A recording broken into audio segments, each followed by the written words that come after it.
Tantor Audio, a division of Recorded Books, presents The Art of Lucid Dreaming, over 60 powerful practices to help you wake up in your dreams, by Clare R. Johnson, Ph.D., narrated by Corey James.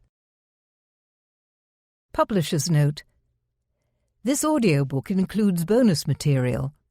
Please visit tantor.com and type The Art of Lucid Dreaming into the search box. Follow the link to the book's page, then under the supplemental content section, please enter the access code AWARENESS and then click the unlock button to access the bonus material. The code should be entered in all lowercase letters. All figures and tables referenced in this audiobook can be found in the bonus material. Disclaimer: this book offers techniques for working with lucid dreams. It is not a substitute for psychological counseling or medical advice. If you have any physical or mental health concerns, you must consult your doctor or other medical practitioner. The author assumes no responsibility or liability for the actions of the listener. Introduction. Imagine yourself curled up in your warm bed, fast asleep. From the outside you may appear inactive, but you are dreaming hard and fast, swept up in a world of vivid imagery and strong emotions where gravity has no set rules, and pigs might indeed fly. Your eyes flicker under your eyelids, but you can't feel your body. You are lost to the waking world. In your dream you are strolling alongside a river when a tiger with rippling muscles and velvety stripes bounds into your path. For a split second you stare into its glowing eyes. Your body kicks into a fear reaction, adrenaline pumps, your heart jumps, you break into a terrified sweat. The tiger snarls, and you know it's about to spring you. Then you understand the truth of the situation. You are dreaming. Yes, this is a dream tiger. And no matter what happens next, you know that afterwards you will wake up safely in your bed with no torn flesh or mauled limbs. Relief flows through you, along with the marvelous clarity of knowing that you are awake inside a dream. Your vision sharpens, your heart slows, and your fear dissolves. You look in wonder at this incredibly realistic tiger, and to your amazement it lowers its massive head and takes a docile step towards you. Awed, you reach out and stroke its warm fur. Your hand buzzes with orange dream tiger energy, and it feels fantastic. This is lucid dreaming. A lucid dream is when we know that we are dreaming while we are dreaming. We activate our waking awareness in a dream without actually waking up. How do I get lucid in my dreams? This is the number one question I hear from a wide range of people, from artists looking to tap into the original creativity of lucid dreaming, to journalists writing their first article on this topic, to people from all professions excited by the idea that there is more to sleep than just sleeping. We sleep a third of our lives away. Yes, sleep is essential, healing, and downright marvelous. But when we spend the entire night unconscious and don't even recall our dreams, we're looking at years and years of our life lost in oblivion. A full 6 years of our life is spent dreaming, with an estimated 2,000 dreams each per year. Where do these experiences vanish to? When we wake up inside our dreams, we can interact consciously with the fantastic creativity of our dreaming mind. We can extend and enhance our life experience by bringing our lucid awareness to the symbolic stories that unfold night after night as we sleep. Just some of the experiences that lucid dreamers report include creating a new planet, having sex with someone super desirable, befriending wild animals, flying low over the ocean, transforming into a dragon or an eagle, surfing down black holes, experimenting with being a different gender, turning into a giant and becoming super strong, dying in different ways, performing magical tricks such as levitating objects or disappearing atom by atom, examining the tiny details of the dream world, asking profound questions about the nature of reality and receiving responses, directing healing energy to themselves or others, communicating with dream figures, and dissolving into blissful light. It's no wonder the question, "How do I get lucid?" becomes urgent when we grasp how enriching and exciting lucid dreaming can be. This book introduces original practices that I've created myself and tested in interactive workshops and mentoring schemes over the years with transformative results. It also includes the most effective lucidity practices that I have encountered through decades of personal experimentation, research, and through teaching lucid dreaming. The plan is to give you tools to develop your own tailor-made practice by engaging imaginatively with these techniques and shaping them to suit you personally, depending on your dreamer-sleeper type. A key concept in this book is that any lucid dreaming technique can be seen as a recipe that you can tinker with to suit your individual taste. When we interact playfully and creatively with lucid dreaming techniques, we raise our overall lucid awareness and increase our chances of successfully getting lucid. Within this book, you'll find many practices to help you actively develop your own unique range of techniques for getting and staying lucid. There will always be people along the way with a tendency to mystify lucid dreaming. But while it does open a mysterious and truly wonderful world to us, there is nothing mysterious about having lucid dreams. This is an entirely normal thing. Kids can do it, old people can do it, and so can everybody in between. I had my first flash of dream lucidity when I was 3, and I know an octogenarian who has been lucid dreaming for 6 decades.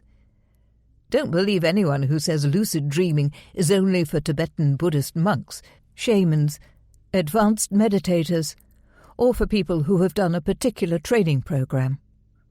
What nonsense! You are ready to get lucid at any moment, in waking life and in dreams. All anyone else can offer is their own perspective and their version of which steps to take, but ultimately you are the only one who can take these steps for yourself. Lucid dreaming is for everyone, and I encourage you to make your own discoveries about this fascinating state of consciousness that is accessible to all of us. It's good to read widely on the subject, explore different authors and their individual paths into lucid dreaming, and always look to your own experience for your own answers about lucid dreaming. Find out for yourself. There's nothing stopping you. When we imagine obstacles, we create them. Obstacles to lucidity are only as strong as we allow them to be. We'll be examining the incredible power of belief as we go deeper into lucid dreaming, as well as considering the power of our thoughts to shape our reality and guide our dreams. Often people feel impatient, hoping that once they find the simple lucid dreaming induction technique they're looking for, they'll be in and won't need to work on developing skills such as mental clarity and critical thinking. That's understandable. Lucid dreaming is so wonderful and full of potential, of course we want to get on with it. Yet even if we get lucid in a dream, it's likely to be a frustratingly brief experience if we don't cultivate basic lucidity skills. Guiding the dream becomes so much simpler when we work with the powerful tools of intent, clarity, and expectation. So this book is filled with practices that help you to naturally develop these core skills as you go along. Back when I was first learning to lucid dream at will, I would have leaped for joy to find a book with practical tips on how to increase my lucid dreaming frequency and successfully have longer lucid dreams. That's why I've written this book. I hope it will be the most practical lucid dreaming induction guide you could need. The Art of Lucid Dreaming is filled with powerful practices for lucid dreaming. Its goal is to help you to get lucid, increase the frequency of your lucid dreams, stay lucid for longer, and successfully navigate the exhilarating world of lucid dreaming. How did I get into lucid dreaming? When I was 3 years old, I briefly became lucid in a dream in which I was drowning in a turquoise swimming pool. I realized I could either stay in the dream and drown or wake up. I chose to wake up from that dream, but enjoyed an incredibly vivid and active dream life throughout my childhood. I had recurring lucid dreams of flying over the house and finding magical books filled with wisdom, mingled with less lovely lucid nightmares of getting all tangled up in buzzing overhead power lines. Since my family had zero interest in dreams, I was told that dreams are not real, which always bemused me, since my dreams were as real could be. At Lancaster University in the UK, I began a serious exploration of lucid dreaming and taught myself to lucid dream at will, using many of the techniques that appear in this book. In 1995, I did undergraduate work on lucid dreams. Later on, I embarked on a doctoral research into lucid dreaming with the University of Leeds, UK, and discovered the International Association for the Study of Dreams, IASD, the world's biggest dream organisation. Lucid dreaming was considered a fringe topic by most academics back then, but IASD was wonderfully supportive of my research. I went to my first IASD Dream Conference in Copenhagen in 2004 and was blown away. Finally, I met hundreds of people who all valued dreams as much as I did. It was a revelation and a huge boost as I faced resistance from skeptical academics who seemed to suspect that lucid dreaming wasn't really possible and therefore was not a suitable topic for doctoral research. Of course, lucid dreaming has been a scientifically proved phenomenon of sleep ever since Dr. Keith Hearn's groundbreaking experiments in 1975, so science was on my side. These days, I'm honoured to be President and CEO of the International Association for the Study of Dreams. I became the first person in the world to do a PhD on lucid dreaming as a creative writing tool. I've clocked up more than 40 years of personal exploration into lucid dreaming as a lifelong, frequent lucid dreamer, and I've researched lucid dreaming for almost 25 years. For the past 15 years, I've taught practical courses on how to access the creative, healing, and transformative potential of the unconscious. You could say that lucid dreaming is my life. Don't worry, I do have other interests too. Since 2009, I've had 5 dream books published, and I'll mention them briefly so you can see how different they are from each other. My 2 lucid dream-inspired novels, as Clare J., are Dream Runner, which looks at the impact of a violent sleep disorder on one family, and Breathing in Colour, which explores how lucid dreaming can help resolve trauma. I've also co-edited a book on how to empower children with their dreams and nightmares, Sleep Monsters and Superheroes. My first non-fiction book, Dream Therapy, Mindful Dreaming is the US title, explores how we can draw on the wisdom of dreams every night to transform our lives for the better. Its focus is on mindful sleep and waking dream work, and it highlights the healing potential of lucid dream play, my range of key dream-working tools, and the transformative effect these can have on our lives. So Llewellyn's complete book of lucid dreaming is huge in scope, combining cutting-edge science, psychology, practical techniques and academic studies with a very deep approach to lucid dreaming, as it explores healing, sexual dreams, grief, sleep disturbances, meditation, creativity, death, and transcendent lucid states. And that's just for starters. It's a tome. What's in this book? In comparison, The Art of Lucid Dreaming is a super practical, quick and easy how-to guide, packed with powerful practices and lucidity programs. It focuses on lucid dreaming induction and stabilization techniques, as well as how to guide dreams with the power of thoughts and expectations. This book does what other lucid dreaming books don't do. It gets you focused on yourself as a highly individual sleeper and dreamer, and enables you to leapfrog ahead to the techniques that are most likely to be effective for you. The Lucidity Quiz in Chapter 4 is a cornerstone of the book. It encourages you to identify the kind of sleeper and dreamer you are, and you'll then get clarity on how to mix and match techniques depending on your dreamer-sleeper type. I've included 15 lucidity programs for a range of different types, from the heavy sleeper to the insomniac, and the high-recall dreamer to the nightmare sufferer.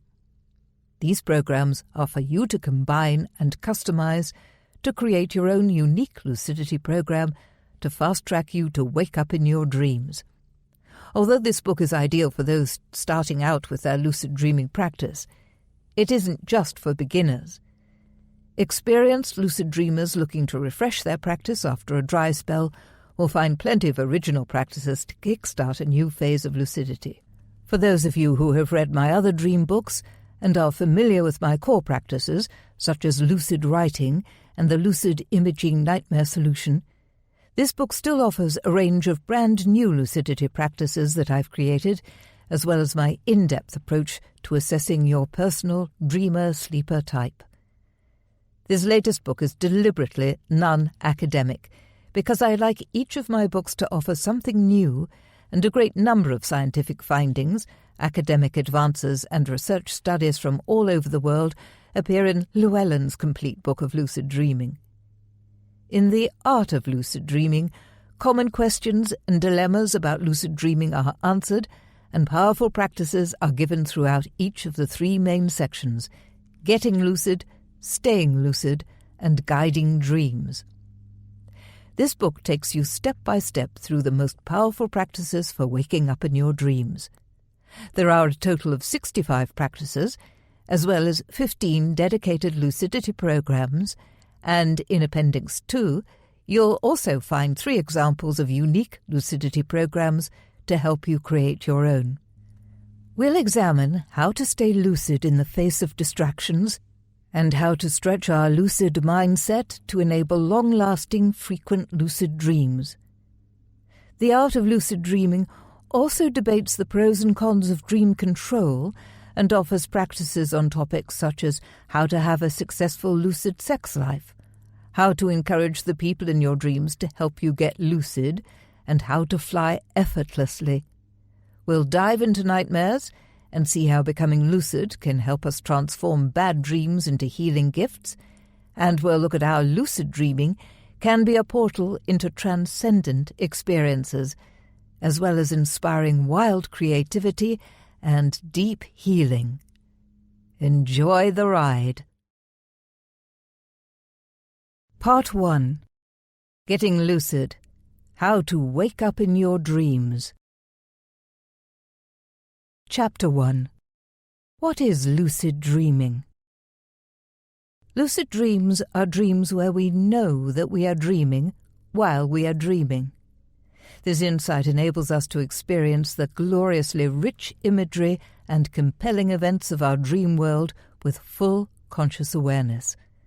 We can explore the dream, go with the flow of events, actively guide the dream, and react fearlessly to scary dream situations.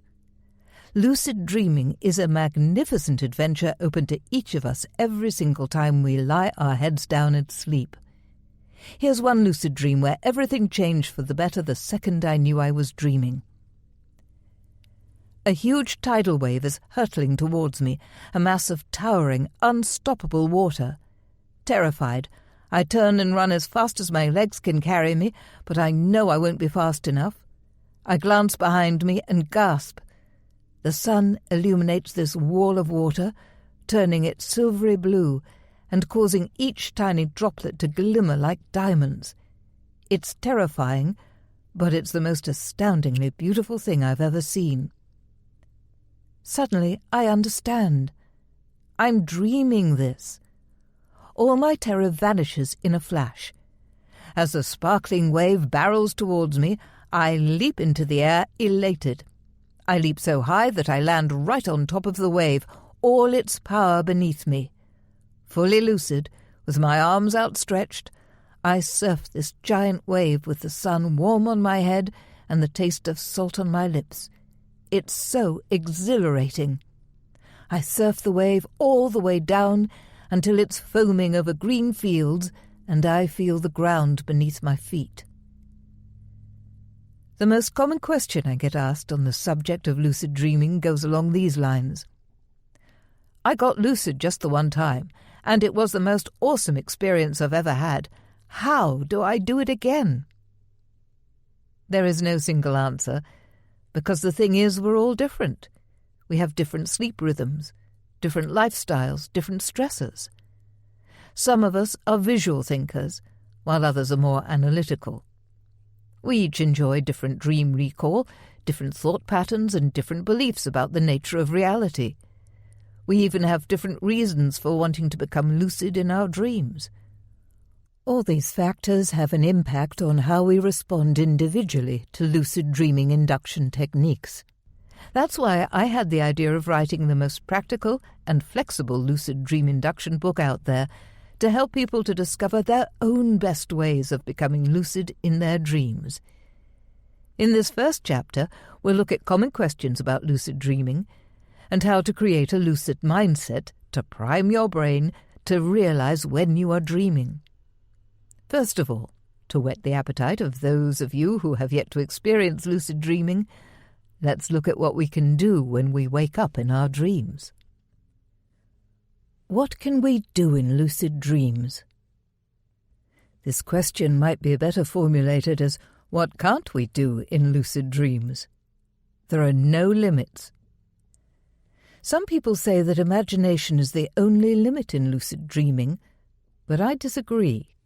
Lucid dreams can go well beyond the bounds of the human imagination, which is why, even after more than 40 years of lucid dreaming, I'm not bored yet.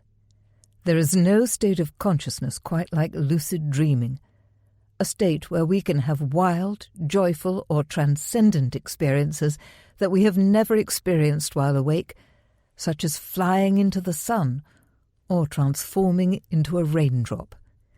The amazing thing is that all of this is experienced with incredible reality, clarity, and super vivid sensations. I turned into a dolphin once and felt the torpedo strength of my body underwater, the brief flash of sunshine as I leapt powerfully over the waves, and the splash as I dove back into the water. It felt so real. A man told me that in one lucid dream he chose to experience the wonderful sensation of being a pregnant woman and hugged the round, tight drum of his belly. In lucid dreams, we can expand our life experience. We can change gender or be genderless. We can breathe underwater, shapeshift into an ant, or see what it's like to embrace a shadow man, or give birth to a baby, if we're feeling brave. We can also ask the dream questions about the nature of reality, life, death, and consciousness, and receive answers from our unconscious mind. We can hug a deceased loved one and smell their familiar perfume again. We can hone physical skills, overcome phobias, have awesome sexual encounters, and learn to know ourselves from the inside out, seriously. There are no limits. Lucid dreaming is a fabulous tool for self-knowledge and exploring the nature of reality and conscious experience. It is also a creativity elixir. Never have I seen such rampant, alive creativity as within the lucid dream state, where our thoughts, emotions, and expectations are instantly translated into vibrant streams of imagery so bright and colourful you can almost taste them on your tongue. We can learn to mine this rich creative source and bring it into our art, our writing, our current project. We can meditate in lucid dreams and experience profound interconnected oneness, if we manage not to wake up, And lucid dreaming has massive healing potential that we are only beginning to uncover, as evidenced by psychological studies into trauma work and nightmare resolution. There is also a growing number of anecdotal reports of healing physical illness and injuries in lucid dreams. Scientific studies show that we can actually improve waking sports performance after practicing in a lucid dream. People improved their dart throws. One kickboxer slowed down time to perfect a complicated kick and could do it when he woke up, while a swimmer created a pool full of honey to test his muscle resistance. We are still discovering the immense potential of the lucid dream state. Lucid dreaming can support and nourish us while we process the painful emotions of bereavement, and it can raise our spirits any day of the year by providing us with moments of playfulness, excitement, and astounding beauty. 7 common questions about lucid dreaming. Despite the huge number of psychological and academic studies into lucid dreaming and a barrage of books, videos, articles, documentary films and websites devoted to the topic, it seems there is still plenty of mystery around the practice of waking up inside a dream. I get asked the same questions again and again. They are excellent questions, so I'll briefly respond to a few of them here. Can anyone have lucid dreams? Yes, we all dream every night, and it's entirely possible for us to become aware that we are dreaming at any given moment. Many people experience spontaneous lucid dreams from childhood. It's very natural to become aware in our dreams. Is lucid dreaming a learnable skill? Yes. Lucid dreaming can happen spontaneously, but we can also learn to become lucid in our dreams and increase the frequency of our lucid dreams by using the techniques and practices described in this book. Should we control our dreams? When it comes to dream control, there is no should or shouldn't. Each person can work out for themselves how they'd like to interact with their dreams. One thing I've learned in my lifetime of lucid dreaming is that we are inseparable from our dreams. They are us and we are them. So it makes sense to engage respectfully with the people, animals and worlds we encounter in our dreams. What some beginners don't know is that it's perfectly possible to be lucid in a dream and not guide the action, but just relax and go with the dream flow. However, it's also possible to guide dreams in endlessly creative, healing and fun ways. The pros and cons of dream control are looked at in Chapter 7 on how to guide lucid dreams. Is lucid dreaming dangerous? No, it is not dangerous. Lucid dreaming can be wonderfully healing and beneficial in so many ways. However, for people who are highly emotionally fragile, for example, after a recent bereavement or other trauma, it's advisable to seek support from a professional therapist before diving into any deep introspective activity, whether it's meditation or lucid dreaming. This advice extends to people who are severely depressed or suffering from anxiety disorders or psychosis. When we work with our dreams, non-lucid or lucid, we come face to face with our deepest unconscious emotions and images, and it's good to be prepared for whatever we may encounter. Can lucid dreaming help me with my nightmares? Yes. Psychology studies show the usefulness of lucid dreaming for reducing nightmare frequency, and some psychotherapists use lucid dreaming therapy in their work with clients. Lucid dreaming gives us the ability to face a nightmare without feeling crippled by fear. When we realize we are being attacked by a dream hyena and not a real one, we can be brave and take steps within that nightmare scenario to make healing changes and gain insight into why we are having this particular nightmare. Chapter 8 explores the value of lucidity as a nightmare solution and offers ways of working constructively with nightmare material. Is there scientific evidence of lucid dreaming? Yes. A pioneering experiment was carried out by British psychologist Dr. Keith Hearn at the University of Hull on April 12, 1975. In the sleep laboratory, Hearn wired up a talented lucid dreamer, Alan Worsley, to an EEG machine to observe his brain waves and eye movements throughout a night of sleep. When Worsley became lucid in a dream, he remembered to carry out the pre-agreed signal, sweeping right-left eye movements that could be clearly seen on the EEG. This was the first deliberate communication between the dream and waking worlds, and provided the world with the first scientific proof of lucid dreaming. Since that date, there have been many repetitions of this experiment and hundreds of research studies into lucid dreaming. Llewellyn's complete book of lucid dreaming covers the science, psychology, and history of lucid dreaming. How can I get lucid if I can't remember my dreams? How indeed. Non-lucid dreams are fascinating in themselves, and they are also the gateway to lucid dreams. When we bestow them with love and attention, they blossom. The following practice gives tips on how to turn a dream recall drought into a welcome flood. Practice 1. How to improve your dream recall. Remembering dreams is an act of awareness, and it's also an act of listening, a way of caring about ourselves and our rich inner life. It's wonderful to pay attention to this deep part of ourselves and to notice the infinite ways in which dreams and waking experiences intertwine. Lucid dreaming is all about awareness. Improving dream recall can be viewed as a vital first step to securing that brightly shining awareness. Try not to use a stressful alarm clock, but wake up naturally or to a favorite song. Using the same wake-up song will condition you to recall your dreams while it plays. As you slowly wake up, don't move a muscle or open your eyes. Instead, think back and ask yourself, what was I just doing? How was I feeling? Who was I with? If all you recall is a colour or a mood or a shape, that's an excellent start. Write down anything you remember. Make a pact with your dreaming mind. Send me some dreams I can actually remember, and I promise I'll write them down.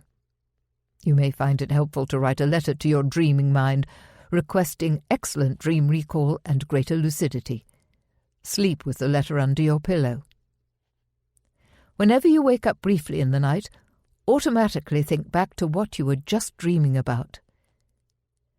Try taking afternoon naps, because you'll go straight into a dream-rich sleep and are likely to recall dreams much more easily. The more often you remind yourself that you intend to recall your dreams, the stronger the message to your unconscious becomes, and your dreams will respond by coming to you. When we remember our dreams, the next step is to make a note of them, as the following practice shows. Practice 2. Power up your dream journal. If you're serious about lucid dreaming, it's valuable to keep a dream journal and get into the habit of noting down your dreams on a regular basis. This is to strengthen your connection with your dreaming mind. Dream images are alive. They have energy. It's fascinating to see what goes on in non-lucid dreams. It can be quite a revelation. The more intimately you know your own common dream themes, symbols and stories, the easier it is to recognize when you are dreaming and become lucid. It's possible to keep a powerful record of your dreams with minimal effort. It doesn't matter what you write on as long as you can read it afterwards. My own dream journals range from stunning hardcover pocket notepads to the backs of crumpled till receipts. It simply doesn't matter as long as you get the dream down. I have busy mornings because my child acts as my alarm clock, so sometimes I only have time to scribble down a dream while brushing my teeth or preparing food. My scraps of paper nestle in random places until I get around to transferring them onto my laptop or into one of my many dream journals. I've also been jotting down my daughter's dreams, and those notes tend to accumulate on the breakfast table.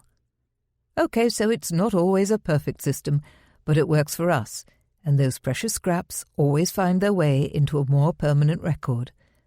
The point is, no matter how hectic your morning routine is, you can always find a way to write down your dreams or speak them into a recording device. Sketch dream images, no matter your artistic ability. Images are so powerful, and dream energy will come through even if they are rudimentary. Sketches help anchor you to the dream and recall it more easily. Keep your journal private so you can be frank and hide nothing. For each dream, write in the present tense to make the actions more immediate. I'm floating along a dream cliff. Create a title to remind you of the main actions and events. Use keywords and jot down dominant emotions, then flesh out the details of the dream. Use a checklist of simple questions to ask yourself, such as, what's the story of this dream? What are my main emotions and actions? Is there anything I regret? What would I change about my reaction or the events in this dream if I could? Consider your associations with this dream. What do the people, animals, objects or emotions in the dream remind you of? How about the colours and scenery? Often a current dream is connected with a current theme in our lives, and it can be insightful to grasp the connection. Some people like to leave a space under their dream account to add insights and make connections. Dream images are alive, and their power shines through into our waking life if we allow it to, adding deeper meaning to our lives and illuminating our relationships and desires. Welcome them into your heart and be open to experiencing their aliveness. Return to your dream journal now and then to reread your dreams. This will help you spot recurring themes or images, and you can use these as lucidity triggers by vowing to become lucid the next time you see that antique car again, or find yourself wandering the corridors of that spooky house. As we become adept at recalling our dreams and inviting them into our lives, the next step is to work on building a lucid mindset, which can be thought of as the foundation for becoming a prolific lucid dreamer. How to create a lucid mindset. There are 3 golden tools that every lucid dreamer needs to cultivate in order to get and stay lucid and successfully guide dreams. These are intent, clarity, and expectation. ICE. Intent is when we're determined to do something or make something happen. It's a powerful mixture of willpower and desire. Clarity means staying focused and clear-minded, even when we're being chased over a cliff by a dream serpent. Expectation is when we not only hope that something will happen, we believe it will, and we are ready for it. When combined and reinforced, these 3 golden tools make up a lucid mindset. We can practice these core lucidity tools while we're awake to strengthen them and increase our lucid dreaming frequency. We can also practice ICE while we're lucid dreaming to stabilize the dream so that it lasts much longer, to guide events and to play around being lucid dream magicians by shape-shifting into animals or bestowing ourselves with X-ray vision or the ability to slow down time. Developing intent, clarity and expectation is really important for all aspects of lucid dreaming. It's a winning combo. To make sure you get a chance to strengthen these vital lucidity tools as you go through the book, I've structured it so the Get Lucid chapters include practices that focus on developing intent. The Staying Lucid chapters have practices that reinforce mental clarity, and the chapters on guiding dreams focus on working with the powerful tool of expectation. If you work through this book doing the practices that appeal to you, you'll enhance your skills of intent, clarity, and expectation as you go along. You know yourself best, so you can spend as much or as little time as you need on these ICE-enforcing practices. Some people have a naturally high level of mental clarity and alertness, for example, and won't need to work on this aspect as much as others. This next practice is a great way for anybody to set their intent to have lucid dreams. Practice 3. Create a lucid dream goal to fire up your intent to get lucid. Why do you want to get lucid in your dreams? Here are just a few of the reasons I've heard from people who are trying to get lucid. I want to experience night after night of dream sex. I feel lucid dreaming will help me to advance spiritually. I'd love to play at being God in the dream universe.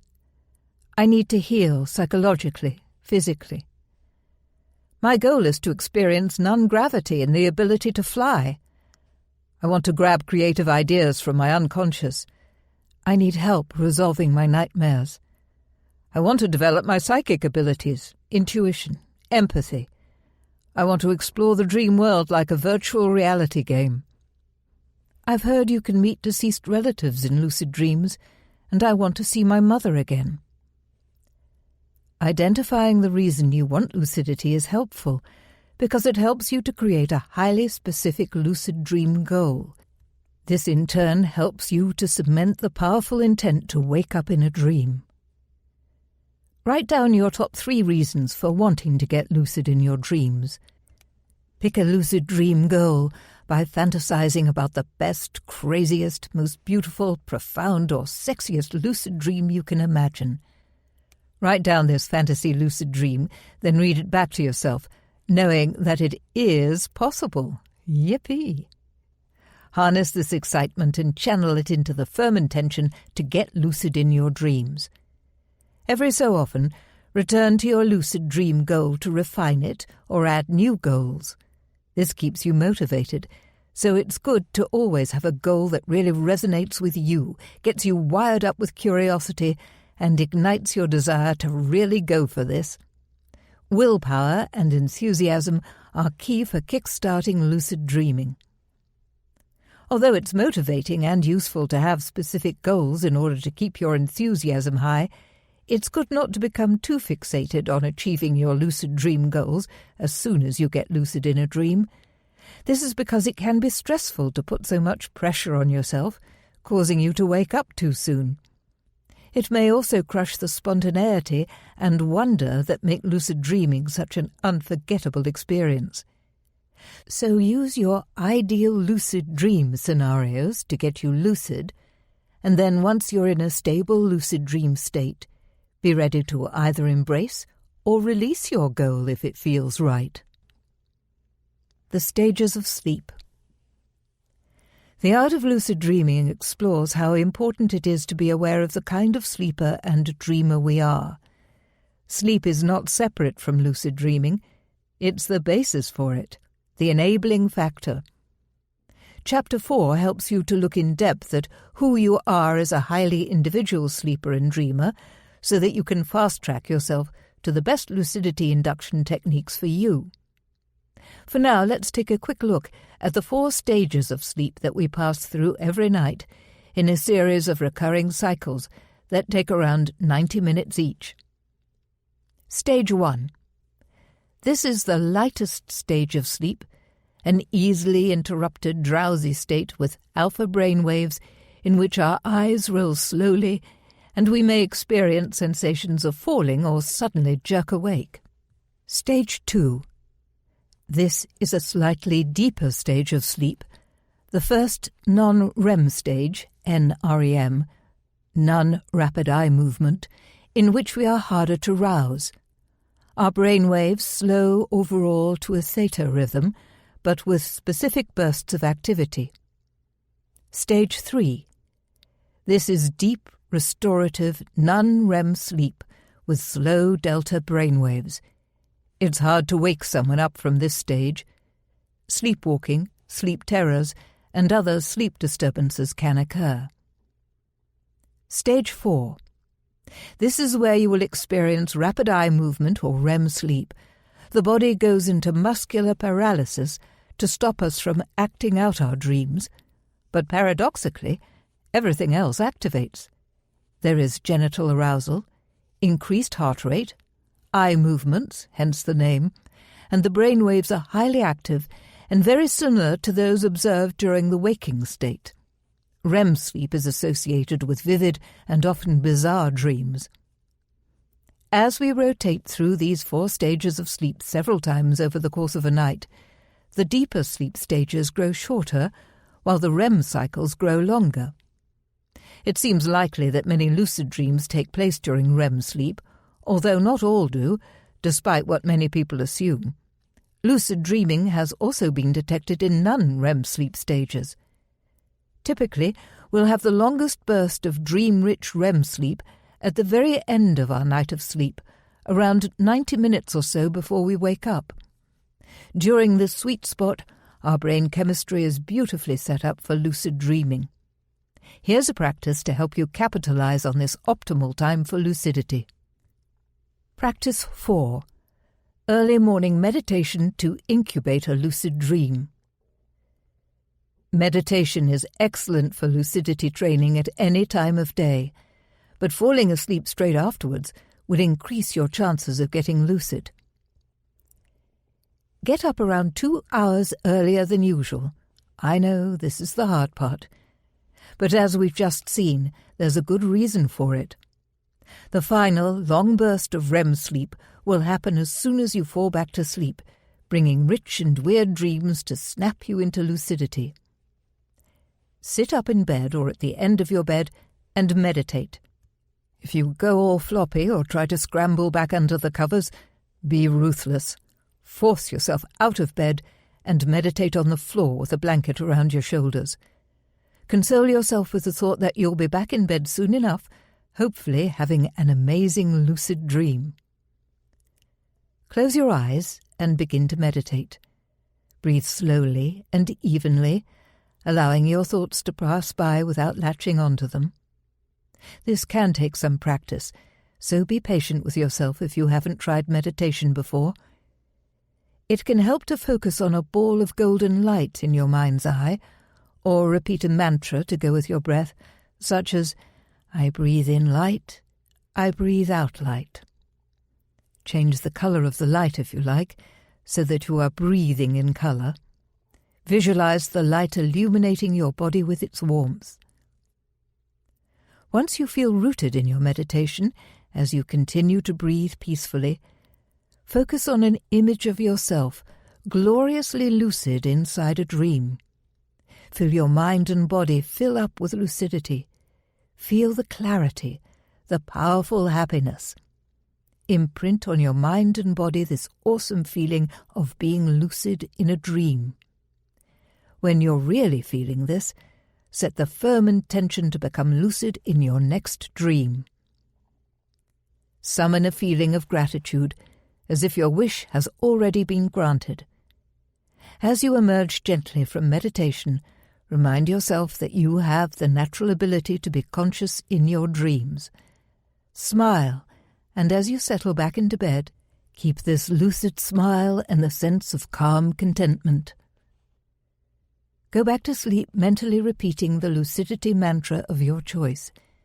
Keep it simple. I am lucid right now, lucid right now. Be alert to imagery, strange sensations of falling or flying, and odd noises. This is a transitional stage from waking to sleep, and you need to stay aware. If you succeed, you'll move directly into a lucid dream. Sometimes we can follow all the recommended steps to becoming lucid in a dream, and yet somehow something invisible keeps tripping us up and we don't manage it. This can be really frustrating. Before we jump further into the many practices in this book, let's first take a moment to explore the kinds of inner doubts or blocks that commonly prevent people from waking up in their dreams. How to dissolve doubts, fears, and mental blocks that stop us from getting lucid. If we harbour some dark or frightening belief about lucid dreaming, or simply believe it can't be done, our trip into the wonders of lucid dreaming has effectively been cancelled before it can begin. It's good to do a bit of soul-searching before we begin to try to get lucid, to see if there is any unhelpful belief we're holding on to that might hinder our progress. Sometimes we don't even realize we have a resistance to lucid dreaming until someone else speaks up about their own doubts. So I hope it's useful for you to hear some of the arguments and fears people have shared with me and how I commonly respond. It's impossible. I'm not convinced it's really possible to wake up in a dream. It's never happened for me. If there's an internal barrier telling you that you're shooting for the impossible, lucidity seems highly unlikely. Doubt is made from powerful stuff. Lucid dreaming is a scientifically proved aspect of normal sleep that appears in world literature stretching back centuries. If part of you doubts that waking up in a dream is possible, you could work on destroying that doubt by filling your mind with the scientific facts and historical and cultural reports. We adults love to cling to our preconceptions. It's a breath of fresh air to explain lucid dreaming to a child and watch their faces light up as they get it. And in some cases, the very next morning, they'll bounce up to tell you they did it. They got lucid in their dream and faced that roaring bear that was messing with them. Adults can learn a lot from children. Train your mind to fully expect that you will become lucid in your dreams. We all dream, every night, and we are all conscious during the day. To dream lucidly, we simply need to combine these two natural abilities. What stuff might come up? I had a tough start to life, and I'm worried that lucid dreaming might cause certain things from my past to come up that I don't want to face. Any introspective activity, such as meditation or dream work, brings us face to face with ourselves at the deepest level. Knowing this, it's for you to decide if you wish to pursue lucid dreaming. It's worth bearing in mind that lucid dreaming has enormous healing potential. I see this all the time in my personal dream work and in the workshops and retreats I lead, as well as in the large number of messages I receive from people who feel compelled to connect with me to share their experiences of facing past demons in lucid dreams, overcoming their worst nightmares, and meeting with wise dream guides in the form of powerful animals or dream people. Sometimes it's helpful to ask ourselves why we are alive. Are we here to survive or to thrive? Personal growth can be painful, and it can feel scary. But in the long term, the better we understand ourselves, the more we unlock our vast inner potential, and the more we increase our ability to be kind and loving to others. For my part, I found that the more I let dreams into my life, the happier and more balanced I become. After a lifelong close connection with my dreams, I view my dreaming mind as my best friend, because my dreams, lucid or otherwise, are always there to guide and help me through every difficulty in my life. It bores me. I'd love to get lucid, but the idea of doing reality checks or keeping a dream journal bores me stiff. This is why I encourage people to invent their own reality checks and lucidity anchors. We are so different, and while some people will be fine using pre-prepared reality checks, others need something more creative and personalized. As for dream journaling, it doesn't have to involve writing. You could draw your dreams, or record verbal dream reports. Being flexible and inventive is good. Make sure that nothing about the process of getting lucid bores you, because boredom is a real lucidity killer in any state of consciousness. I'm not creative. I'm not a creative or imaginative person. They seem to find getting lucid so much easier. Lucidity actually has a lot to do with logic. We need curiosity and logical thinking to cut through the stupor of not realizing we are dreaming. Elephants can't fly, ergo, I am dreaming. We need alertness, self-awareness, self-reflection, and critical thinking. We need a logical mindset to test the reality in which we find ourselves and discover it to be a dream. So the I'm just not imaginative enough to get lucid argument doesn't really work. Besides, we are all inherently creative because we all dream. Look to your dreams, and you'll soon begin to see how creative they, and therefore you, are.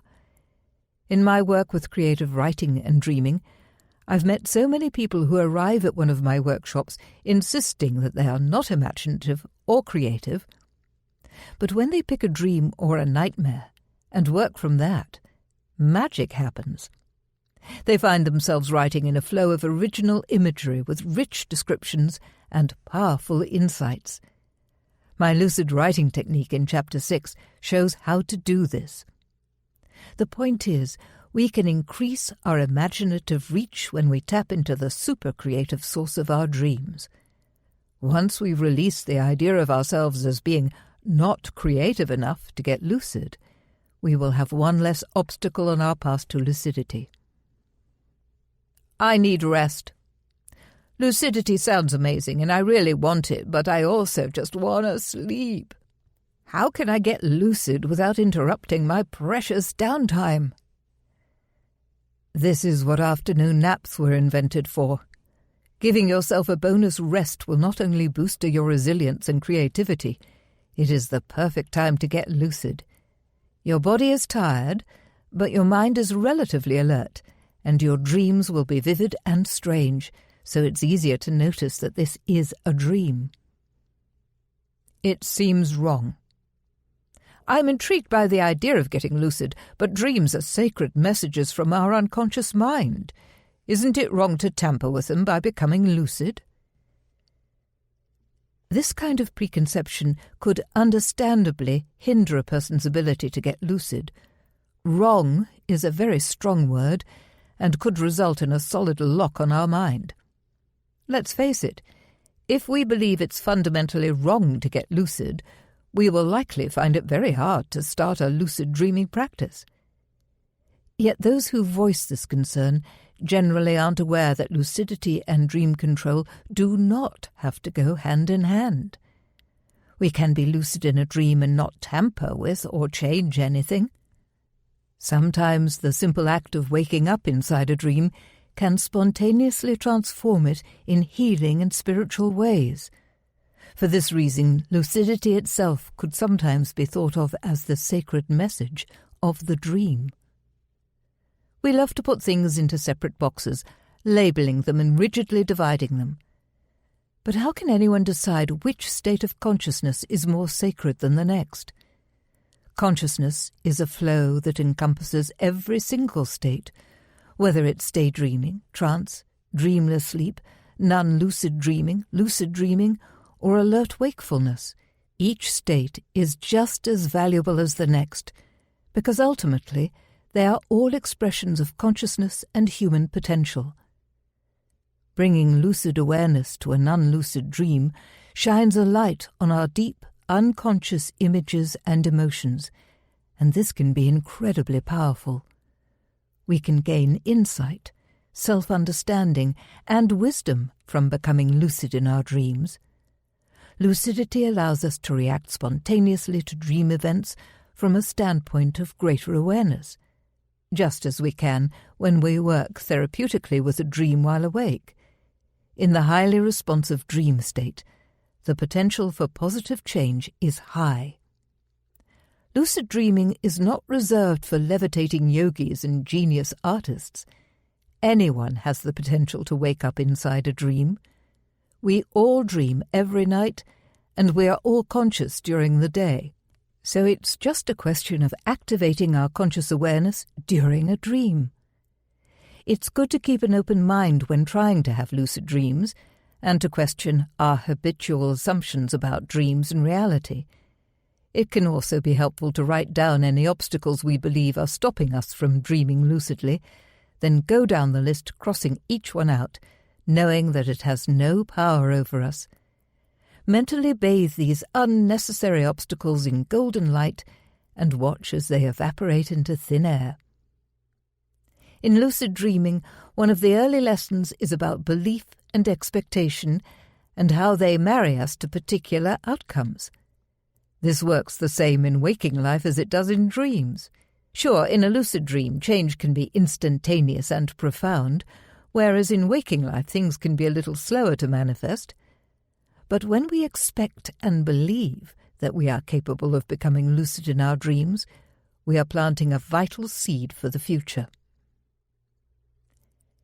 In this chapter, we've looked at what lucid dreaming is, and we've touched on some of the fantastic things we can do when we wake up in a dream. We've looked at the importance of intent, clarity, and expectation as golden tools for creating a lucid mindset, and how to overcome mental blocks to getting lucid.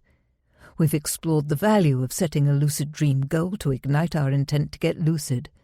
Hopefully, we're all busily establishing a lively connection with our dreams by journaling and sketching them. Now let's dive into the most powerful practices for waking up inside our dreams. Chapter 2. Powerful practices to help you wake up in your dreams. In our fast information age, more people are looking for a quick-fix lucidity. They might click on YouTube videos with beguiling clickbait titles like, "Get lucid in 30 seconds using this amazing technique." But how can people who never recall dreams, or who have a low level of waking lucidity, hope to make the leap to dream lucidity in mere seconds? When we cultivate lucidity as a state of mind, using the vital forces of intent, clarity, and expectation, we can practice daily to raise our overall level of awareness, and this alertness finds its way into our dreams too. Sometimes people tell me they read online about a particular lucidity induction technique and tried it once, but it didn't work. This is like having one single driving lesson and then scratching our head in disbelief when we fail our test. It's helpful to stick with a technique for at least a few nights, and preferably a full week or more, to get ourselves used to it. The more we drum into our mind that we are doing this technique because we want to wake up in our dreams, the stronger our intention and expectation become, improving the chances of success. We also give our bodies a chance to adjust to techniques that involve waking ourselves up earlier than usual or meditating. Another good thing to do is tinker with the recipe by tailoring any technique to suit our personal style of sleeping and dreaming. We'll look at ways of doing that in this chapter. Being motivated to get lucid is wonderful, but some people can get a little obsessed with the idea. Falling in love with an abstract concept isn't the best way to make it happen, and clinging too hard to the concept of getting lucid can stifle our creative engagement with lucid dreaming. People can end up feeling frustrated and disappointed every time they wake up without a lucid dream. They resort to techniques that destroy their sleep, such as setting the alarm clock every hour in an attempt to get lucid, and so end up exhausted.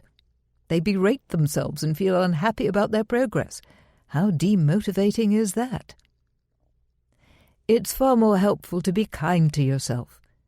Reward yourself for anything that feels like a step towards dream lucidity, such as recalling dreams, even the smallest scraps of dreams. Each remembered dream is a gift and can be seen as a step towards lucid dreaming. Perhaps one night in your dream you wonder, could this be a dream? Even if you decided in the dream that you weren't dreaming, this is really encouraging, as you were just one step away from getting lucid. Give yourself a treat. Or you dream that someone is talking to you about dreaming. Score! Your dreaming mind is helping you to get lucid. You dream you are flying. Yes! Flying dreams commonly lead to lucidity. Pat yourself on the back and smile when you spot any signs of increasing awareness in your dreams. Notice recurring dream people or objects and vow to pay close attention to them. Praise yourself when you manage it. I'm taking vital steps towards lucidity. This is great news. Thank anyone you can think of, the lucid dreaming gods or your great auntie Nora who keeps showing up in your dreams and could be a fantastic lucidity trigger since she's been dead for 20 years. Gratitude is a powerful tool for manifestation. Hold the goal of lucid dreaming lightly and playfully in your mind as you practice the tools from this chapter, and keep your curiosity and motivation high. Reality checks. Dreams are bewitchingly real. They suck us into a three-dimensional, vivid, emotional reality with a strong story that we are totally caught up in. It can be hard to wrest ourselves away from the bewitchment and see clearly that this is a dream. Training our critical faculty enables us to successfully use logical thinking within the dream state. One way of doing this is to carry out reality checks as we go about our day. Anytime we pause to notice our state of consciousness and ask ourselves if we are dreaming or awake, we are doing a reality check. Am I really awake right now? Could this be a dream? How do I know I'm not dreaming? Whenever we take a moment to logically identify our current state of consciousness, we increase our chances of doing the same thing in a dream and discovering that we are dreaming. The reality check is an excellent way of increasing our ability to be fully aware in any given moment, whether we are awake or dreaming. It's a way of being mindful and focusing on this instant of our life. Doing this can help us live our lives in a more aware, alert way, and it can help us to get lucid in our dreams. The next practice explores the most effective reality checks to increase lucid dreaming frequency. Practice 5. The 5 most effective reality checks. Embed reality checks into your waking life, and you'll find yourself spontaneously carrying out these checks while actually in a dream, and realizing that you are, in fact, dreaming. 1. The floatiness check. A sense of floatiness in dreams almost always leads to lucidity for me. It is one of my absolute top favourite reality checks for that reason. Several times a day, tune into the weight and solidity of your body. How light are you? Light enough to float? How substantial is your body? When you press your shoulder against a wall, do you begin to pass through it? If you slap a hand down on the tabletop, does it sink into the surface? Jump into the air. Do you land with a bump or hover a little? This is a fun reality test to perform, although it may raise eyebrows if you try it during board meetings or on busy commutes. 2. The finger test. Try to put your finger through the palm of your other hand. Really try for a moment. Expect it to work. Is your finger disappearing into your palm in a rather ghostly fashion? Has it popped through the other side? Then you are dreaming, my friend. This is a nice, unobtrusive reality check that can be practiced almost anywhere and shouldn't get you kicked out of a meeting, as long as you only practice it on yourself. You can also pull the ends of your fingers to see if they stretch or even come right off. Stay cool if they do. They're clearly only dream fingers and will soon grow back. 3. The nose pinch. Squeeze your nostrils closed, close your mouth and breathe in. Is it difficult? Impossible? Do you feel like you're wearing nose clips in a pool? You must be awake. Do you find you can breathe just as easily with your nose and mouth tightly closed? Then you are dreaming. 4. Telling the time or reading text. If you wear a watch in your dreams or see a clock, observe it closely, because time is strange in dreams in more ways than one. The numbers on a digital watch may not appear in order or become scrambled, and the seconds won't be evenly spaced. Reading any text in a dream may be fine the first time you try it, but just try rereading it. I have watched a perfectly stable sentence melt like ice cream in a dream, or spring confidently into a new cryptic phrase. This is a fascinating way of exploring the creative energy of the dreaming mind, as it can generate the most surreal poetry you ever read, or create a pool of tasty ice cream. 5. The hands trick. This is a lucid dreaming classic. It has always worked for me. We usually have a dream body, so our hands are with us in our dreams as they are in waking life. While awake, you can try this right now if you like, Raise your hands to eye level, looking at your palms with curiosity. Observe the lifelines and the gaps between your fingers, and now turn your hands over and look at the backs. Notice your rings if you wear any. Examine those funny whorls of skin on the finger joints. Note the length of your nails. Look at the veins. Can you spot any freckles? Familiarize yourself deeply with your waking life hands, and when you observe them in a dream, you'll notice tons of differences. People report seeing 6 fingers, fluffy palms, ghost-like translucent fingers, animal paws, melting digits, or simply someone else's hands. If your hands look fairly normal, try the hand flip. Look at the palm of your hand, then flip it over to view the back. Then flip it to look at your palm again, and so on. In a lucid dream, it's unlikely that your hand will look identical each time you flip it. Your fingers might appear in reverse order, or you might lose, or gain, a digit as you flip. I love looking at my hands in a dream because their appearance often comes as such a crazy surprise, and I get lucid right away. There are lots of other reality checks, so take your pick, experiment, and you'll find one that works for you. For example, try closing one eye and looking at your nose. Can you see the curve of it? If not, you may be dreaming. Or try the tongue bite. See if it hurts when you bite your tongue. If it doesn't, you may be dreaming. Then there's the classic light switch test. In dreams, light switches often have a delay or don't work at all. Also, try thinking back to what you were just doing before this moment. Is there any logic to your movements? If you're at work right now, do you remember cycling there?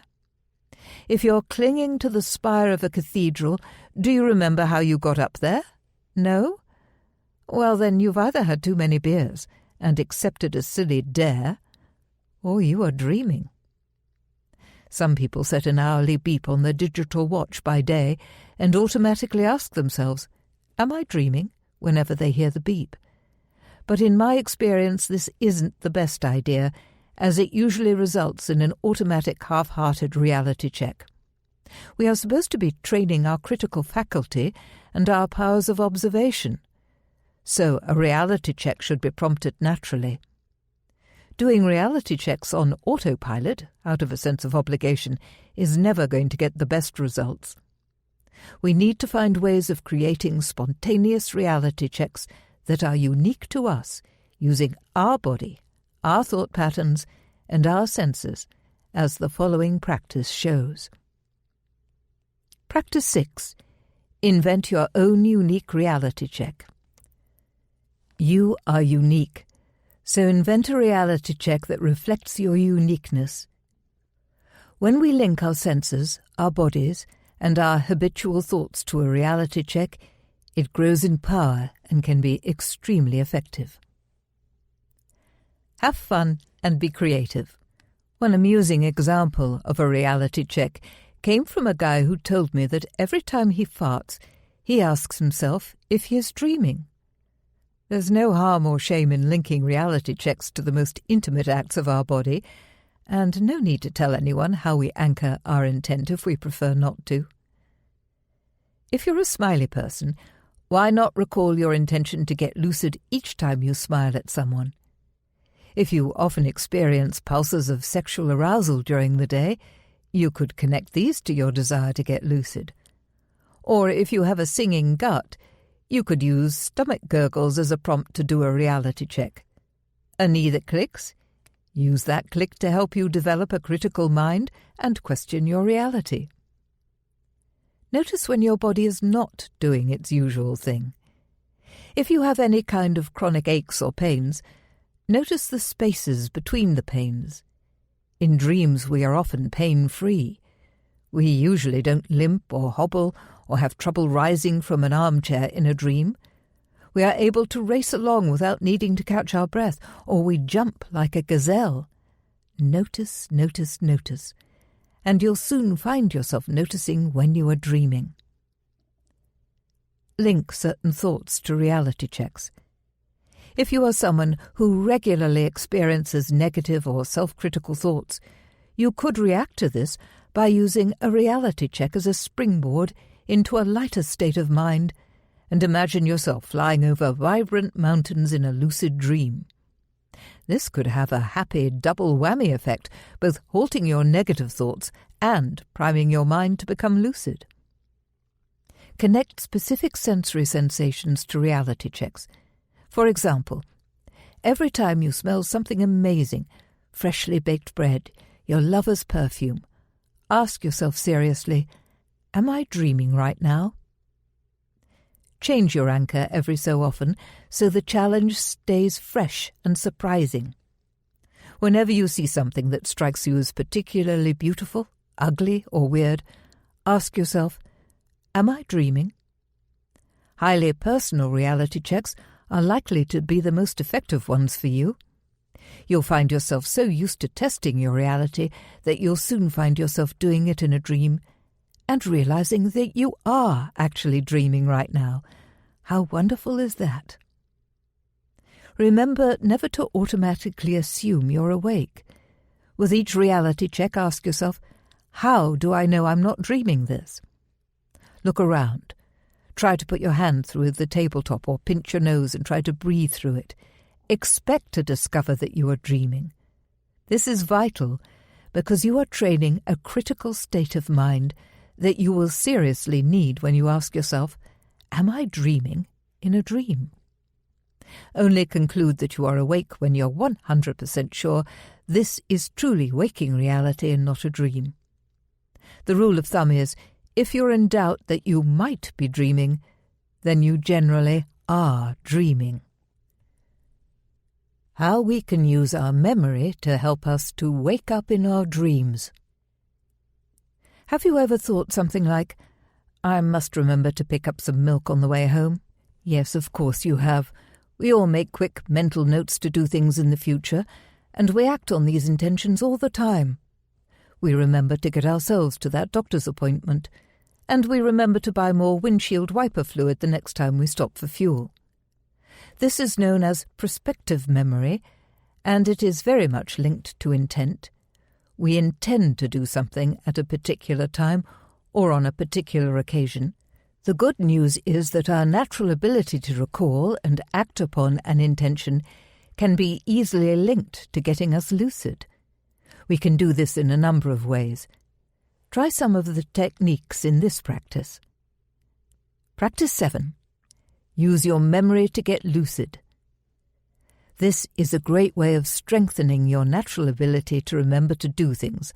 Stop by the store for orange juice, let the dog out, get lucid in my dreams. Remind yourself during the day, tonight I am lucid in my dreams. Create reminder cues that stand out around your home or workplace and put them in spots where you will always see them. For example, you could write, "Get lucid tonight" on a sticky note and place it on the bathroom mirror so you see it while brushing your teeth. Carry in your pocket a small object that is linked in your mind to lucid dreaming, like a gemstone or a tiny woven dream catcher. To vary things, set yourself a new creative task each day. Today, every time I pick up a piece of paper or book, I'll say to myself, I am dreaming right now. Or, if you're someone who travels a lot by car, today, each time I open the car door, I'll ask myself, am I dreaming?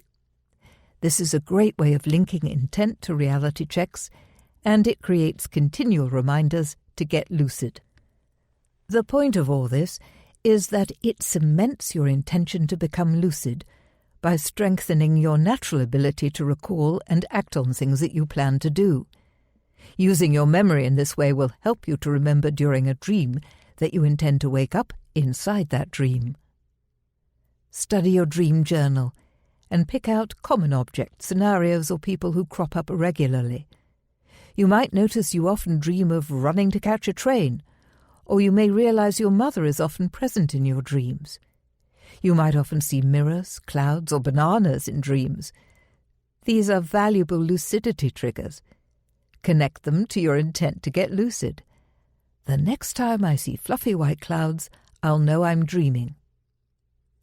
This daytime practice can be expanded into the following practice to cement our intent by reacting differently to familiar stressors.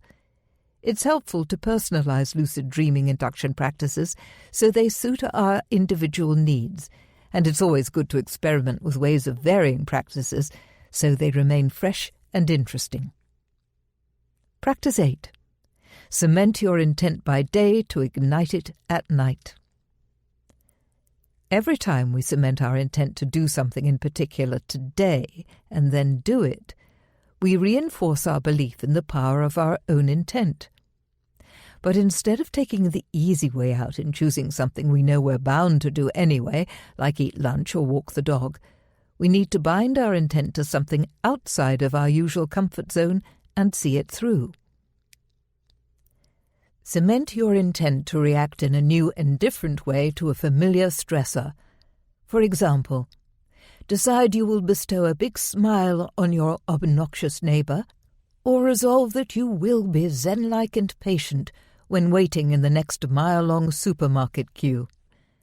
A quick note here. There's no point in using your intent to deprive yourself of something you love, like chocolate, as this will not help you to get lucid. Take it from me as a chocolate lover and high-frequency lucid dreamer. Bind your intent to doing something positive. In the morning, remind yourself as often as possible of your chosen intention. Devote a minute every now and then to visualizing yourself carrying out your intended action. See yourself smiling radiantly at your grumpy neighbour. Notice the astonishment on his face. Or do you spy the grudging beginnings of a smile in return? How does this strongly imagined interaction make you feel? Pay attention as the scene unfolds in your mind's eye.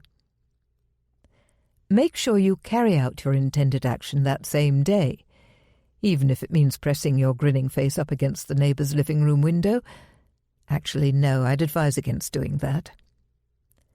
Linking intent to an action that lies outside of our habitual range of emotions or reactions is not only a good practice for cementing intent, it is great for making us more open-minded and flexible towards life. An open mind is an excellent attribute for all lucid dreamers to cultivate, as it opens us up to the magical potential of this state of consciousness and enables us to take surprising dream events in our stride. This comes in handy as we venture more deeply into the world of lucid dreaming. Vary your assignment to keep you on your toes and make sure you don't get bored. You're allowed to be impish, creative, and childish. This is a game. Your intention one day might be to dance as if no one is watching you. Perhaps close the curtains first so that no one is. Try out a repertoire of zoo animal noises, under cover of the stereo to avoid any escaped lion calls by concerned neighbours. Or you may choose to act out all the parts in one of your favourite dreams. Regularly link your intent to waking up in your dreams. Create a mantra. Tonight I am lucid in my dreams. Believe it. Trust in your ability to make this happen. Remind yourself of your success with waking life intent. Shame about the restraining order from the neighbour, though. And feel certain that your intent is powerful enough to get you lucid in a dream. Both of these daytime practices work well together with the following early morning practice, which also relies on us remembering to carry out a future action. Practice 9. The mild technique.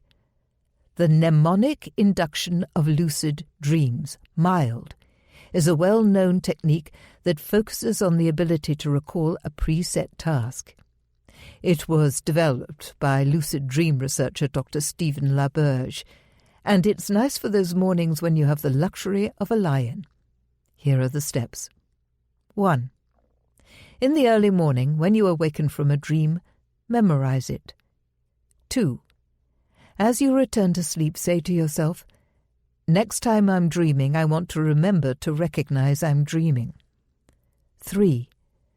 Visualize yourself back in that dream, only this time picture yourself becoming lucid in it. 4. Repeat steps 2 and 3 until your intention is clearly fixed or until you fall asleep. Now we've looked at ways of using our memory to help us wake up in our dreams. We'll have a quick look at external lucidity triggers, such as lucid dreaming masks and audio cues that stimulate us with light or sound while we dream, in the hope of penetrating our sleep with a strong reminder that we are dreaming right now. Supplements, lucid dreaming masks and audio cues to trigger lucid dreaming. In recent years, plenty of attention has been given to herbal supplements, amino acids such as choline, and over-the-counter drugs said to be helpful for inducing lucid dreaming. The Alzheimer's drug galantamine has been earmarked as a substance that lengthens dreaming sleep and promotes vivid dreaming. Studies show that it can also act as a lucidity enhancer, increasing the chances of becoming lucid in a dream. Galantamine has side effects, such as nausea, and it is not compatible with certain medications. It can also worsen medical issues, including asthma, epilepsy, heart conditions, liver problems, and more.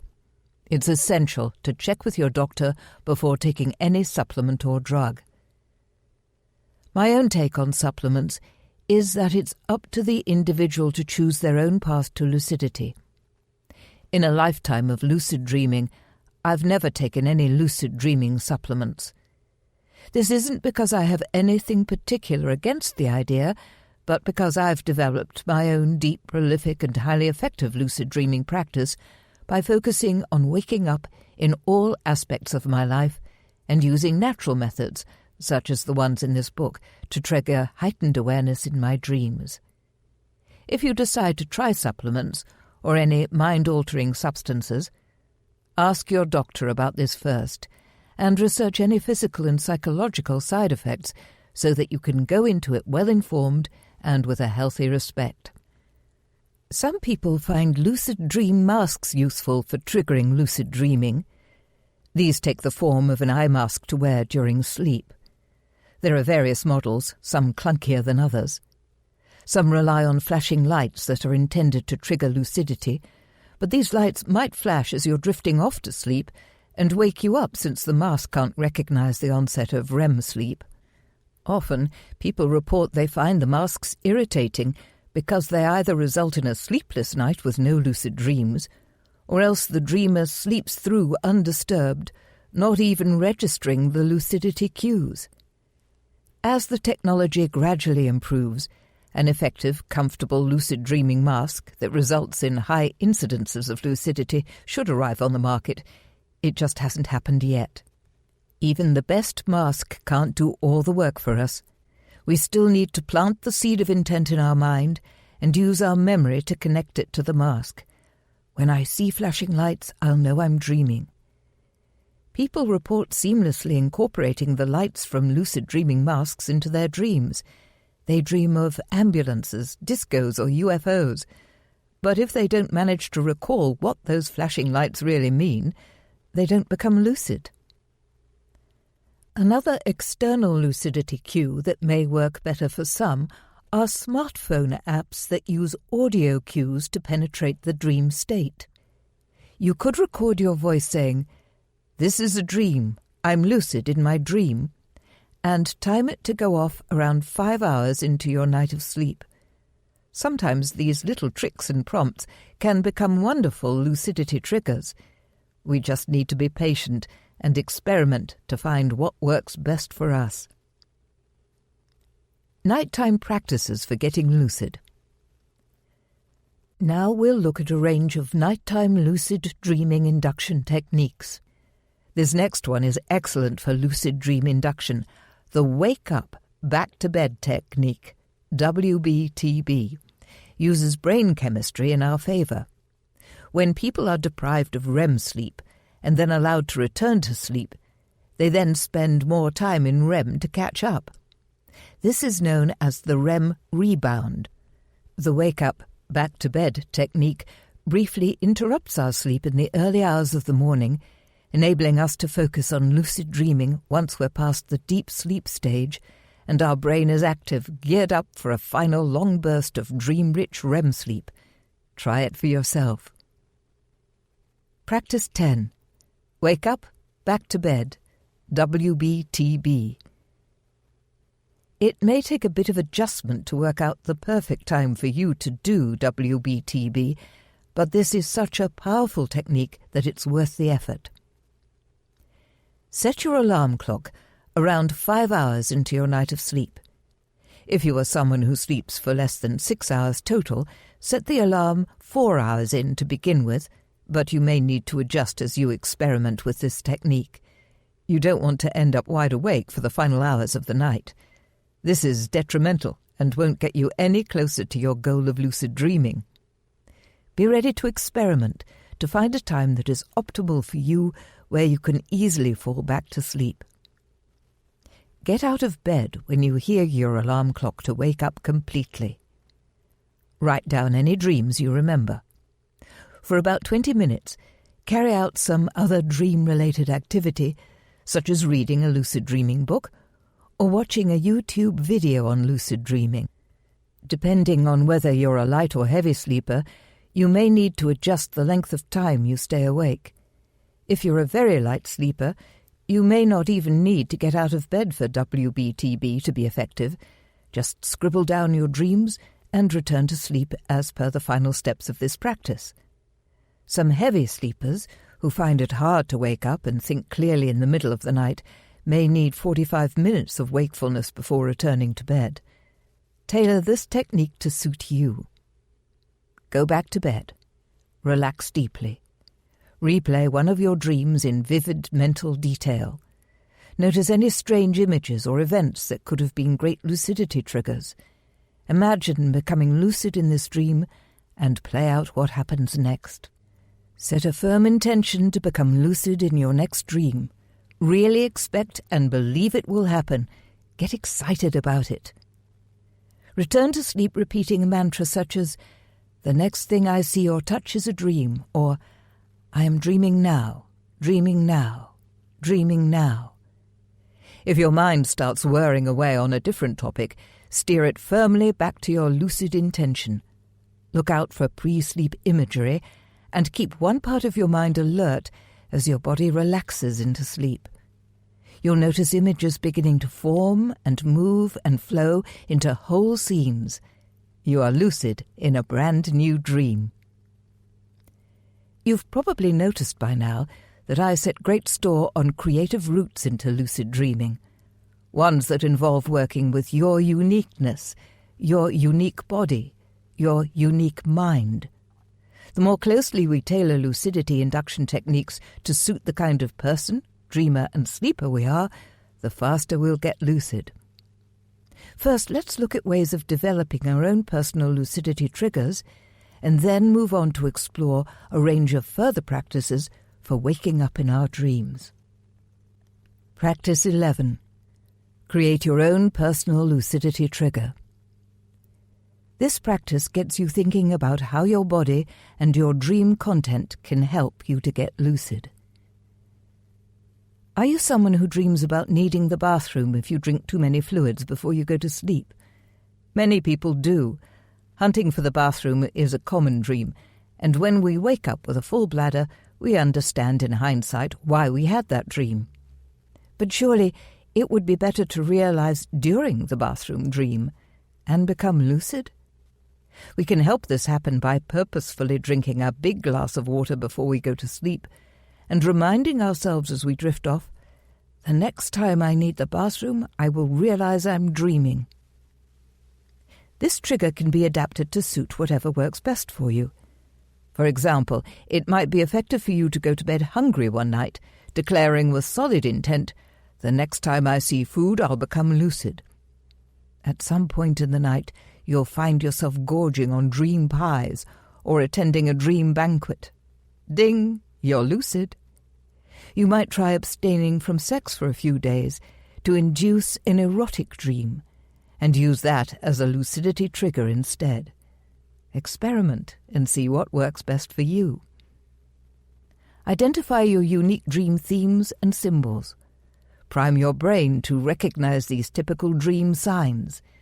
Bring them into your falling asleep mantra. Next time I'm firefighting, singing Sinatra songs, hanging out with my deceased grandmother, I'll realize I'm dreaming. Practice 12. The Finger-Induced Lucid Dream Technique, FILD. Carry out this technique when you're really tired, perhaps in the middle of the night, or as an extra boost when practicing the wake-up back-to-bed technique from practice 10. Lie still with your eyes closed, ready to sleep. Wiggle your forefinger and middle finger very slightly, as if you're playing 2 notes on a piano. Keep the rest of your body deeply calm and still. Gradually reduce this repetitive finger movement until it is a mere muscle twitch, but keep your full attention fixed on this tiny movement. Your brain is alert and active. It is sending a signal to your fingers to move, and they are responding, but ever so slightly. Stay focused on this almost movement as you fall asleep, combining it with a sleepy mantra, I am dreaming, I am dreaming. Then do a reality check. Push your fingers through the palm of your other hand, try to float, or pinch your nostrils closed and try to breathe through them. Are you dreaming? Practice 13. Compile a Lucidity playlist. Gather some of your favourite songs on a playlist, but only choose a few songs, say 3 or 4 maximum. Then spend time turning each of them into a lucidity trigger by singing along to them. I am lucid, this is a dream, or by fiercely concentrating on doing reality checks the moment you hear them. There are apps that can be set to start playing music when you estimate you'll be in REM sleep. Around 4.5 to 5 hours into your night of sleep is often a good time. So connect your lucidity playlist to this, or set a timer on your phone to begin playing your lucidity triggering songs at the allotted time. This triggers the trained response that you have carefully set up, so that when you hear those lucidity tracks, you automatically ask yourself if you are dreaming. The idea is that when your lucidity playlist seeps into your dreams, you'll realize that you're dreaming. This technique may require a few adjustments. The volume must be loud enough for you to register it in your sleep, but not loud enough to wake you up, and you may need to play around with the timing too. Aim for the long period of REM sleep towards the morning, as this is a time where the brain is highly active and the dreams are weird and vivid, which makes getting lucid a whole lot easier. Practice 14. The stuck arm technique. This is simple but can work really nicely. Snuggle into bed and get cozy, but make sure that one of your arms is trapped comfortably under your belly. Then say firmly to yourself, "The next time I move this arm, I'll be dreaming." Now visualize yourself swinging that arm around, pointing at something, or picking up an object, and imagine this action leading to the sudden understanding that you must be dreaming. Put all your awareness into that trapped arm as you drift off to sleep, and keep mentally reaching out with it and seeing yourself becoming lucid. Keep imagining this, and before you know it, it will actually happen. You'll shake hands with a kangaroo and realize with a jolt of happiness that this is a dream. Practice 15. Use mini-awakenings to cement your intent to get lucid. Make sure the very last thought you have before you drop off to sleep is about lucid dreaming. Not just when you fall asleep at the start of the night, but any time you wake up and then return to sleep during the night. We all wake up for brief moments many times in the night. These are often the moments when we shift position or turn over in bed. If you can raise your alertness enough to recognize some of these mini-awakenings and quickly pull into your mind an intention to get lucid, you'll double your chances of having a lucid dream. This is because lucidity is more likely in the later stages of the night, when we are in lighter sleep stages and have longer phases of vivid dreaming. If you're a fairly heavy sleeper, try turning onto your back when you experience a mini-awakening and saying mentally, I'm lucid, as you drift back to sleep. Anchoring your lucid intent to a particular sleep position turns this into a super simple but effective lucidity ritual. In this chapter, we've looked at 11 core techniques to help you build your intent, sharpen your logical thinking about which state of reality you're in, use your memory and your body to help you get lucid, develop a relationship with your individual dream imagery, and fine-tune different practices to help you to recognize that you are dreaming right now. In the next chapter, we'll explore a vital gateway to lucid dreaming, the pre-sleep state, and I'll share my best practices for utilizing this state and cultivating deep, alert relaxation to get lucid. Chapter 3. Relax your way into lucid dreaming. When it comes to lucid dreaming, we can't relentlessly push and force ourselves and expect fabulous results. After all, we're talking about doing a remarkably subtle yet powerful thing, raising our awareness while we sleep.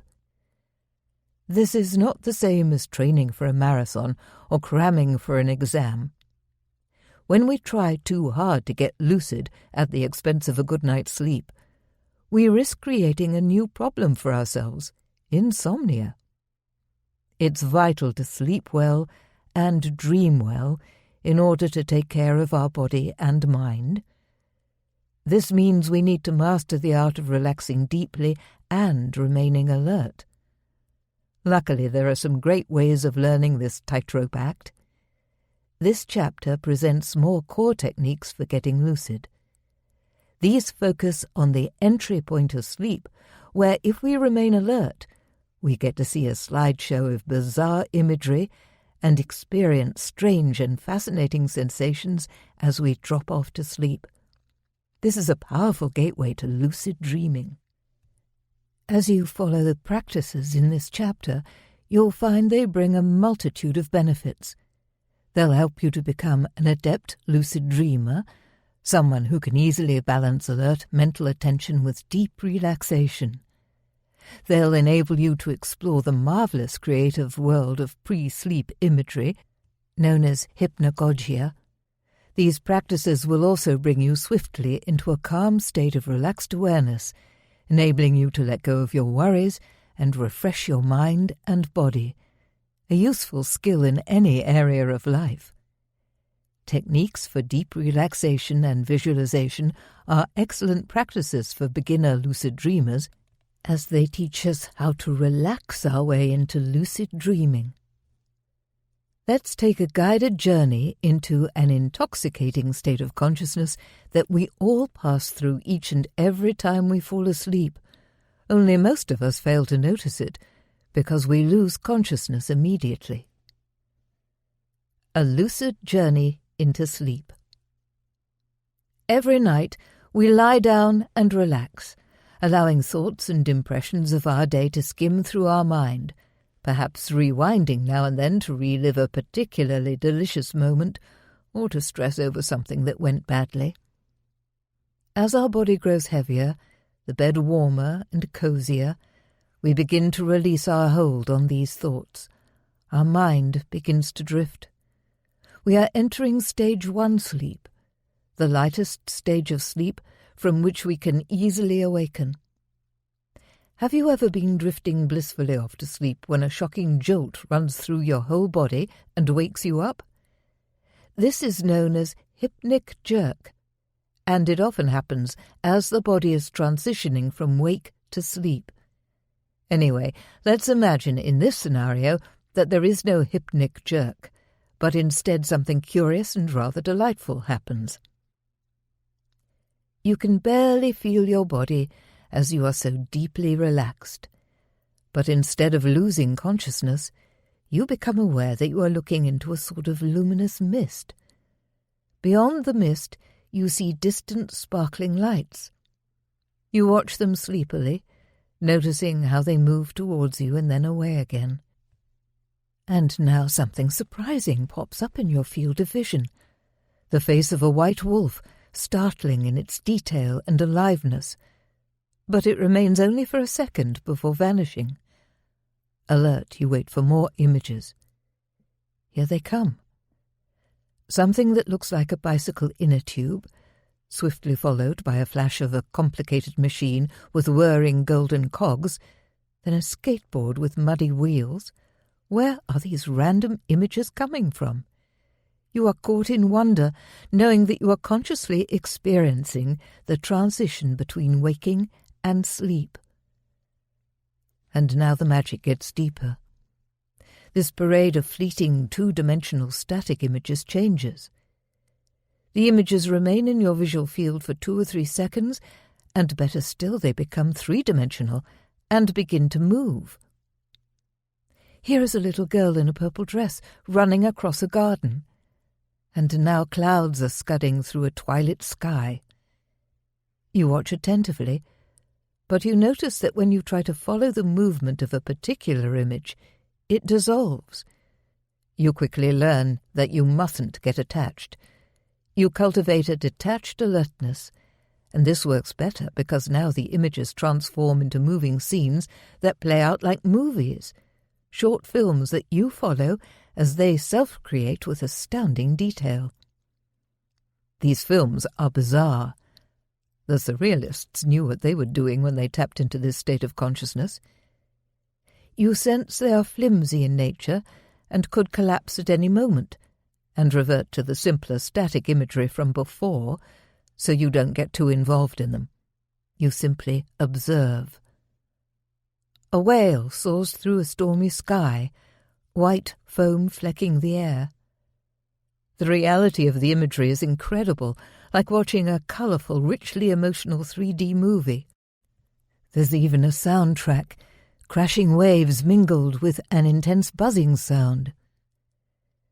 You realize you need to keep a clear head because this imagery is so beguiling and emotional, but you mustn't get sucked in. As soon as you think that, it's as if you're accelerating away from this scene. The whale shrinks to a tiny point above a vast ocean. The scene is all around you now. This is no longer like watching a film. You are in the film. You shoot backwards, lifting into space, and you think, I'm an astronaut. Instantly you look down to see you are wearing a puffy white spacesuit, and the Earth is a blue and white marble far below. This is mad.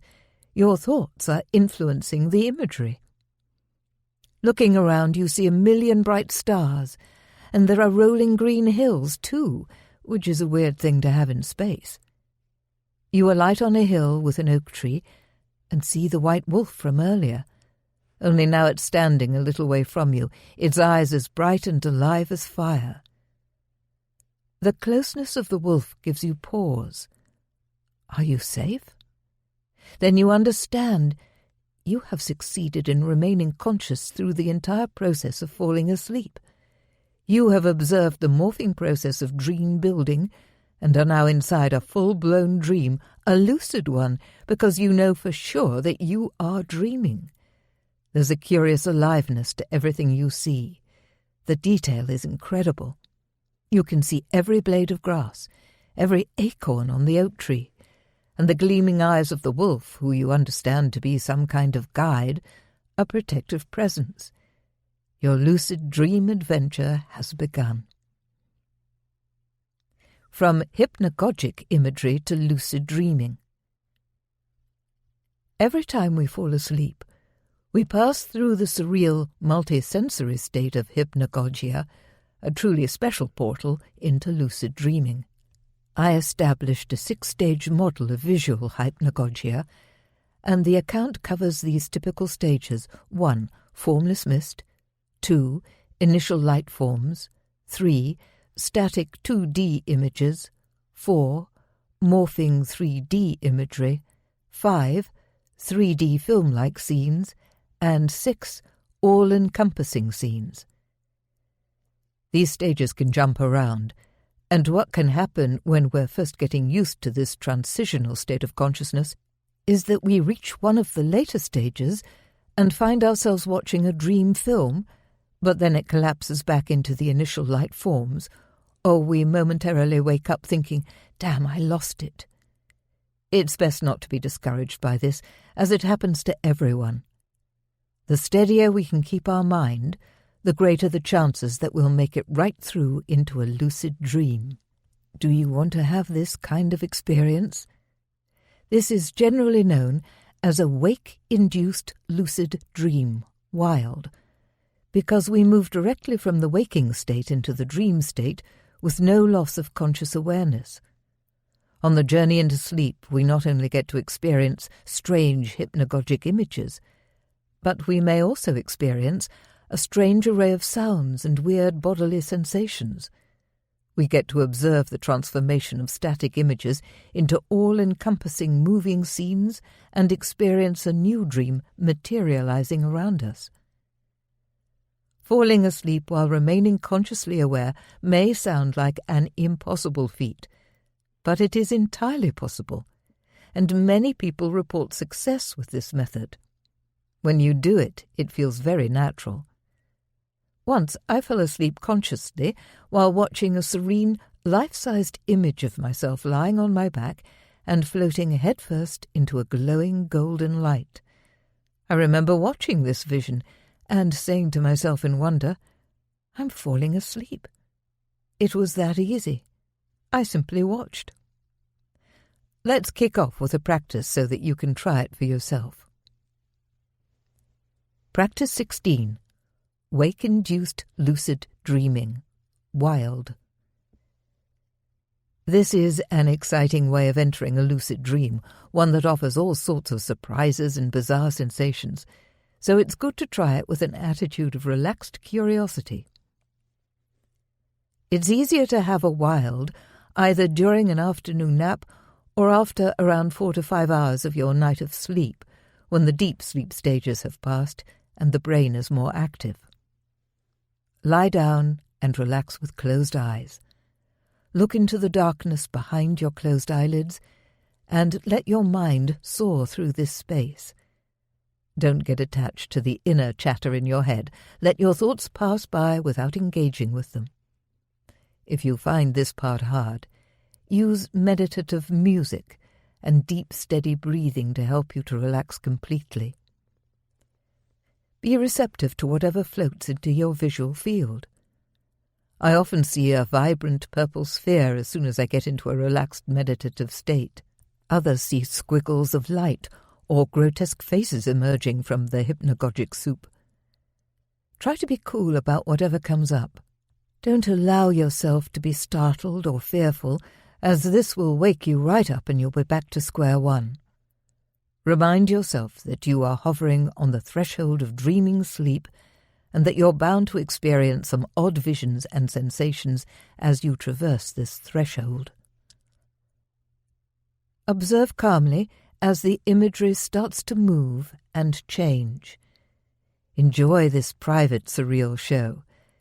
It can be delicious to float between the worlds of wake and sleep, and all in the name of working hard to become lucid in your dreams. As well as seeing a film-like flow of bizarre imagery, you may experience floating or falling sensations, loud buzzing noises, voices, the feeling that you are unable to move your limbs, or the sense of a presence in your bedroom.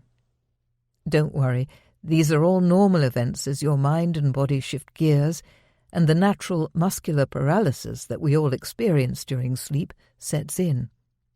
Chapter 8 explores sleep paralysis in more detail. All of these events and sensations can be welcomed because they are simply signs that you are in the process of falling asleep. Floating is great because you can simply roll into a lucid dream from here. As soon as you feel floaty or experience sensations such as falling or shooting upwards, this shows that you're already in your dream body. So simply picture a scene and roll your dream body right into it. If need be, remind yourself of this golden rule. If you become fearful, the imagery will become scarier. You are in an environment where your thoughts, emotions, expectations and intentions shape what happens. You are a pure creative force. That's a good thing, but you'll need to stay calm and fearless. Try to keep an open, curious mind. Be scientific. Document the process. Take mental notes on what happens. Stay relentlessly alert. Do not lose consciousness. You're so close now. Stay aware and attentive. If this seems hard, repeat a lucidity mantra such as, I am lucid in my dream, lucid in my dream. At some point soon, the movie stream of imagery will leap into an immersive 3D scene with you in it, and bam, you'll be lucid dreaming. If this doesn't happen, create a scene in your mind's eye. This is usually easy to do in the hypnagogic state, because imagery creation is what this state is all about. Picture a beach in the Seychelles and walk right into it. It can be that easy once you're so deeply relaxed that you don't feel your body. The imagery emerges bright and real. Your toes sink into warm sand, and the waves sparkle beckoningly. Exotic holidays have never been so cheap. Sometimes you may end up floating in dark space with no imagery and no dream body. Not to worry. You have simply found the lucid void. This is what I call the gap between dreams, and you can rest here and enjoy this deep meditative space, or you can zip around exploring, or visualize a new dream and shoot into it. The void may seem uniformly black at first, but when you observe you'll see colours and sparkles of light everywhere. This is the stuff that dreams are made from, so be prepared to watch a dream take form spontaneously right before your eyes as your lucid adventure continues. Playing with the lucid dream body. When I was a child, I used to spontaneously experience moments of physical expansion while awake, when I would suddenly feel much vaster than my little child's body. I thought of this experience as Big Clare, and used to call to whoever was nearby, "Hey, it's happening again, look at me, I'm Big Clare." They would glance at me unimpressed, as I still looked the same size to them. I realized it was my inner perception that had changed, but it felt so real that it struck me as odd that I looked the same when it happened. Exciting, though. I looked forward to those episodes, which reminded me of the sensations I experienced in the dreams I thought of as special. During that time of my life, aged between 7 and 11, I was journeying regularly out of my bedroom at night in lucid experiences where I would fly over the house and explore the garden and surrounding fields. I remember how utterly magical it felt to be in a body so light it could hover and fly. All I had to do was think myself in a particular direction. Every night we transition into a different body, our dream body. That body might look and feel more or less like our own, although happily it tends to lose all the usual aches and pains and is lighter and more flexible. Or it might be the body of an animal we become in the dream. In some dreams we are somebody else. We become our best friend, or ourselves at a younger age. The dream body is a remarkable, flexible extension of consciousness. When we become lucid in our dreams, we can play with the dream body and do the most marvelous things. In waking life, we may be lying in a hospital bed, yet we can still dance with incredible energy and grace in our lucid dreams. In this way, we connect with the energy of a healthy, toned physical body, and this can be a healing experience. The dream body is our ally and asset. Anything is possible. I have performed delicious floaty backflips in mid-air in lucid dreams, and turned myself into animals, birds and objects, such as bouncy balls or stars. I have been male and female, old and young. I have used my dream body to fly, float, and dive through walls, mirrors, and doors. In my dream body, I can shoot up to the moon like an arrow, or become multiple people simultaneously. I have purposefully made my dream body disappear, atom by atom. We can choose to discard the dream body completely and become a floating point of conscious awareness, or dissolve into the dream air. When we mentally practice shape-shifting while awake but relaxed, we forge a trail to make this easier to achieve during a lucid dream. The following practice shows how. Practice 17. Shape-shifting. I'd recommend this wonderfully creative practice not only for lucid dreaming induction, but for any time in your life when you experience a creative block. Shape-shifting teaches us mental flexibility and heightens our ability to get inspired. Lie down, close your eyes and relax by taking a deep breath. Imagine all the tension flowing from your body when you exhale. Do this for several breaths until you feel your limbs grow heavy. In your mind's eye, play imaginatively with your body. Can you stretch as tall as the ceiling? Can you shrink down to the size of a hedgehog or expand to gigantic proportions? Can you inhabit the body you had as a child? How does it feel to be this size again? In your imagination, practice the arts of invisibility, weightlessness, and shape-shifting.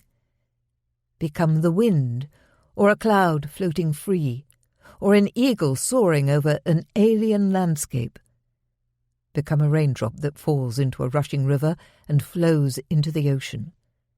Become a grain of sand, a lollipop, a sports car, or a racehorse. There are no limits, and you can have such fun with this. Although on reflection, being a lollipop might not be so great. Becoming an oak tree might be more relaxing than having someone bite your head off. Identify the moment you can't feel your body anymore. Do this every night so that it becomes a habit. Recognize this as a sign that you are lucidly falling asleep, and remain mentally alert to what's going on, the weird imagery, sounds, and sensations of the hypnagogic state. Once you can no longer feel your body, create a scene in your mind's eye, one where you're doing what you would love to do in your ideal lucid dream. Feel your dream body. Are you a person? An animal? What can you do in this body? Play with your ideas, but stay focused and carry out the occasional reality check. Soon you might notice that you have in fact fallen asleep, and that everything you see and experience is a dream.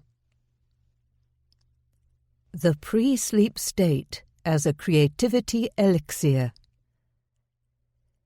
In states of deep relaxation where we are close to falling asleep or waking up from sleep, the boundless creativity of dreaming mingles with our active waking brain.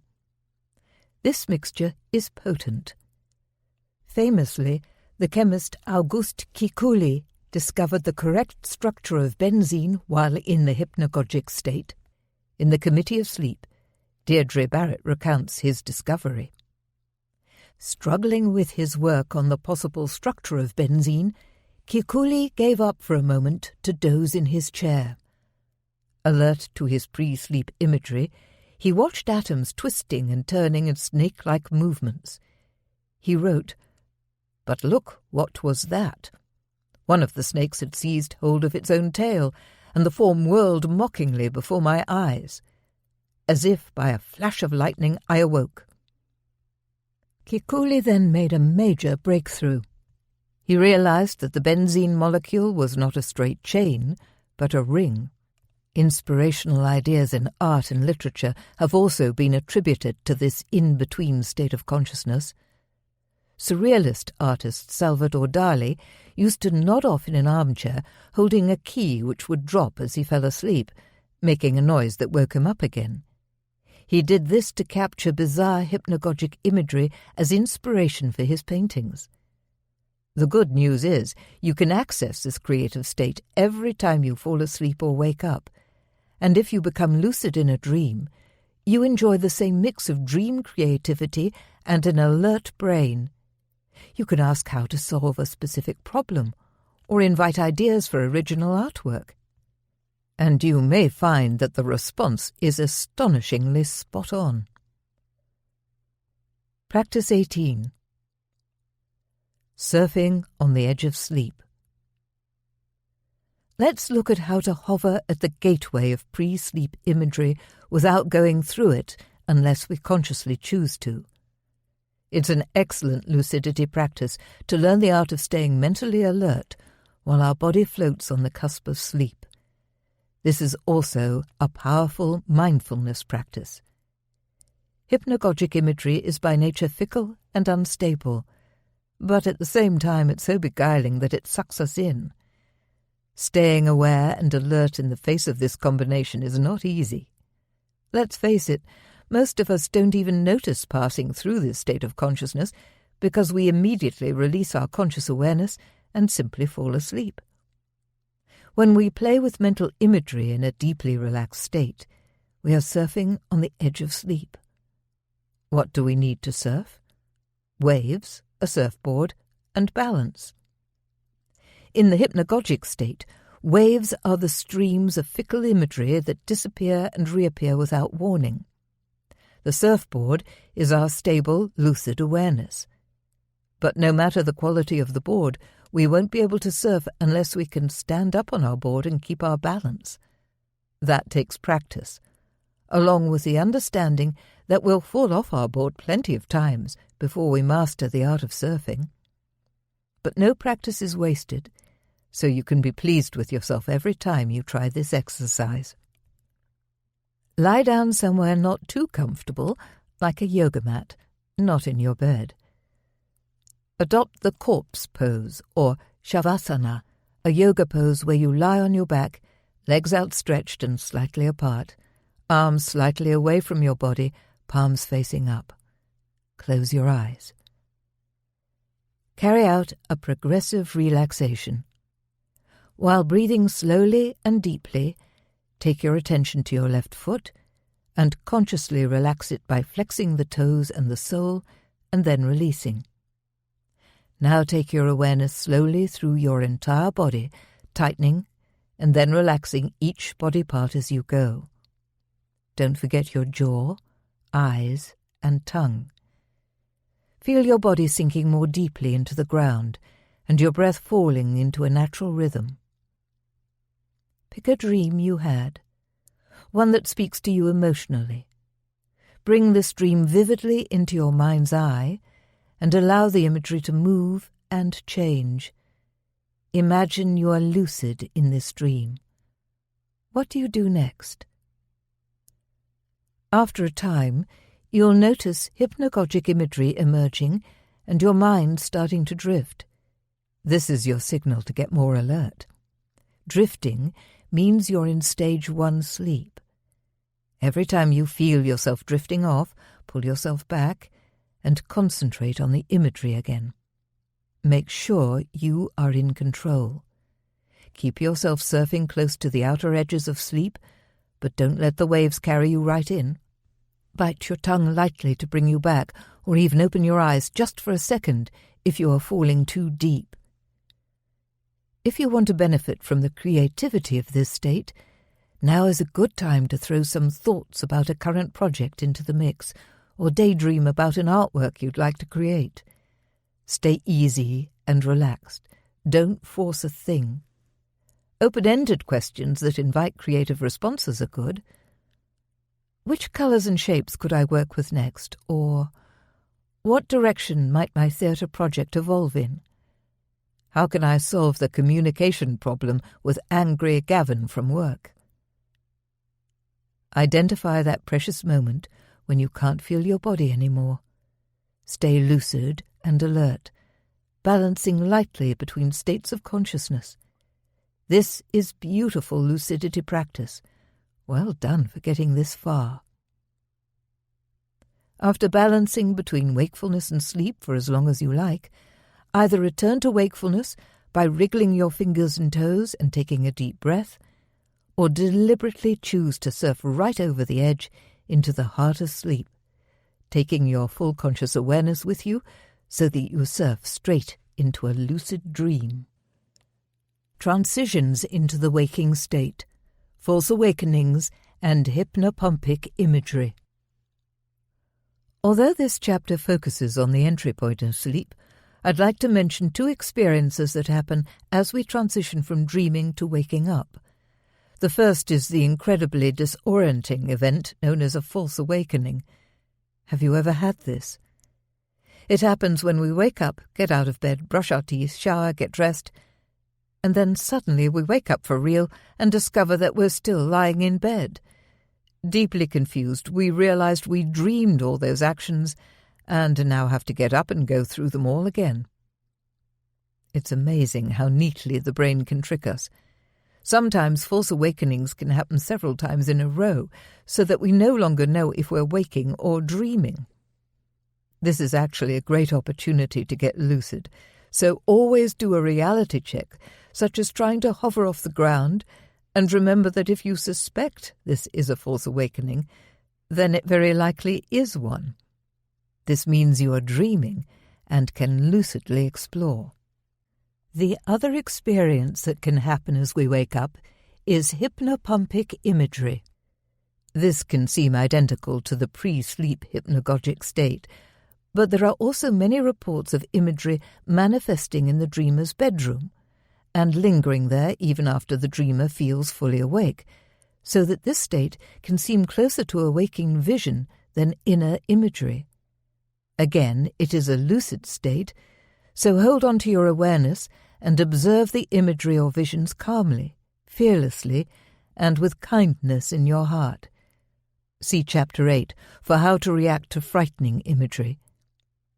If you view these sleep exit states as further chances to get lucid and discover more about the weird and wonderful world of dreams, you'll be on the right track. Core skills to increase intent. Let's look at some other good ways of inviting lucid dreaming into our life by practicing core skills to build our intent to get lucid and by paying more attention to our physical body. Practice 19. Sleep under the stars, or at least in a different room. When we sleep elsewhere, we tend to sleep more lightly, with more frequent awakenings. The sounds and scents are different. The lighting is not what we're used to. The mattress is lumpier than our own, the duvet warmer. For heavy sleepers, spending a night on the sofa or pitching a tent in the garden could result in a greater likelihood of getting lucid, especially if we create a solid intent to wake up in our dreams that night. Alternatively, stay in your own bed, but try going to sleep sitting up, or prop yourself up with extra pillows under your head or feet to prompt you into lucidity during the night. It could also be helpful to adjust the light levels in your bedroom so that it's a little brighter than what you're used to. Of course, any technique that disrupts your sleep should be practiced with caution, and not every night, because sleep is essential for our good health, so go easy on this one. I know some people who have a lucid dreaming nest in their home that they sleep in when they plan to have a night of lucid dreaming. Undisturbed by your bed partner snoring, and free to put on the light to record middle-of-the-night dreams, or practice the wake-up back-to-bed, WBTB technique, without anyone throwing pillows at you and yelling, "Just let me sleep." This can be an effective practice for creating a rock-solid intent to getting lucid. Practice 20. Become a dedicated daydreamer. This is a marvelous practice for lucid dreaming. There's no need to feel guilty when someone catches you gazing dreamily out the window. You can tell them you're engaging in important lucidity training. Yes, even if you're indulging in sexual fantasies or imagining test-driving a Ferrari. Daydreaming mingles fantasy with waking consciousness, and whenever we do it, we are taking one step closer to dreams. Just let your mind drift into a scenario and follow it through. Sometimes rewinding the action and replaying things in a different direction. Become a movie director and guide events. Bring in interesting characters, dialogue, colours and sensations. Have a ball with this. You are the all-powerful creator of your daydreams. Link your faith in your daydreaming abilities to your intent to wake up in your dreams and have similar adventures while lucid dreaming. Practice 21. Dream reliving. This is creative daydreaming with a twist. Instead of your usual daydreaming topics, take a previous dream as a starting point. In your mind's eye, relive your dream in startling detail. Curl up with your dream tiger, go flying through the Milky Way, or visualize yourself having the best dream sex of your life. Change the dream as you like, and imagine yourself lucidly navigating it. Dream reliving is excellent practice for lucid dreaming. For best results, ignore everyone else in the office and lie down and relax to make your dream reliving extra vivid. They can step over you on their way to the coffee machine. Seriously, though, deep relaxation techniques and powerful visualizations can work with an existing dream to send a strong message to your unconscious mind that your intention is to wake up in a dream. Practice 22. Start a bodywork practice. Tai Chi, yoga, expressive dance, or Zen walking are just some of the many practices that increase body awareness. The more often we spend time bringing our awareness into our physical body and tapping into the flow of energy throughout our limbs, the more likely we are to notice when we find ourselves in our light, floaty dream body. This is one of the best lucidity cues because our body doesn't feel exactly the same in a dream as it does in waking life, not if we stop to check in with it. Train your body awareness and notice everything about how your body feels and looks, and how it interacts with the environment. For example, does your hairstyle affect the way the waking world looks? If you have coppery spirals of hair bouncing around your face as I do, these are your frame for viewing the world. Funnily enough, I've never once noticed my curls framing my vision in lucid dreams. This is another personalized reality check. Notice also your height and posture, the tightness of your jeans, the jiggle of your breasts, the weight of your feet on the ground. Are you ever aware of these things in your dreams? A simple reality check such as jumping in the air and seeing if you come back down to earth with a bump can be really helpful. And remember, if you are unsure enough about the reality in which you find yourself to feel the need to test it by jumping around like a frog, then it's pretty safe to assume that you are dreaming. If moving around is difficult for you, or if you fancy a different approach, some lucid dreamers report that acupuncture triggers lucid dreaming. Brazilian novelist Krishna Monteiro first read about this in Llewellyn's complete book of lucid dreaming and tested it for himself. He had 2 acupuncture sessions in 2 weeks and was excited to have lucid dreams following each session. Krishna told me that the acupuncturist worked mainly on the crown of the head and between the eyebrows, stimulating the crown chakra and the third eye chakra. If you aren't phobic about needles, it could be worth a try. Practice 23. Hone your strangeness radar. Notice beauty and strangeness as you go about your daily life. Is that a duck up in that tree? Oh no, just a massive pigeon. But for a moment your eyes fooled you. Do a reality check. Wow, look at the snow nestling on top of those bright orange berries. How beautiful against the grey sky. Are you lucid dreaming? Someone has put a child's lost bobble hat on top of a large rock at the local playground, turning the rock into a weird gnome. Could this be a dream playground? Allow this ability to notice to creep into your dreams. Out-of-place objects, an unusual person, an animal that speaks, a strange location, a bizarre or improbable event. All of these should prompt you to do a reality check. View all of life as a waking dream and ask yourself regularly, am I dreaming right now? Practice 24. Create a lucidity ritual. Being ritualistic about lucid dreaming can help to create the right intent so that our mind is geared up to realize we are dreaming. Some people find a serene candlelit bath, followed by 10 minutes of meditation before bed, along with a lucidity trick, such as holding a lucid talisman in their hand all night, increases their chances of having a lucid dream. Consider a mix of the following elements when you create your lucidity ritual. A meditation practice, such as the one in Practice 4, early morning meditation to incubate a lucid dream. A dream reliving exercise, such as Practice 21, or set a visualization to music along the lines of the next practice in this chapter, Practice 25. Create a pre-sleep visualization to trigger lucidity. It's good to finish off your lucidity ritual with the observation of pre-sleep imagery, as in Practice 18, surfing on the edge of sleep. Combine these elements with a little trick, such as writing down your intention to get lucid on a piece of paper and putting it under your pillow, or trying to hold a lucid talisman in your fist all night to remind you to get lucid.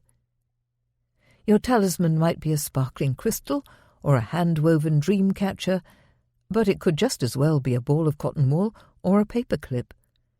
As long as you imbue that paperclip with your intent to get lucid, it'll work just as well as any other object. It's all about intention and remembering to do reality checks whenever you become aware of your fist closed around your talisman. Create any pre-sleep ritual you like, and carry it out on the nights when you are seriously chasing a lucid dream. Be sure to integrate your favorite practices for getting lucid into your chosen ritual. Practice 25. Create a pre-sleep visualization to trigger lucidity. You can easily create your own effective, highly personal pre-sleep visualization to trigger lucidity. This is also a great way of reconnecting with dream energy before you go to sleep. It works best with a positive dream. However, you could also choose a dream that you'd like to change and imagine yourself lucidly guiding it to a more satisfying conclusion before writing down your new recreated dream. There are many tips on doing this in Chapter 8 on nightmares. Choose a vivid dream, one that left you with a strong impression. Sit with closed eyes and mentally re-enter your dream. Conjure it up in bright detail and feel the emotions you felt at the time. Imagine yourself becoming lucid in this dream and imaginatively play out what you do next. When you have been through the whole dream and feel thoroughly connected with your own dream energy and happy with how events play out, write down your visualization. Use the first-person present tense. I am dancing barefoot on a giant steel drum, creating deep sounds with my feet. Insert as much detail as possible and use your senses to bring the dream to life with scents, colours, sensations, emotions, tastes and sounds. You are now the owner of a personalised lucid dream-triggering visualization. Keep it by your bed, and whenever you want to get lucid, read it before turning out the light at bedtime.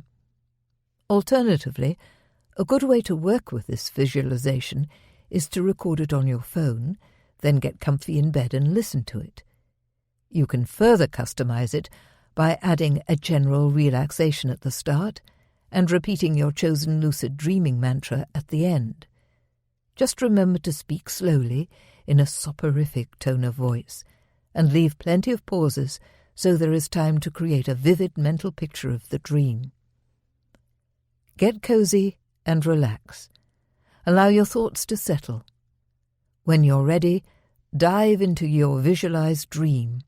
Luxuriate in it, knowing that connecting to your dream energy in this way will help you to get lucid in your dreams. Repeat a mantra to yourself as you fall asleep, such as, "Tonight I wake up in my dreams," or "I am lucid, I am lucid." Change the dream in your visualization script regularly for variation and to keep the exercise fresh. A lucid dream triggering visualization. Here's an example of a visualization based on a powerful dream I had in 2018. You're welcome to borrow it if you like it, or get a friend to read it to you while you drop off to sleep. Your whole body feels deeply relaxed. Your mind grows calm and still. As you lie comfortably, feeling very calm and relaxed, you see a scene forming in your mind's eye, and you realize that this is your dream coming to you.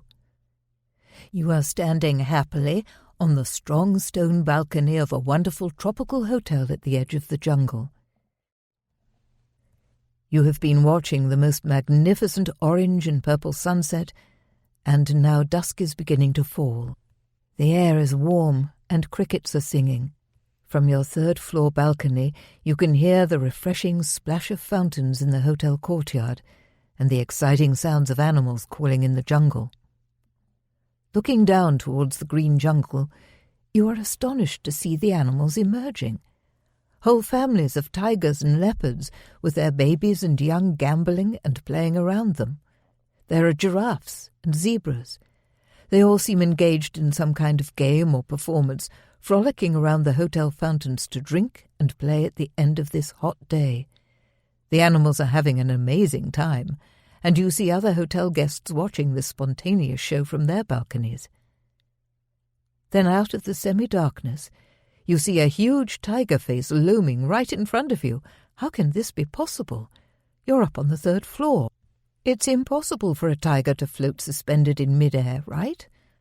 With a gasp of recognition, you understand that you are dreaming. This is a magnificent dream tiger, and it has come to visit you. In awe, you look your dream tiger in the eye.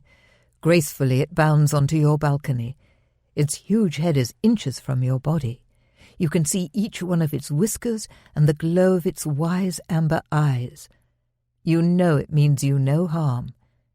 It's as if it wants to offer you its power, strength, and protection. It wants to be your friend. Laughing in delight, you find yourself floating up into the air. "I'm dreaming this," you say in wonder. Your beautiful dream tiger levitates with you, and you get the strong feeling that you have known each other forever. It's like meeting part of your own soul. Together you turn slow somersaults high above the jungle as the stars begin to come out one by one. As you play in the sky with your tiger, you repeat to yourself over and over with perfect lucidity, "I am dreaming. This is a dream.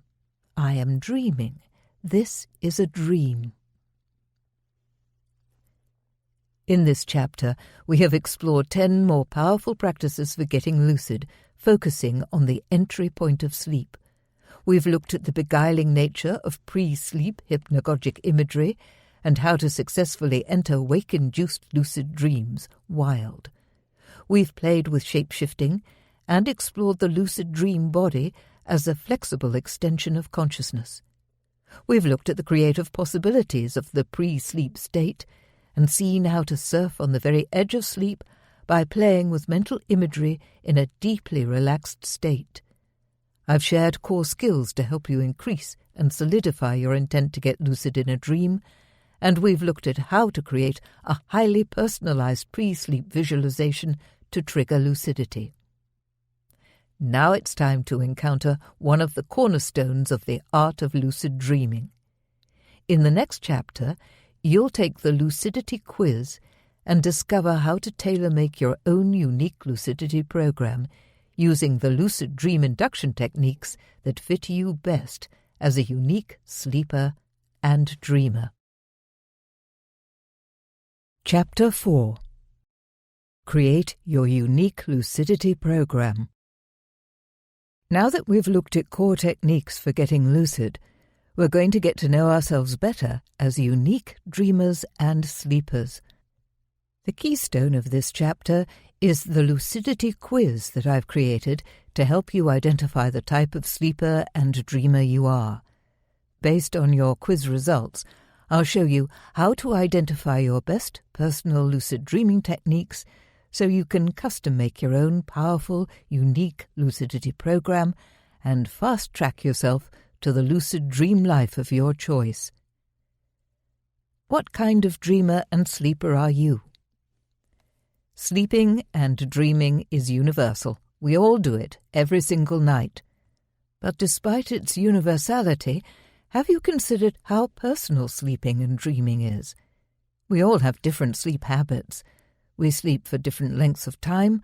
Some have trouble dropping off to sleep. Others sleep like logs.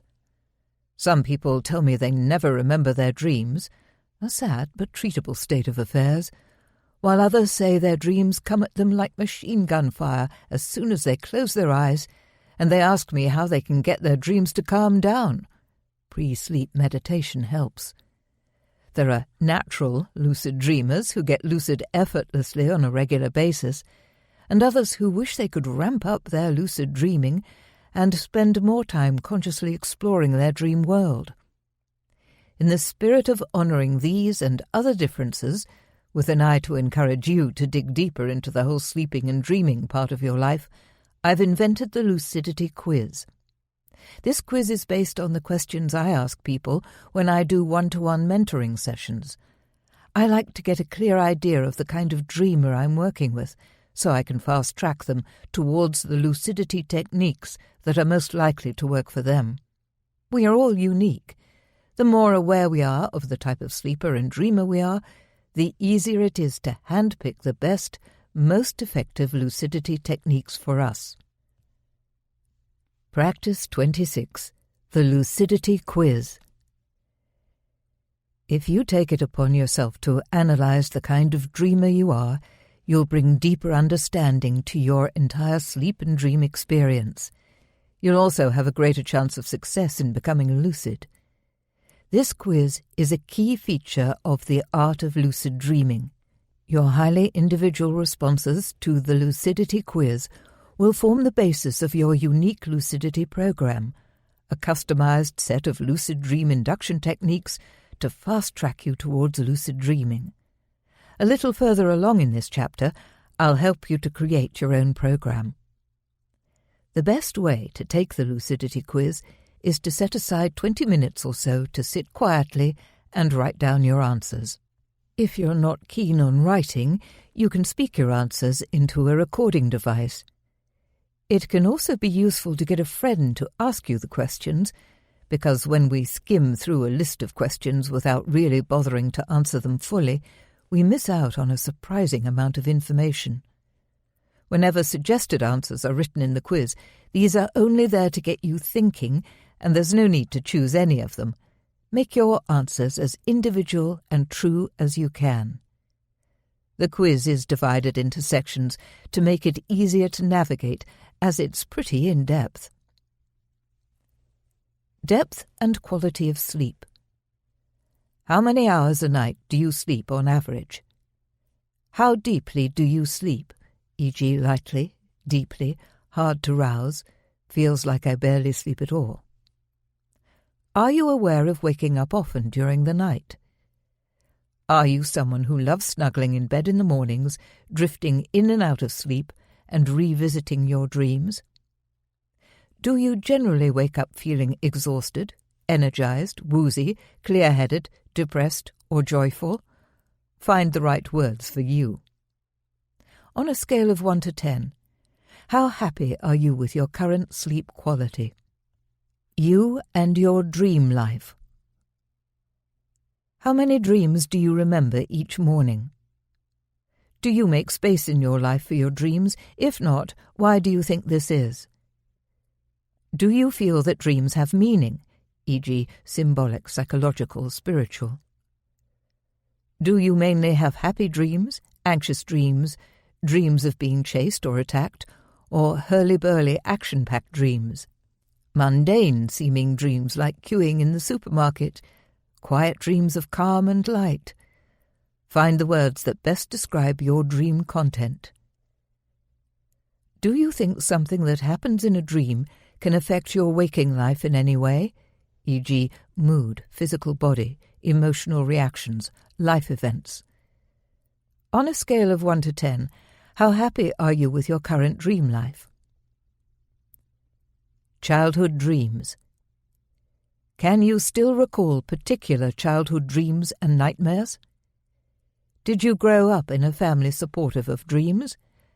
Think back to how your parents or teachers responded when you shared dreams or nightmares as a child.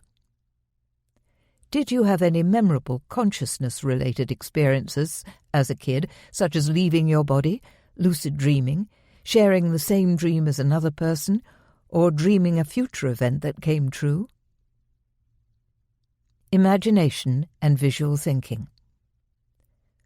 Would you consider your imagination to be A, wild, free and unstoppable, B, vivid and inventive, C, average, D, you don't consider yourself an imaginative person? If someone leads you through a guided meditation or imaginative journey, is it easy for you to follow this, and does your mind produce accompanying visuals, or is it more like just listening and not seeing anything? What kind of waking daydreams and fantasies do you indulge in, if any? Are your daydreams similar to the kinds of dreams you have at night? If you close your eyes right now and visualize an apple, how clearly do you see it? Would you describe yourself as artistic? Nightmares. Do you have nightmares? A, never. B, only as a child, never now. C, rarely. D, at least 6 times a year. E, monthly. F, weekly. G, nightly. How high is the anxiety level in your nightmares? A, relatively low. B, high. C, unbearable. D, I'm scared to go to sleep because my nightmares are so terrifying. Do you have any scary pre-sleep imagery or frightening lucid experiences where you feel consciously aware but are unable to wake yourself up? Insomnia and sleep disturbances. Do you suffer from insomnia, defined as lengthy periods of sleeplessness or an inability to fall asleep? Do you sleepwalk, sleep talk, act out your dreams, experience sleep terrors where you scream and thrash and generally don't recall anything afterwards, or experience sleep paralysis where you feel locked in your body and unable to wake up? If you experience periods of sleeplessness during the night, do you find this irritating and debilitating, or do you welcome this as a time for creative thinking and fantasy? Do you often feel sleepy during the day? Depression and anxiety. Have you ever experienced periods of anxiety or depression? Do you ever cry or feel depressed and worried in your dreams, or wake up suddenly in the night feeling anxious? Are you currently taking medication for anxiety or depression? Medications can have a strong effect on dreams, repressing or activating them. Awareness. What is your most usual level of awareness in your dreams? A, regular lucid dreams with stable lucidity. B, occasional lucid dreams, some difficulty staying lucid for long. C, fairly aware but not fully lucid. D, non-lucid. E, deeply non-lucid. How conscious are you in your waking life? How often do you feel fully, gloriously alive? Do you examine your state of consciousness while awake and in your dreams? In non-lucid dreams, we assume we're awake until we wake up for real and realize we were dreaming. How do you know you're not dreaming right now? Lucid dreaming. Do you have spontaneous lucid dreams? Do you think lucid dreaming is easy, hard, dangerous, transformative? Find your own words. How often have you experienced lucid dreams? Why do you want to get lucid in your dreams? The next step of the Lucidity Quiz is to go back through all the questions and jot down your ideal answers. This illuminates your ideal relationship with your sleeping and dreaming mind. It can be very positive to hold an ideal goal lightly in your mind as you get more deeply into lucid dreaming. It's nice to revisit this quiz every so often to see how your sleeping and dreaming life transforms when you pay attention to it, and in order to create a fresh, unique lucidity program. Best techniques based on your dreamer type. Now that you've done the Lucidity Quiz, you'll have a clearer idea of the kind of dreamer and sleeper you are. When we understand this, we can fast-track towards the most effective lucid dreaming techniques for us personally. This helps us avoid wasting time on techniques that likely won't work for us. Coming up is a list of different dreamer or sleeper types. Each type is set up as a lucidity program, with my recommendations for the best path to get lucid and the techniques that are most likely to work well for that particular type. I've pointed to specific practices from this book, so you can always refer to this chapter when creating unique lucidity programs for yourself as your path into lucid dreaming deepens and transforms. You will identify with more than one type of sleeper dreamer, and will probably fit into quite a few categories. Go through the list and choose from the 15 different types. In short, these are the 5-hour sleeper, the deep sleeper, the light sleeper, the agitated sleeper, the insomniac, the high recall dreamer, the low recall dreamer, the anxious or depressed dreamer, the highly aware person, the visual and imaginative thinker, the unsupported dreamer, the child prodigy dreamer, the happy dreamer, the lucid dreamer, and the nightmare sufferer. It's useful to write down your own unique combination of types. After taking the Lucidity Quiz, one person might identify themselves as a deep sleeper, nightmare sufferer, visual and imaginative thinker with an upbringing unsupportive of dreams.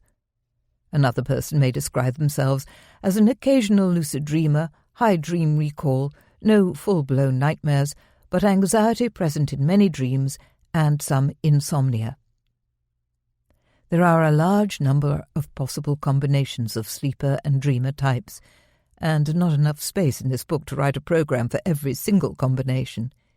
Instead, what I've done is provide you with 3 examples of unique lucidity programs for common combinations of sleeper-dreamer types, so you get the idea and can then create your own. You can do this quickly and easily by referring to the listed suggestions for the most effective lucidity techniques for each overall sleeper-dreamer type that you identify with, and combining them into a program that reflects your individual needs. There's also a unique lucidity program template in Appendix 1 for you to fill out with your own tailor-made routine. Remember that all my suggestions should only be viewed as guidelines. If a particular practice is recommended for a type of sleeper-dreamer that you don't resonate with, this doesn't mean you shouldn't try that practice. All the practices in the Art of Lucid Dreaming can be used by anyone at any time.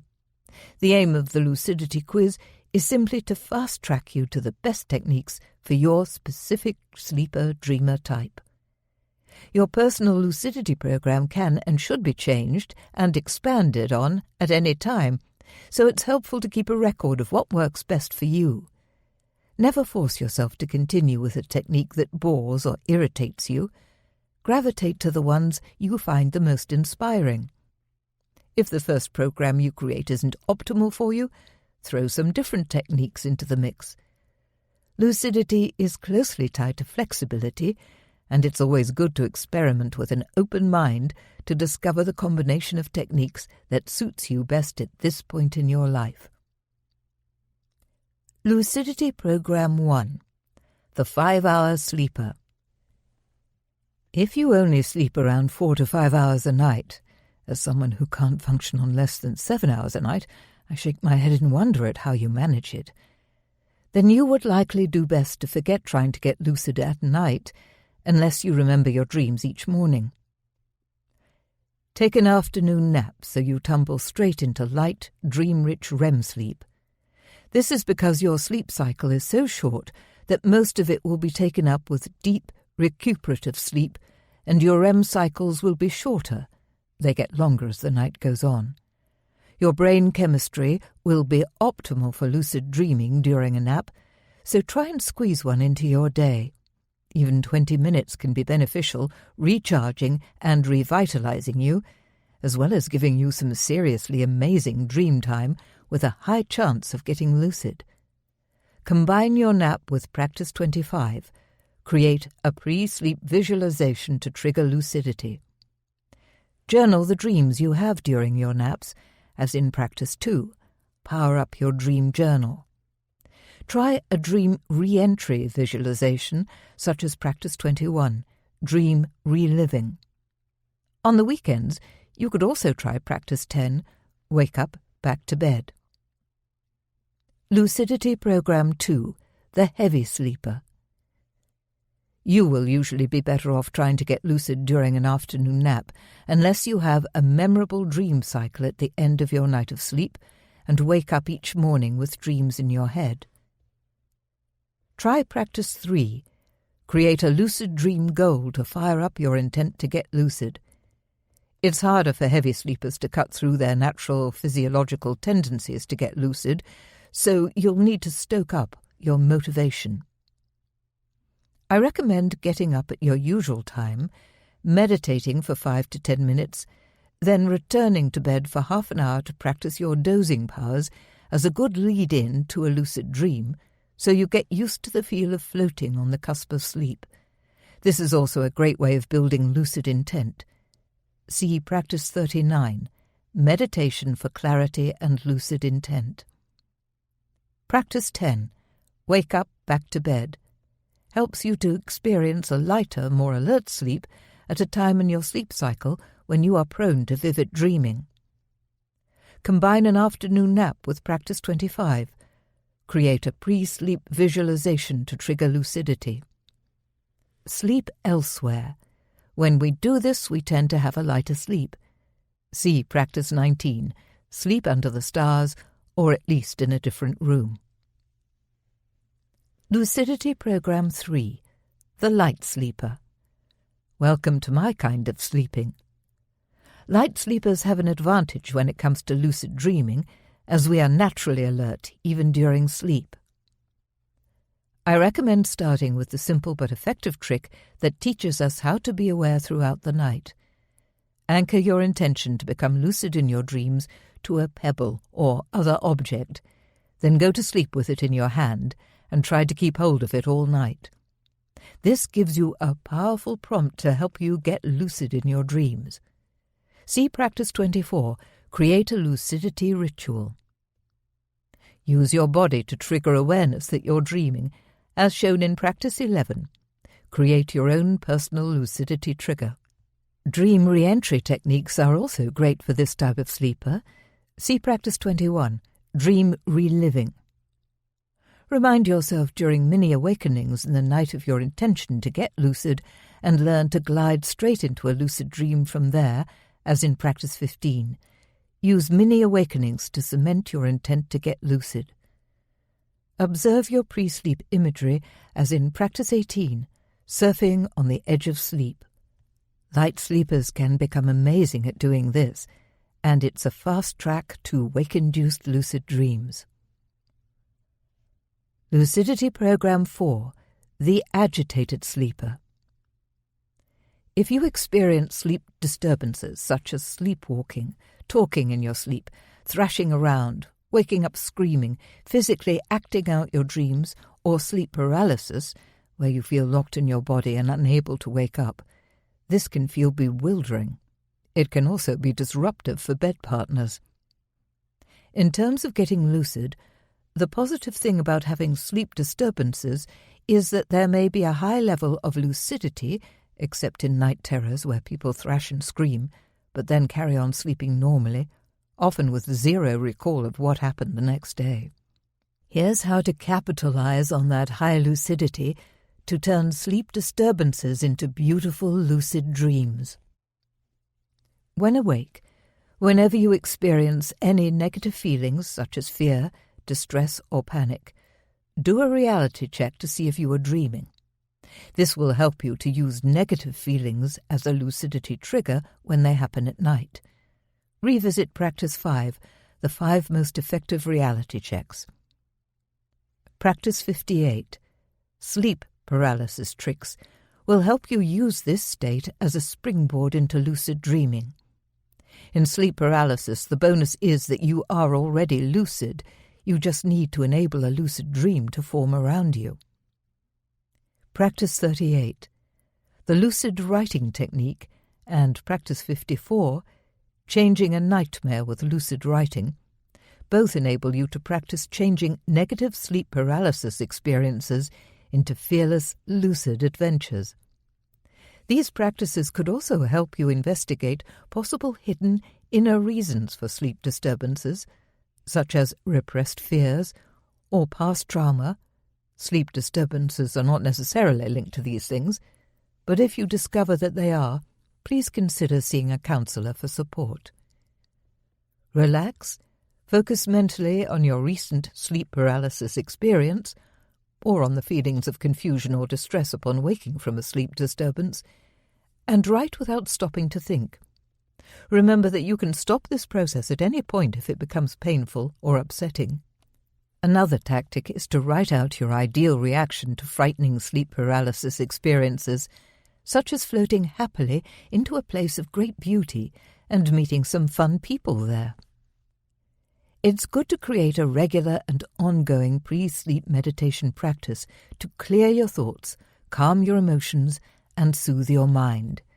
See Practice 39, Meditation for Clarity and Lucid Intent, and customize it to suit you. Lucidity Program 5, The Insomniac. If you have trouble falling asleep, or spend hours in the night wide awake, you could put your alertness to good use and simultaneously resolve at least a portion of your insomnia by practicing the techniques in Chapter 3 on relaxing into lucid dreaming.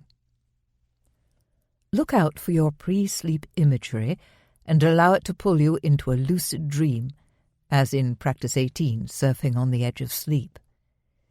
Any type of yoga would be beneficial, including the simplest form, which is lying on your back and focusing on your breath while imagining something peaceful, such as a lucid dream of flying over an enchanting landscape. Try Practice 25. Create a pre-sleep visualization to trigger lucidity. Let sleeplessness become your gateway to beautiful, restful, lucid dream experiences with Practice 10. Wake up, back to bed.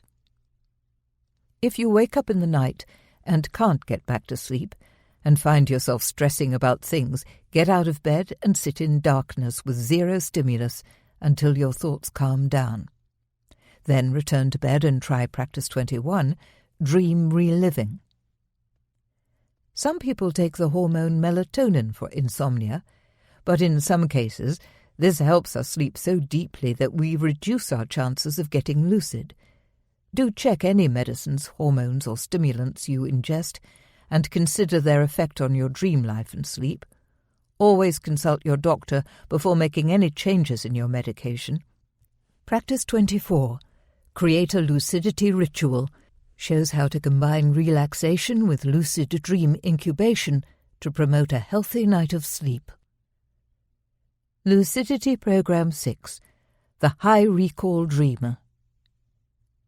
Anyone with high dream recall has already taken a big step towards lucid dreaming because you are used to shining conscious attention on your dreams.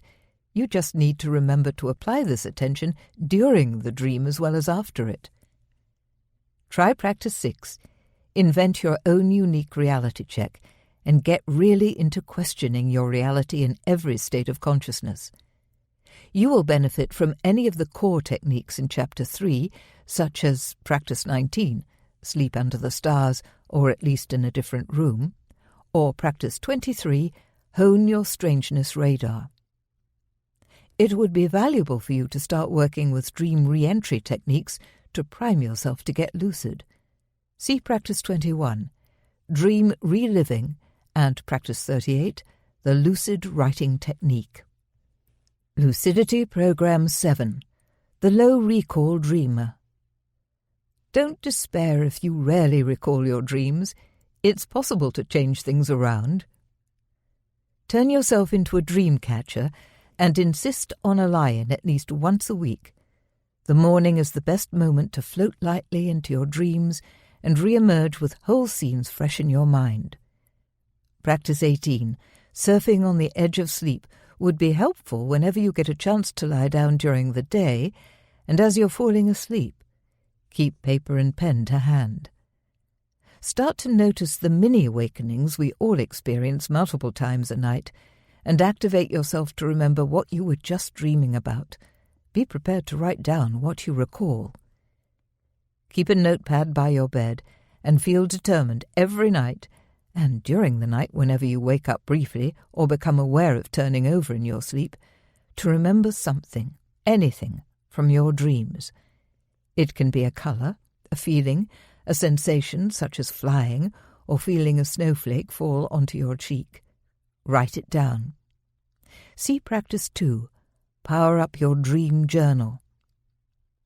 Chapter 3 is full of techniques to help you enter the exciting gateway of pre-sleep imagery, and once you've mastered that, lucid dreaming is only moments away.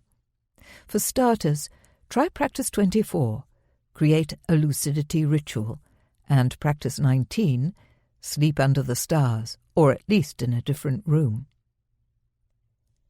Lucidity Program 8, The Anxious or Depressed Dreamer. If you're the kind of dreamer who doesn't usually have full-blown nightmares, but finds that anxiety is often present in your dreams, or if you sometimes wake up in the night feeling very anxious, this can indicate underlying anxiety. If you suffer from depression, you may either find that you recall almost no dreams, or that your dreams are very vivid, prolific, and sometimes disturbing.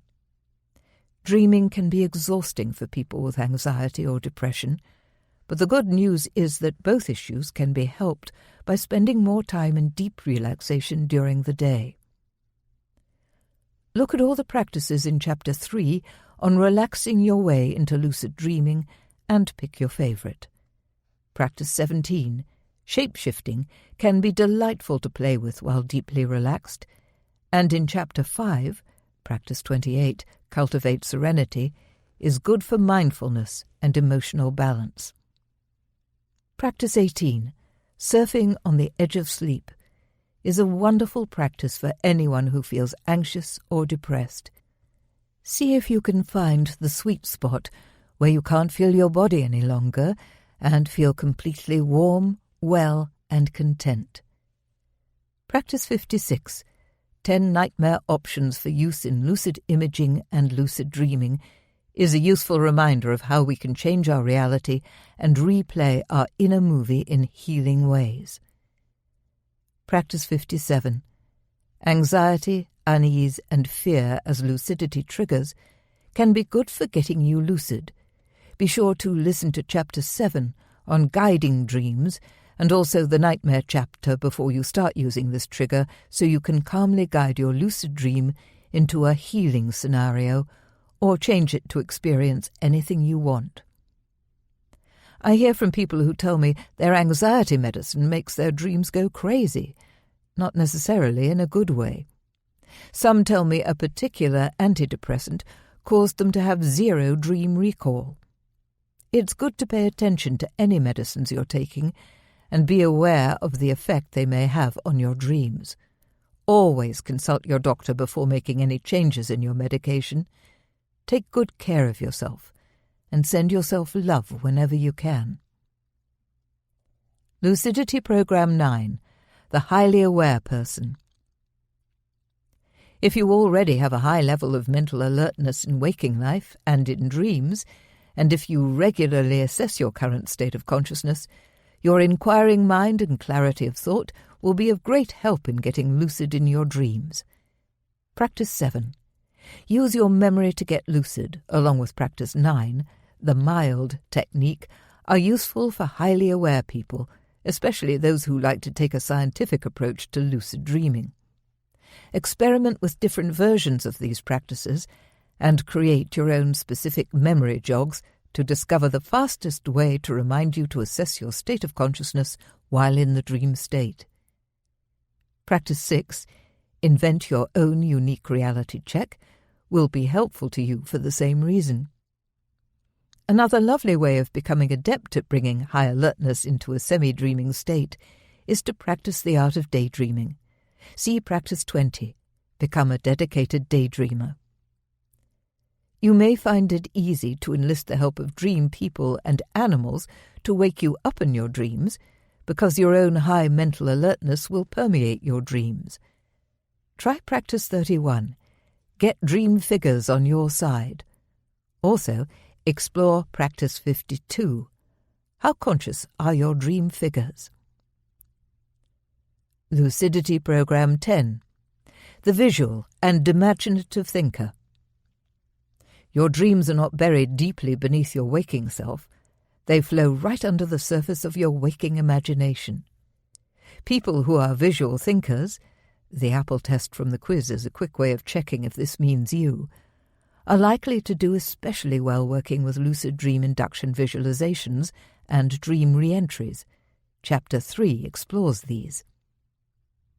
It could be helpful for you to take Practice 36, Talk to dream people, objects and animals, and rehearse conversations with dream figures in your imagination before trying it in your dreams. When we mentally rehearse an action using visual imagery to reinforce it, we send a strong message to our unconscious mind that it can and will be done. Practice 25. Create a pre-sleep visualization to trigger lucidity will be a fun technique for you to get creative with, as will Practice 17, Shape-Shifting. Practice 40, Musical Trance, could be especially magical for visual thinkers. You can draw on your visualization skills to induce an out-of-body experience if you want to explore this. See Practice 65, How to Trigger an Out-of-Body Experience from a Lucid Dream and from Waking. Any of the practices that involve lucid imaging should work well for you. Try Practice 50, A Guide to Successful Lucid Dream Sex, or play with Practice 55, The Lucid Imaging Nightmare Solution. Lucidity Program 11, The Unsupported Dreamer. If your early home life was not supportive of dreams, or actively against dreams, with adults or other authority figures telling you, dreams are nonsense, they aren't real, they're a waste of time, don't bore me with your dreams, you may need to work harder than others to create new beliefs about the value of dreams. Our beliefs, even when we aren't fully aware of them, can hold us back when we start a lucid dreaming practice. I often hear from people who are fascinated by the concept of lucid dreaming, but it turns out they have a block about it that they don't understand at first. Others write saying how wonderful they feel lucid dreams are, but their wife thinks they're wasting their time. Even in adulthood, we can be unsupported dreamers. Scorn or disapproval from those we are close to can be hurtful and can even stop us from waking up in our dreams. In Chapter 1, we looked at how to dissolve common blocks around lucid dreaming. Revisit these, and if disapproval is coming from a particular person in your life, it could be helpful to encourage them to discover where their resistance comes from. Keeping a dream journal is a good way of honouring your connection with your dreaming mind and reminding yourself of the value of dreams, as in Practice 2, Power Up Your Dream Journal. Practice 49, Test Your Belief System, could give you greater insight into any deeply rooted ideas you carry about lucid dreaming. Become part of a dreaming community. This is such a powerful and rewarding way of feeling connected to other lucid dreamers, and this supportive environment can really spark lucid dreaming. Join an online lucid dreaming forum or a Facebook group. Find out about dream groups or workshops in your area, or come on one of my lucid dreaming ocean retreats. The International Association for the Study of Dreams organizes big annual dream conferences, which are just wonderful to attend, and IASD also creates regional events. Reach out for support and community, and you'll no longer be an unsupported dreamer. Lucidity Program 12, The Child Prodigy Dreamer. If you were a big dreamer as a child, and perhaps experienced lucid sleepwalking, lucid flying dreams, or had full-on out-of-body experiences, you have a natural inclination for lucid dreaming. Perhaps you were so connected to your intuition that you always knew who was calling the moment the phone rang, or had dreams or nightmares that came true. Maybe you had an inclination towards astonishing consciousness experiences as a child, but lost it along the way and want to get it back. We all carry our younger selves within us. Our 3-year-old self, our 4-year-old self, and so on, right up to the age we are now. It's always possible to reconnect with these younger selves, and our lost abilities are never truly lost. Find ways back into your child self. Write your name in tall letters on a sandy beach, find a hill on a blustery day and lean into the wind for that exuberant kick, play cat's cradle, or go to a water park and shriek with wild abandon as you shoot down the slides. Go to sleep with an object, scent, or photograph that reminds you of your childhood. Try practice 17, shape-shifting, and imaginatively inhabit the body and mind of your child self. Go on an adventure. Rediscover your sense of wonder and reclaim the amazing abilities you possessed. Use practice 38, the lucid writing technique, to reconnect with your child self. In a light trance, summon a mental image of yourself at a young age, then begin your writing with, "I am 5 years old," and let the voice of your child self tell you stories about how it feels to be that age. What's important, what's upsetting, what scares you, and what sets you free. Take your child self on a fabulous flight of the imagination with Practice 51, a guide to flying in lucid dreams. Lucidity Program 13, The Happy Dreamer. If you're someone who feels hugely content with your dream life, that's fantastic.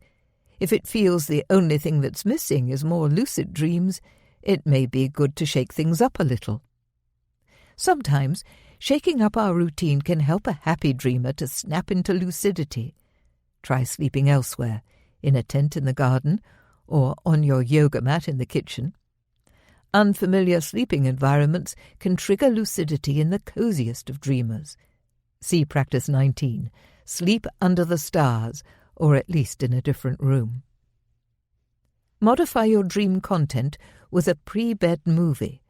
Only do this if you think it would be fun, but something to try might be to watch a high-drama soap opera before bed, or even a thriller. This is to encourage different dream content that night. Then you set a firm intention to become lucid as soon as you feel a rush of strong emotion or a wave of uneasiness. Getting lucid should be a fun process, not a scary one.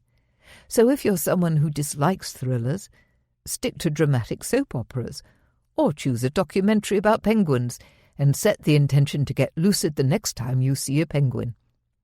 Be creative and choose a pre-sleep movie that works for you to trigger lucidity.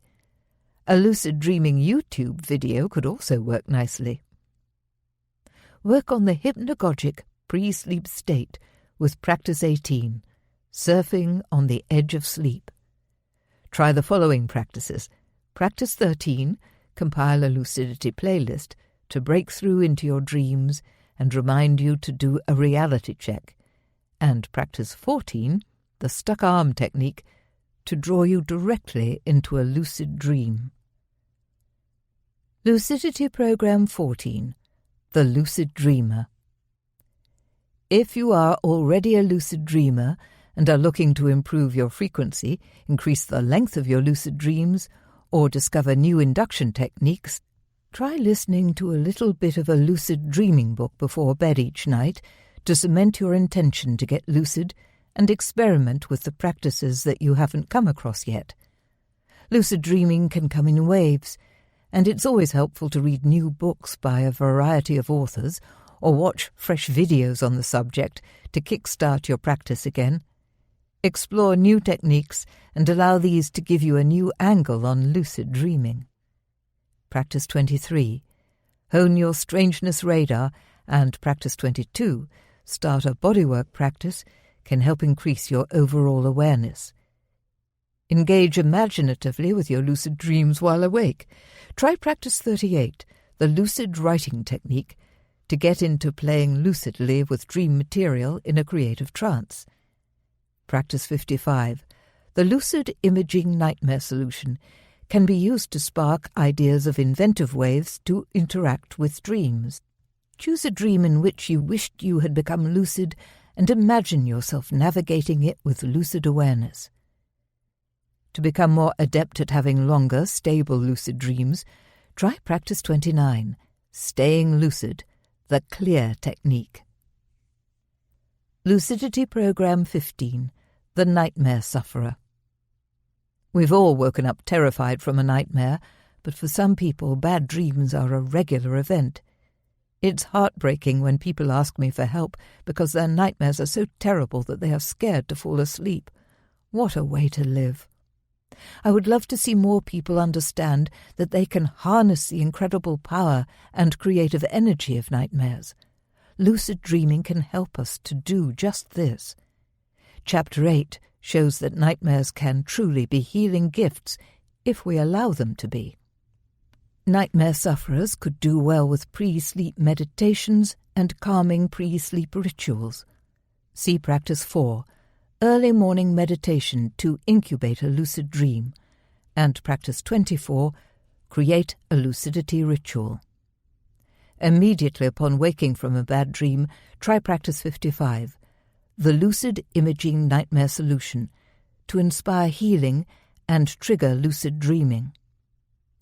Remind yourself of the options. Nightmares can be changed with lucidity, either while we're lucid in the dream or when we wake up and work with them in lucid and imaginative ways. See Practice 56, 10 Nightmare Options for Use in Lucid Imaging and Lucid Dreaming. Have a shot at Practice 54, Changing a Nightmare with Lucid Writing, as this can be a transformative and healing approach to take. Practice 59, How to Relax Around Frightening Dream Figures, should help nightmare sufferers. The main thing to remember is that nightmares come to help us and can be incredibly healing and creative gifts. We can interact with nightmares in beneficial ways when we release our fear. As your lucidity practice deepens, your sleeper-dreamer type may well change considerably. You might experience much higher dream recall, for example, or no longer be an insomniac or a nightmare sufferer. It's worth revisiting the Lucidity Quiz every so often to check in with yourself, note any changes, and see if you need to revise your current unique lucidity program by incorporating new techniques for getting lucid.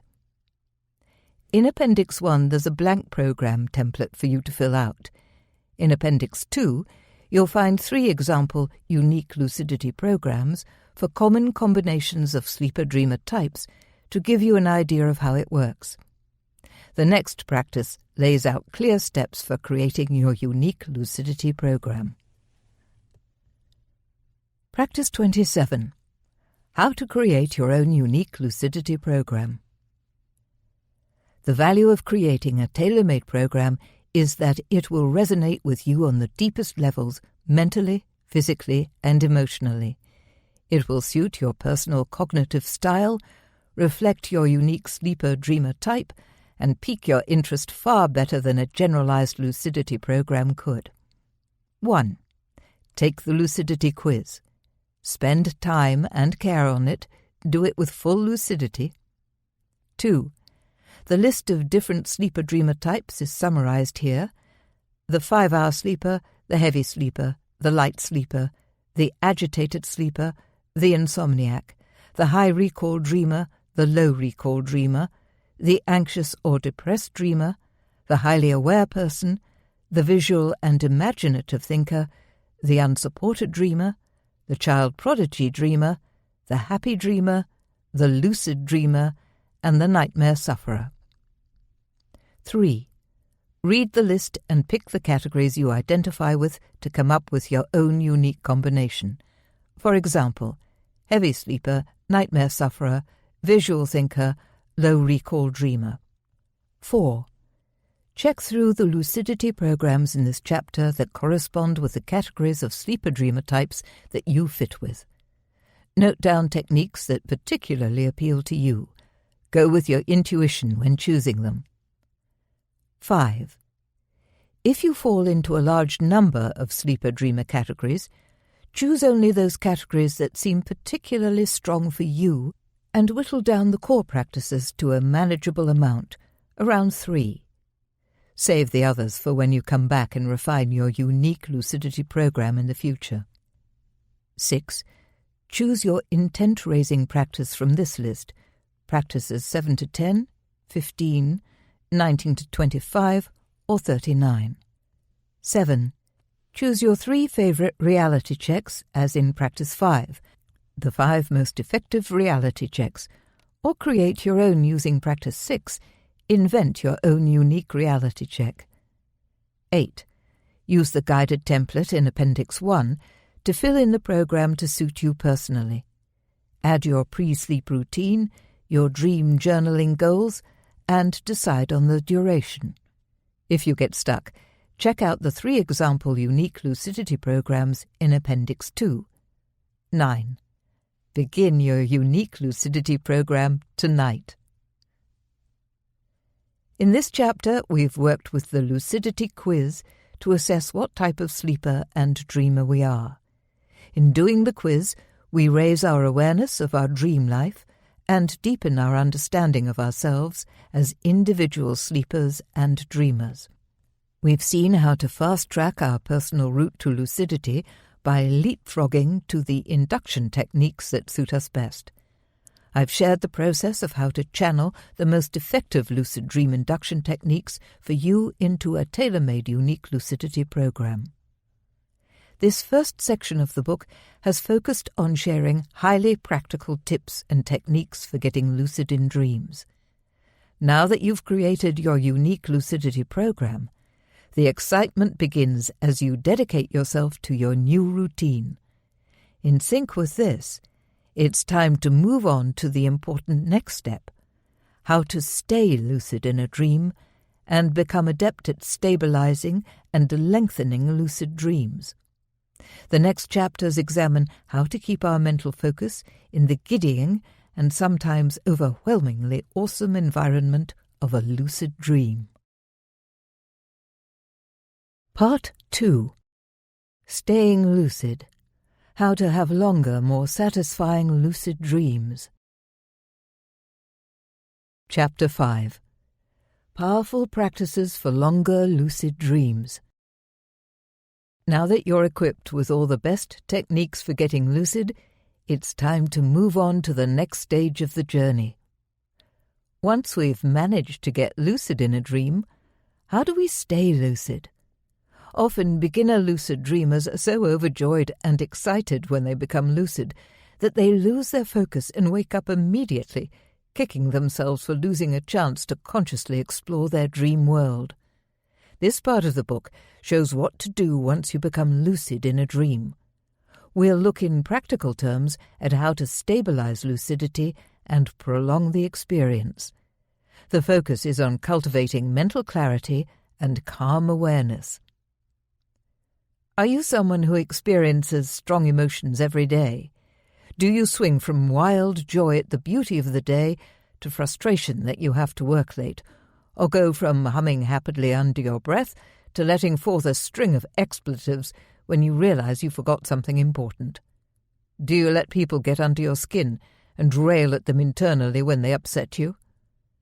We're only human, and it's normal for us to move through a rainbow of emotions in response to daily interactions and events. Many of us actively seek an emotional punch by choosing to watch soap operas and dramas, or by reading passionate, high-stakes novels. Others take things a step further and turn their closest relationships into an emotional roller coaster, becoming addicted to the highs and lows. While waking reality isn't going to wobble and dissolve before our eyes when we get sucked into strong emotions, the lucid dream reality can do just that. Dreams tend to involve powerful emotions. Some dreams have the highest of high stakes. We cling to the edge of a cliff by our fingernails, looking down into the waiting jaws of a fire-breathing dragon. Or we realize we have absent-mindedly left our baby in a cafe, and when we race back in a panic, he's gone. Or a giant spider with robotic legs climbs through our bedroom window, its fangs glinting. Fear is a major cause of the loss of dream lucidity. So when we don't know how to handle our own fear, we jeopardize our lucid dreaming practice. Either we wake up in a fright, or we race for our lives and lose lucidity because we get too sucked into the dream. But we can turn this pattern on its head. These days, feeling anxiety, apprehension, stress, or fear in a dream nearly always automatically results in me becoming lucid. This is because I've trained my mind over years to recognize these negative emotions and question my reality when I experience them. Training the mind in this way helps in waking life situations too, by giving us perspective on a situation. Dreams are so beguiling in their intensity that when we emotionally engage with their high-stakes plots, staying lucidly aware can be tricky to say the least. We get sucked into the dream reality just as we get sucked into our favorite TV drama. This is why it's important to cultivate calmness and serenity in waking life and practice ways of calming down, so that when we get lucid in a dream, we can flick a mental switch and move from terror to calm alertness within moments. When we practice serenity, or at least get better at calming our emotions, we are also practicing clarity, the second of the 3 essential lucidity skills of ICE: intent, clarity, expectation. Let's have a look at how to get more serene in waking life in order to have longer, more stable lucid dreams. Practice 28. Cultivate serenity. The more natural it feels to notice and calm our emotions by day, the easier it becomes to do this in a dream. During the day, get into the habit of noticing when the tide of emotion in you rises. Pinpoint the moment when one emotion changes into another. You might feel relaxed and balanced at breakfast, then read a message on your phone and instantly feel stressed out. Notice the change without judging it. Staying lucid in dreams relies on noticing when things change, the moment colours fade, or the instant that a gripping event sucks you in, causing your lucid focus to slip. Label your emotions. I'm feeling stubborn now that she said that, or those orange flowers dancing in the breeze make me feel so happy, or my temper is really rising now. Experiment with ways of calming down during the day. Whenever you notice you're angry, sad, fearful, or anxious, take deep breaths and imagine yourself in your dream body, perhaps floating a little, successfully staying calm and curious while the dream unfolds around you. View waking life events as a dream. How would you react to this situation if it was a dream? Use the TV to help you get lucid. Whenever you're watching the box and something really gripping happens that totally enthralls you, do a reality check. Yes, even when your favourite football team is about to score the winning goal, or when a soap opera heroine is breathing her last breath, ride on that tide of emotion, but stay lucid. Check your state of consciousness. Ask yourself if this is a dream. Create an affirmation that works for you in waking life and prepare to use it in your dreams. I am peaceful and relaxed. Everything is unfolding for the greatest possible good. I am alert and curious to whatever comes next. Smile confidently as you think it. Link your affirmation to a physical gesture, such as making an O shape with your lips and breathing out slowly to release excess emotion, or clapping your hands to snap yourself into a calmer mindset. Use this gesture in your dreams to stay calm and lucidly aware, even when fearful events are afoot. When things get seriously scary in a dream, use your calming techniques and remind yourself firmly, "This is a dream. I will wake up safely in my bed after this experience. I am safe." Teach yourself to observe lucid dream scenes and events with a curious, fearless attitude. Once we're used to being lucid in our dreams, it's possible to experience all manner of incredibly exciting or scary situations and remain fully lucid. People can experience mind-blowing orgasms and not lose lucidity, or enjoy an exhilarating swoop on an eagle's back without the excitement catapulting them awake. The most terrible nightmare images can be faced in a lucid dream without people's initial fear waking them up, because reminding themselves that this is a dream removes much of their fear within seconds. This fearless, lucid engagement with frightening dream images often leads to spontaneous healing and insight. In the beginning, though, we need to be able to calm down on cue and activate our lucid mindset in order to prolong the lucid dream. The stages of lucidity. The thing to remember about lucid dreaming is that we aren't just talking about one level of mental alertness. There are varying stages of lucidity. Put another way, lucidity is all about awareness, and this awareness has different levels of intensity. Think about the way that sometimes during the day we are super alert and focused. We get our work done in a flash, or play a ball game with supreme concentration. At other moments we feel sluggish and unfocused. We make simple mistakes because even though we're awake, we're not alert. It's the same in the dream state. Lucid awareness can be thought of as a light switch with a dimmer function. In some non-lucid dreams, the dimmer switch is turned down to its lowest setting. Our thinking is muddled. We lurch from one emotion to the next, and we accept ridiculous situations unquestioningly.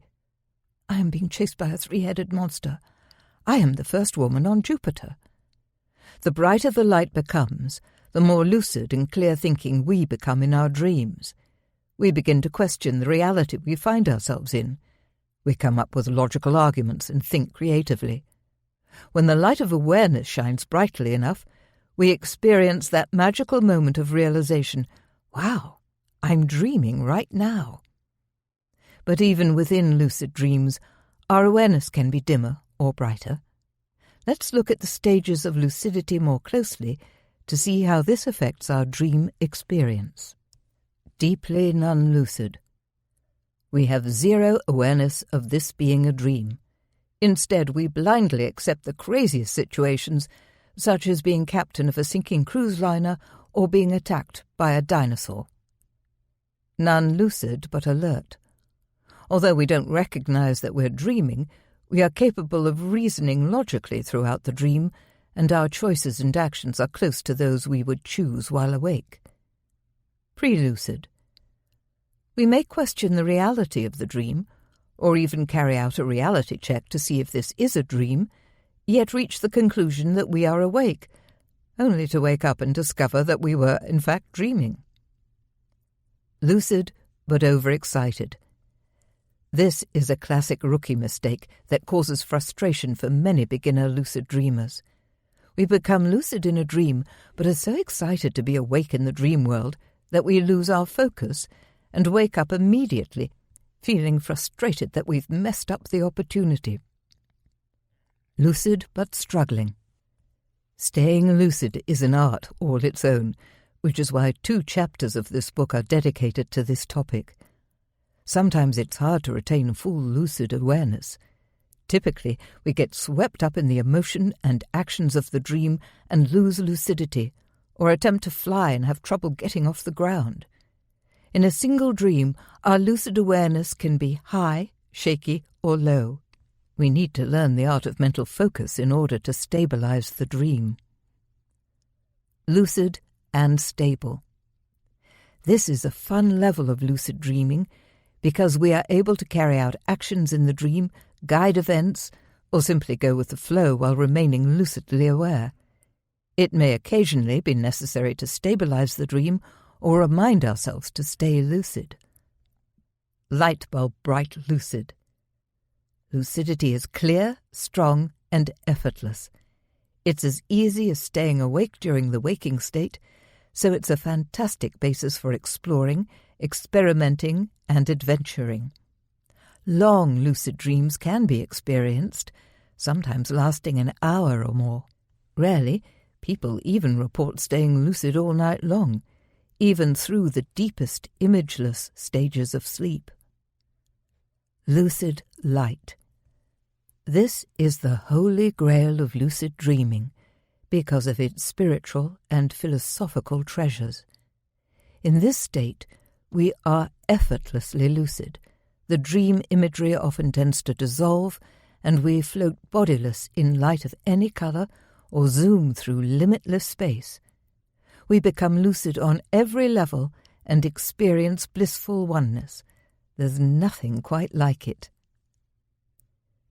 These stages of lucidity are only for guidance. Explore for yourself and you may find others. There are other lucid states that can be challenging, such as sleep paralysis, where we remain lucid while our body falls asleep, but feels stuck and unable to move. This is due to the natural muscular paralysis we all experience every time we fall asleep, but it can be frightening until we learn how to navigate it. There are tips regarding this in Chapter 8 on nightmares. The speed at which we shift from one stage of lucid awareness to the next can be gradual, but it can also be astonishingly fast. It's possible to go from deeply non-lucid to light-bulb bright lucid in a single second. This often happens when something scary or odd jolts us into understanding that our situation is so impossible that we must be dreaming. With a shock, we become fully lucid. The speed of the change of lucidity is a great thing because it means that we can quickly influence our own level of lucidity. We can perform specific techniques, such as the ones in this chapter and the next, to raise our level of awareness from 50 to 100% when we feel ourselves losing lucidity. Once we're used to activating these techniques in the dream state, we can maintain lucidity for much longer periods and enjoy long, stable lucid dreams. What does it feel like to lose lucidity in a dream? Imagine you've just become lucid, standing knee-deep in a snowfield. It's dazzling. The snow sparkles with tiny crystals, and it's incredibly realistic. You leap around, whooping with delight, then reach down with your bare hand and scoop up a little snow to examine it, remembering that in the waking state, every snowflake is unique. Is this true of dream snowflakes? As you're inspecting the intricate structure of one snowflake, you notice it's not melting on your hand, and this makes you smile. The dream world, as realistic as it is, has overseen this detail tonight. Of course, as soon as you think about it not melting, the snowflake obligingly melts, only it does this at super-fast speed, as if making up for lost time. This makes you laugh and laugh, giddy with the joy of being lucid in this dream. But as you laugh, you notice that everything around you seems to be juddering slightly. What's this? The white glare of the snow is less fierce, more like the dull white of old lace curtains. The vibrancy of the scene is fading by the millisecond, and it dawns on you that if you don't act fast, this glorious winter wonderland will simply vanish. Raising your hands to your face, you look closely at them, noticing they are strangely elongated and thin. I am lucid, you remind yourself firmly. And now you glance around at the snowy scene again. Sure enough, it's growing brighter again, but before you can stabilize the scene completely, you're distracted by something over to your left that looks like a giant marble swirling with colors. It's big, about the size of a gyroscope, and a wizened man with a stick is tapping it to keep it moving along. Astonished, you watch as it rolls towards the centre of the snowfield like an oversized psychedelic peach. Your jaw drops. Whoa, this is super unexpected. What's going on? And suddenly there's a buzzing in your ears, and the snowy scene wobbles and collapses. The colourful marble disappears. It's too late to stop it now. You feel yourself rising from sleep. You feel the duvet heavy on your body, and your eyes flick open despite themselves. You're awake. Cool, lucid dream. Shame it finished so soon. You find yourself thinking, if only I had stabilized the dream as soon as I became lucid, and only then begun to explore. If only I hadn't let the arrival of that giant marble distract me from my lucid dream stabilization attempts. If only I had calmed myself down instead of laughing too hard, and then getting sucked into my own astonishment. If only, if only. But there's never much point in berating ourselves when this sort of thing happens, and it will, many times. It's more helpful to feel pleased that we got lucid and take a moment to write down our dream, draw the main images, and rediscover the original imagery created by our very own dreaming mind. Finally, we can replay the lucid dream in our head, modifying it to insert the lucidity stabilization techniques we needed, and imaginatively allow the dream to continue with us lucidly aware. What happens next? Does the giant marble crack open to reveal a goddess? Or does it steamroll you flat into the snow? It's your call. Losing lucidity doesn't always have to be a struggle. Sometimes we rise naturally from a lucid dream into waking, which can feel very beautiful. Other times, especially at the end of a lengthy lucid dream, we simply let go of our lucidity. Often we don't even notice ourselves losing lucidity. We simply get sucked into the dream action and emotions and forget all about being lucid. It's only when we wake up that we think back and realize, oh, I guess I lost lucidity right after the pirate ship started to sink. The good news is there are ways of creating a clear, focused, steady, lucid mindset, just the kind we need when we're navigating the crazy and beguiling world of dreams. This book has a strong focus on how to create a lucid mindset with techniques designed to strengthen your alertness and your ability to stay calm and clear-headed in the midst of chaos. There are also many practices in this chapter and the next to help you to stabilize and prolong the dream. When I started to research lucid dreaming at university in the 90s, at first I didn't have a handbook to help me explore lucid dreaming. I made many mistakes and kicked myself 1,000 times for losing lucidity right in the middle of a wonderful dream. I experimented tirelessly with ways of getting and staying lucid, and taught myself to lucid dream at will. During the first year, I had about 150 lucid dreams. The year after that, I was lucid nearly every night.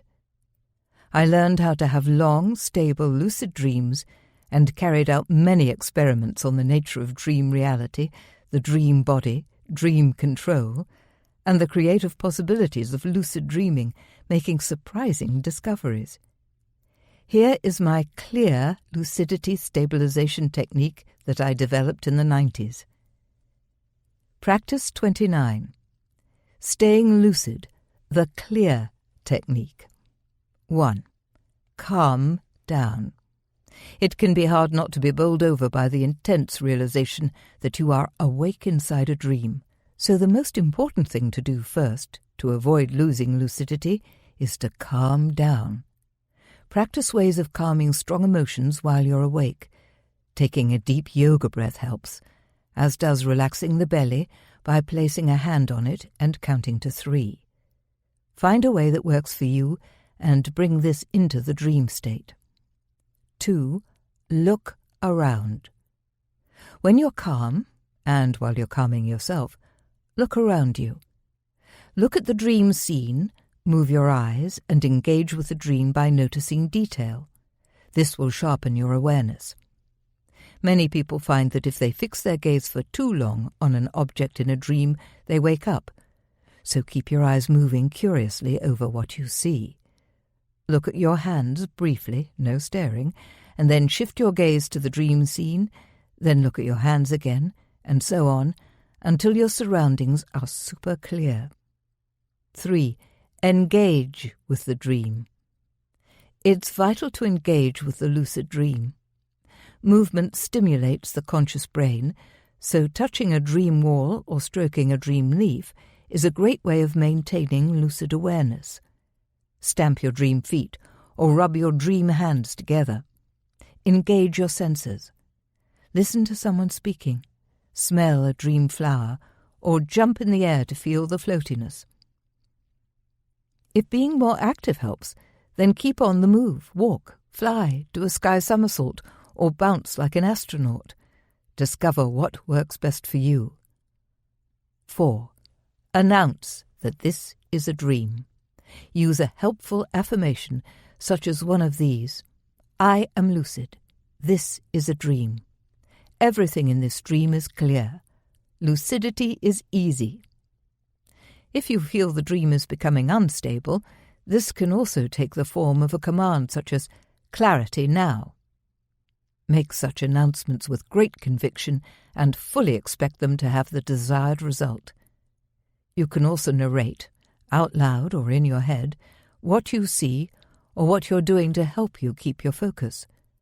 Remember to use the word dream a lot so you don't get so caught up in the imagery that you forget you're dreaming. I'm standing on top of my house, and there are purple-bellied dream clouds above me. Oh, wow, a lucid dream bird just appeared, and it's got wings made out of string. 5. Recall what you'd like to do. Once you are calm and have made your affirmation, it's a good time to recall your dream goal. What would you like to do? Fly above the Mississippi River? Grow a long, winding arm? Stand and admire the dream in all its splendor? Keep your goal lightly in your mind to focus your awareness. Once you are calm and fully engaged with the dream, anything is possible. It's helpful to remember these 5 simple steps and be ready to swing into action with them as soon as you become lucid in a dream. Calm down, look around, engage with the dream, announce I am lucid, and recall your dream goals. These steps might happen in the space of a few seconds, but if it seems hard to maintain lucidity, they could take longer. This is fine. If it doesn't work immediately, return to the first step of calming down. In your first attempts at stabilizing a lucid dream, try not to get too hung up on carrying out your dream goal, as this will probably result in you losing lucidity and waking up too soon. The main thing is to get used to creating a stable platform of awareness so the world of lucid dreaming really can become your oyster. It is deeply amazing simply to look with a conscious gaze at the inner landscape of your unconscious. What a marvel! Touch your dream, soak it up with your lucid gaze, and be present to the lightness of your dream body. You may find that the dream air has a slightly liquid quality, or that even the lowliest object seems to shine with living conscious awareness. Notice the incredible responsiveness of the imagery as it reacts to your thoughts, expectations, and intentions. See those colours? Such vibrancy! You are the lucid dream, and it is you. This is an awesome state of consciousness, so why not get adept at making it last as long as possible? 8 more ways to stay lucid. Here I share 8 of my top tips for stabilizing lucid dreams. Most of these are techniques to be used while lucid in a dream, and it's a good idea to try them out at your leisure and see which ones work best for you. The first one is a waking practice to increase your powers of observation and to turn you into a Sherlock Holmes type who always rapidly solves the mystery, am I dreaming now? Practice 30. Spot the difference. An experimental, scientific and observant frame of mind can help us no end to become conscious in our dreams. Think of yourself as a dream detective. Make a list of the differences between your non-lucid and lucid dreams. Is there a difference in the vibrancy of the colours, or in your level of logical thinking? Does everything feel ultra-real? Does your mood change? Do your lucid dreams have different themes, storylines and symbols from those you experience in your less conscious dreams? Get specific. Think about every aspect of your dreams, from the air temperature to the density of your dream body. Create an intention to do some simple experiments next time you get lucid, such as seeing if you can put your hand through a wall, or testing the precise weight of your dream feet on the ground. Do you tend to skim along without really touching the floor? Remind yourself to look at how, or if, the sun casts shadows in your dreams. Aim to explore the laws of physics, test the way gravity behaves, and dedicate yourself to noticing every detail of your dream world. Note any differences between the dream figures that you meet in lucid versus non-lucid dreams. How do the interactions differ? Are you meeting more animals when lucid? How about wise mentor-type dream figures? Some people find that once they begin to get lucid on a regular basis, these figures start showing up more. Keep adding to your list of differences. This will help you to build up a clear picture of your dream life, as well as honing your awareness, so that the next time you are dreaming, you simply recognize the dream for what it is. Be scientific and precise. Resolve to notice even more differences and carry out new experiments the next time you get lucid. This is another way of sharpening your mental clarity and getting into the habit of noticing everything. Nothing escapes the lucid you. Practice 31. Get dream figures on your side. One thing to beware of is the uncanny ability of dream figures to distract us from staying lucid. Some even do their utmost to stop us from getting lucid. They might argue with us that this is definitely not a dream, and make us feel like idiots for even wondering. These figures could be viewed as the part of us that has doubts about the value of lucid dreaming. So if you find this happening, it might help to work on dissolving any unhelpful assumptions, doubts, fears, and mental blocks you may have around getting lucid, as explained in Chapter 1. The good news is that dream figures can be amazingly helpful once we get them on our side. In non-lucid dreams, I've had people wink at me and say, "Well, this is a dream, so..." And then they wait with a twinkle in their eye for me to get it and become lucid. Other times the cue is subtler. A fireman might shimmy part-way up a ladder and then fly the rest of the way, laughing down at me until I understand that he's showing me this is a dream. Other times, dream figures only have to give me a certain look of power and presence for me to realize that I'm dreaming. Dream animals show up for me very often in this way, appearing before me and fixing me with a conscious gaze that instantly catapults me into lucidity.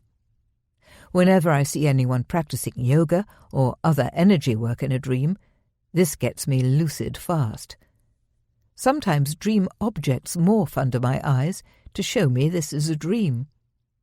It's up to us to act on lucidity cues like these and not let them slip past unnoticed.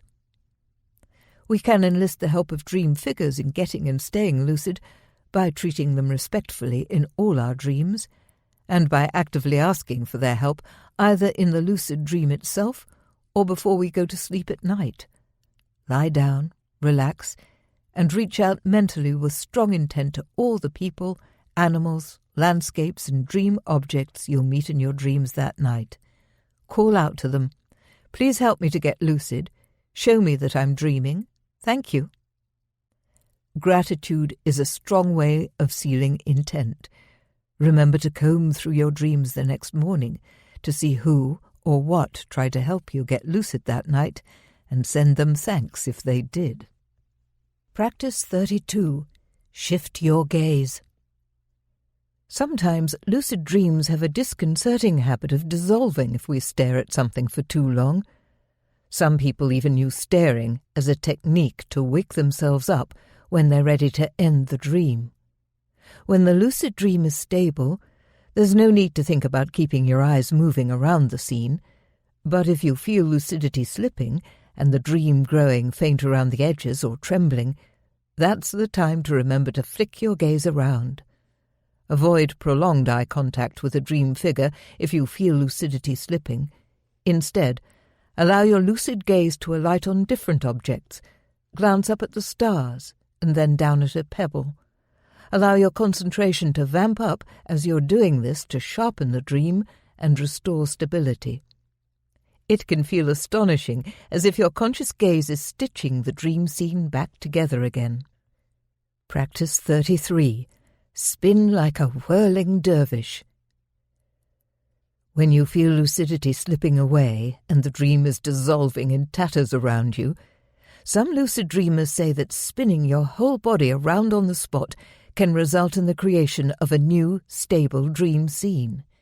Give it a whirl and see how it works out for you. But I have to say that for me, this technique tends to result in the entire dream scene vanishing, and I am left floating in black space. This is fine with me because the lucid void is a state of vast creative potential and deep peace, and I've grown very familiar with it and its unexpected treasures over the years. Any lucidity practice may have a different effect for different people, and testing techniques with an open mind is the best way to create your own unique lucidity program. Practice 34. Give yourself a hand. Hands are great, aren't they? So useful, even in a lucid dream.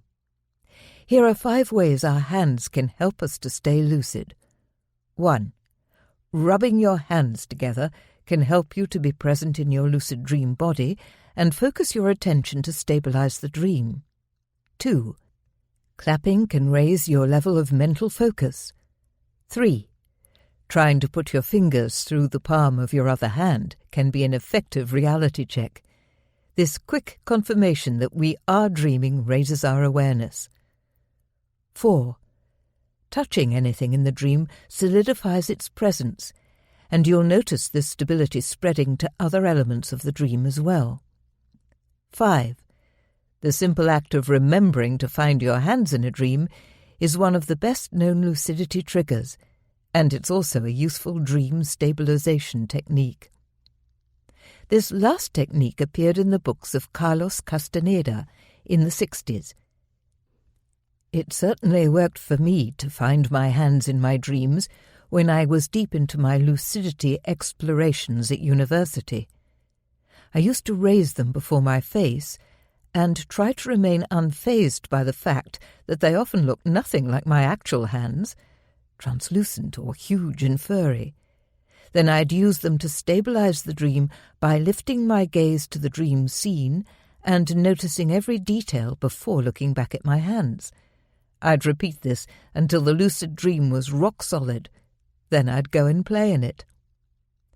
Try setting an intention to find your hands in your dreams tonight, and then use your hands in all these different ways to test your reality and stabilize your lucid dream.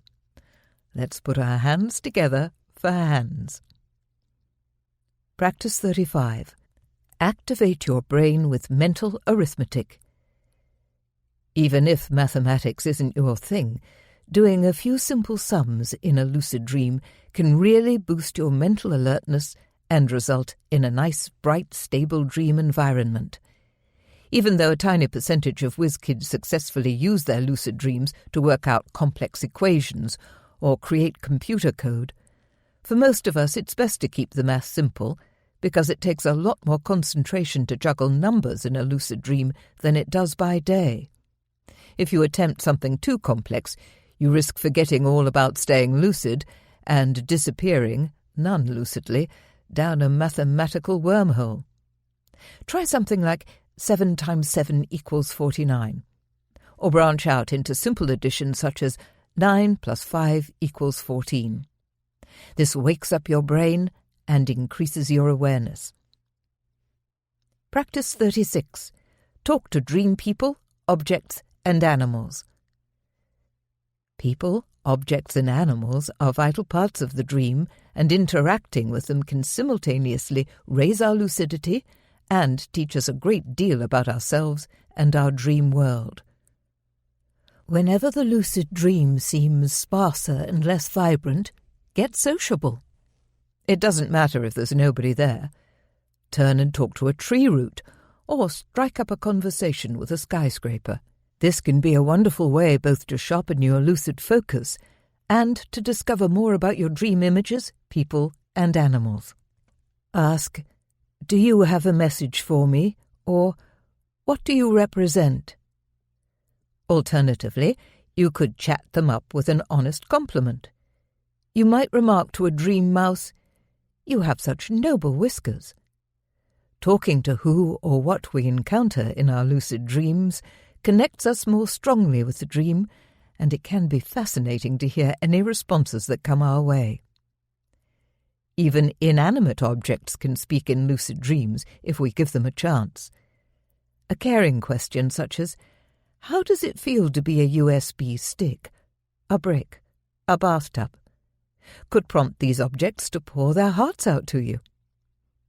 If you're less of a talker and more of a strong silent type, or if you don't want a dream brick sobbing on your shoulder, just stick out your tongue and lick the dream.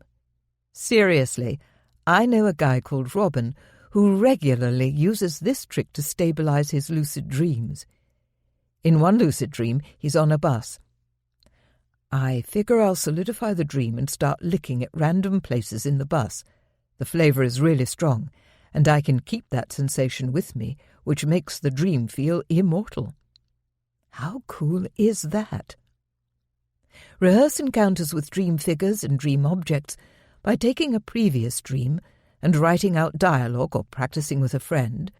That's if you can find one willing to go along with your harebrained scheme by pretending to be a rainbow butterfly or a rusty bicycle. Or try this as a pre-sleep lucidity-inducing visualization. Rehearsal is a powerful force in the lucid dreaming game because it combines intent and visualization with the expectation of success. Practice 37. Remind yourself that you are lucid in a dream. Reminding yourself of your own lucidity may sound weird, but since dreams are so compelling, it can be all too easy to forget that we're in a dream. Repeat a lucidity-enhancing mantra whenever you feel the need. I'm lucid in this dream, lucid in this dream. Set it to a tune and sing it if this helps. Singing can be a powerful force in lucid dreams, reverberating around the scene with intensity and creating a beautiful energy. Pick up an object in the dream, a piece of tree bark, a can of paint, whatever's handy. Keep hold of it as you continue to explore the dream, making sure to squeeze it or glance at it, or lick it, to remind you that this is a dream. Create an original lucidity reminder by intending to find one in your pocket or on the crown of your head and reaching for it.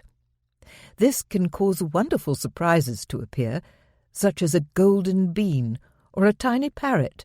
Just train it to keep squawking, "This is a dream," and staying lucid will be a doddle. In this chapter, we've examined the beguiling nature of dreams and the importance of counterbalancing this by learning to calm our emotions when we first get lucid and perform various techniques if we feel lucidity slipping. We've explored lucid awareness as a kind of light switch with a dimmer function, something that has varying stages and intensities. I've shared my clear stabilization technique and a variety of other practices that combat the loss of lucidity and contribute valuable skills for staying lucid in dreams. We've also looked at the importance of honing our paths of observation during the day to sharpen our mental clarity.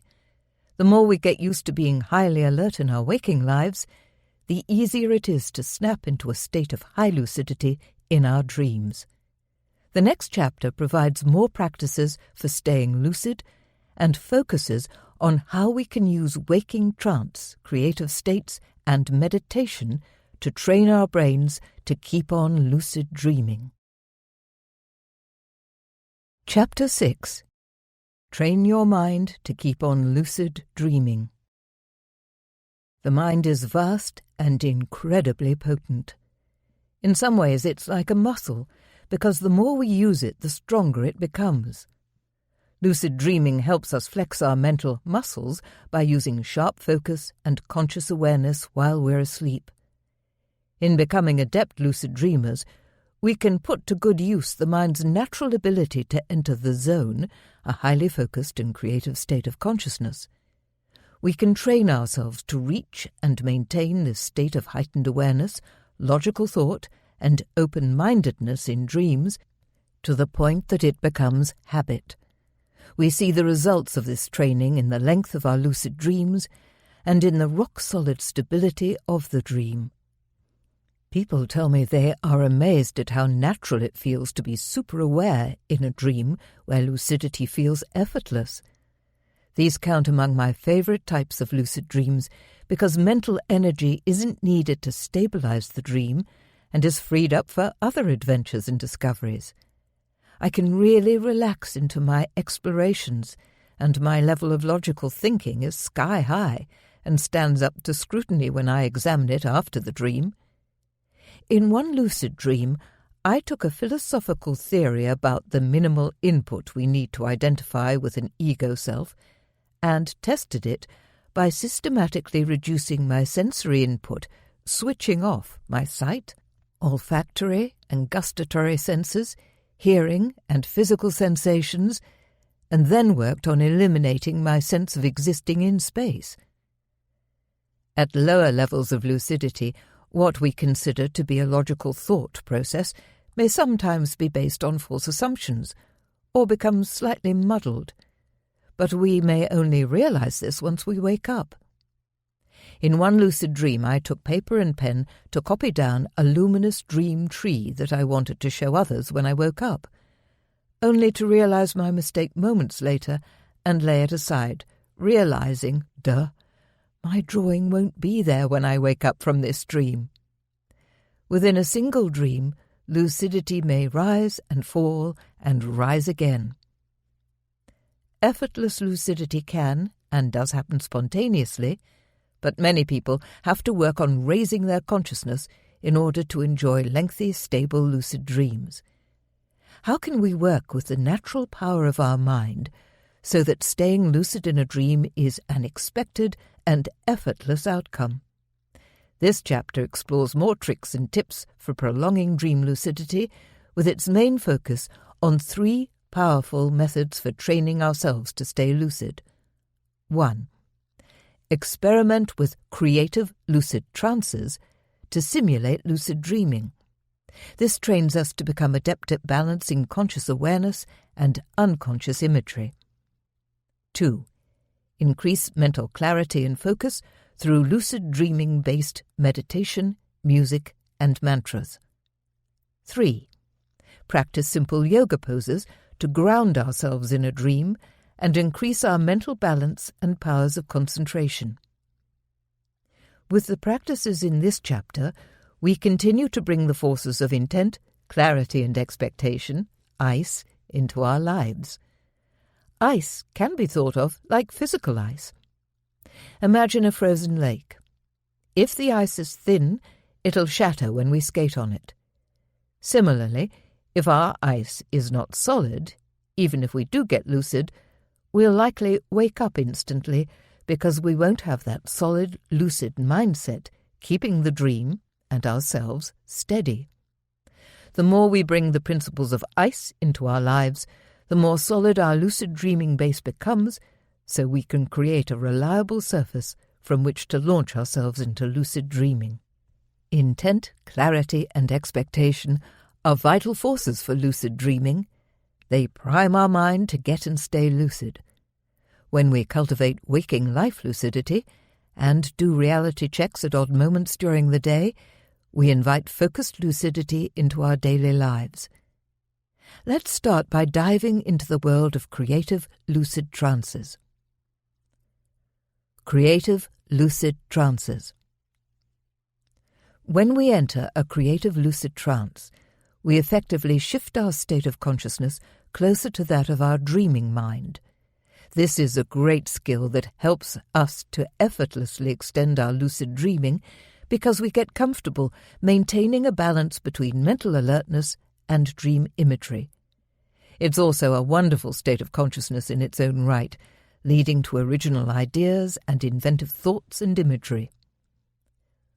When I was writing my first novel, Breathing in Colour, as part of my doctoral research into lucid dream creativity, I entered lucid trances to develop my ideas about the novel. This is not a deep trance. We are aware that we're in a trance, yet our awareness doesn't cause the trance to rupture. We remain in our creative flow, interacting with vivid inner imagery and emotions.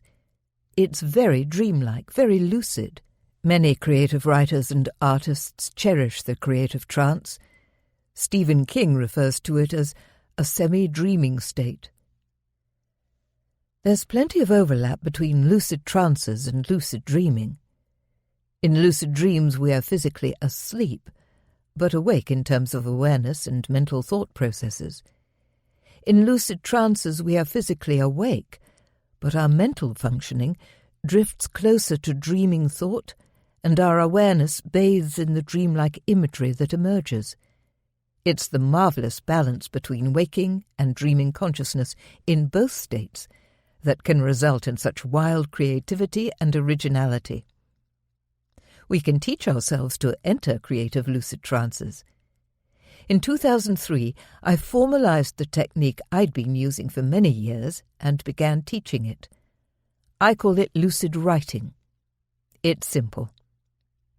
In a relaxed state, we re-enter a dream by bringing it to mind in vivid detail, then write without stopping, allowing actions and imagery to develop spontaneously. If we want to guide events, we can pick a previous dream and finish it any way we like in the lucid trance, or return to it many times and keep changing the ending. By working with a mixture of conscious awareness and unconscious imagery by day, we enhance our ability to stay lucid in our dreams. The more often we enter creative lucid trances, the more we train our mind to balance comfortably between waking and dreaming. This is similar to the idea behind techniques such as brainwave biofeedback, which improve stress responses by helping people to consciously create brain states that encourage relaxation and creativity. Lucid writing trains our mind to be alert, yet relaxed enough to continue conscious dreaming. Here's the full detail version of this core practice, complete with golden light visualization. Practice 38. The Lucid Writing Technique. 1. Before you begin, consider which dream you'd like to focus on. It's best to choose something vivid and emotional. Focus on one core image rather than a long, convoluted plot. Not only lucid dream imagery, but any vivid dream imagery is perfect as a lead-in to lucid writing. Dreams are our very own personalized mental imagery, and they are often emotionally charged and radiant. 2. Have a pen and notepad close to hand. Sit comfortably on a sofa or armchair. Close your eyes and keep them closed throughout the next steps. 3. Breathe calmly and deeply several times. Then let your breath rise and fall in its own natural rhythm. Observe the breath moving in and out like the ocean breathing. 4. Inhale deeply, and as you do so, turn your head to the right. As you exhale, allow your head to move slowly back to the center. Inhale as you turn your head to the left. As you exhale, your head returns to the center. Do this combined breathe and head movement for a while, then return your head to the center and relax. 5. Visualize golden light cascading slowly over your body from head to toe. Consciously relax each part of your body as the light bathes it: head, shoulders, chest, belly, hips, legs, and feet. Focus all your thought and energy on making this bath of light come to life. Allow any unrelated thoughts to drift past without grasping onto them. 6. When you are completely bathed in golden light, create a space in your mind, a luminous golden space. 7. Now bring your chosen dream image into this golden space. Feel it come alive with emotions, colors, and sensations. Your dream image may move and transform into something else, and you can let this happen. Stay with the flow of imagery as long as you like. 8. When you feel ready, open your eyes slightly, take up your pen, and write without stopping, without caring about spelling or punctuation, and without judging what you write. Simply let it flow out without analyzing it. You might find yourself writing about a waking life memory, or extending and changing the dream story. All this is good. Let the writing go wherever it goes. If you get stuck, simply return mentally to your dream imagery and continue to write without stopping until you feel you are done. 9. If you prefer to do a variation that doesn't involve writing, continue with the medium of your choice, collaging, doodling, or speaking your observations aloud into a recording device. In the semi-dreaming state of the creative lucid trance, we combine relaxation, dreams, awareness, and writing. Staying in the trance can take skill and a certain mindset, just as staying lucid in a dream can. Irritating noises like cars roaring past the window, or intrusions like the phone ringing, can eject us from our internal focus. It's important to keep writing even if something distracts us. Even if it feels as if we suddenly have nothing to say, simply write, "I can't think of anything to write," and by the time you've written that, something else will have come into your mind. The mind is endlessly busy. If you've tried meditation, you'll know how hard it is not to think, worry, or create complicated scenarios and list to-do actions in your head. So keep your pen moving. If something happens that physically stops us from writing, like having to get up to answer the doorbell, rereading what we've written helps, or closing our eyes and re-entering the dream from the beginning, focusing our intent as we allow the imagery to come to life again. The one situation where it's best to stop writing is if something traumatic comes up in your writing that you find hard to face. Stop writing and talk to a friend or therapist. Lucid writing can result in surprising insights into our dreams. Although at first I taught it purely as a creativity technique, I quickly realized from the reactions of people in my workshops that it can also be a powerful healing tool. Lucid writing allows us to guide and interact with unconscious dream imagery in intuitive ways, without fear dominating our responses, since we know this is just a light trance that we can snap out of any time. The lack of fear and the sense that we are co-creating the imagery can generate unexpected twists in the dream story and result in deep healing. One woman explored a plane crash nightmare in her lucid writing, and because she was able to relive the scene without fear, she managed to take charge of the plane and land safely. She emerged with the startling insight that she had been feeling so victimized in her life — she was being bullied at work — that she was set on a crash course and that she needed to act immediately to take charge, save herself, and be happy again. Just as in lucid dreams, we can either guide the action in lucid writing or allow it to develop spontaneously before our conscious gaze.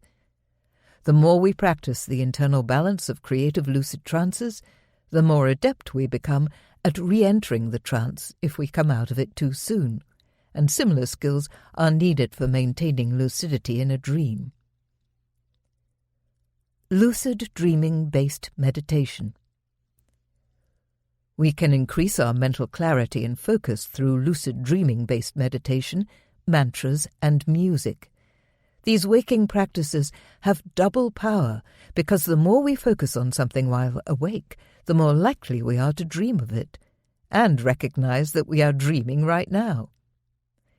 Whenever we link a waking activity to the strong intention to become lucid in a dream, we are doing ourselves a big favor and paving the way for a higher frequency of lucid dreams. Meditation is an excellent tool for increasing mental clarity and our ability to stay focused and alert.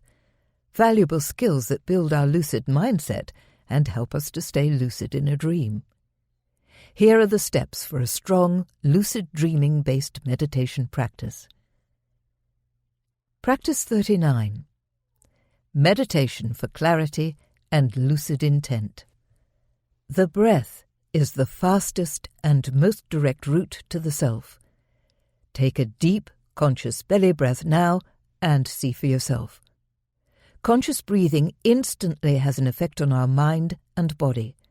Our brain is refreshed with extra oxygen, our belly muscles relax, our heart rate slows, and our shoulders release tension.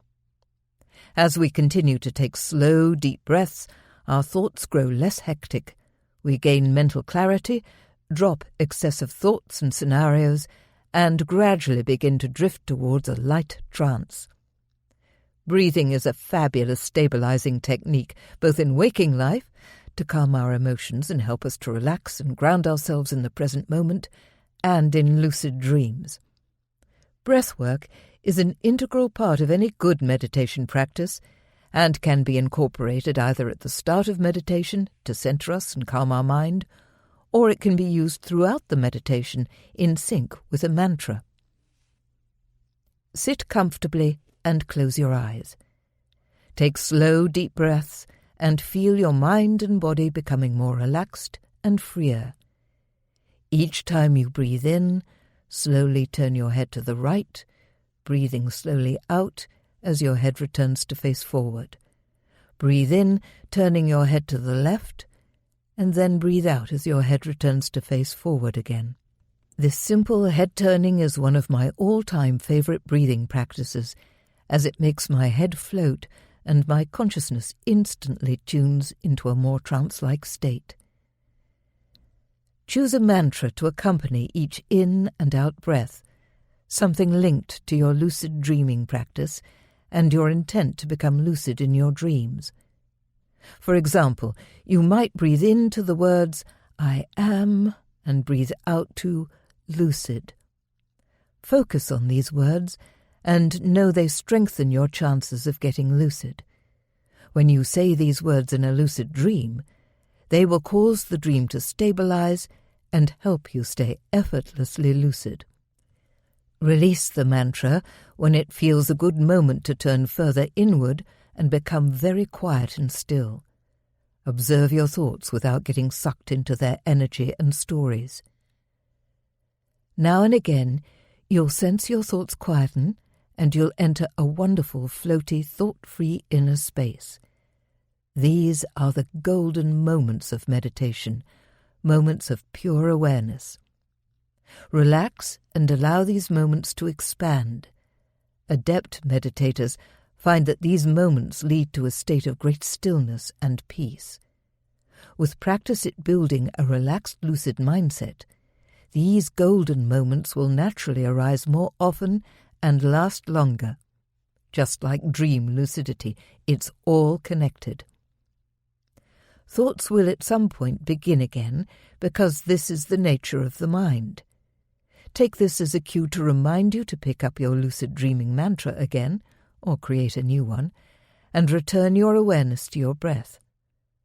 Meditate in this natural rhythm of mantra, peace, thoughts for as long as you like, without forcing yourself to do a certain amount of time.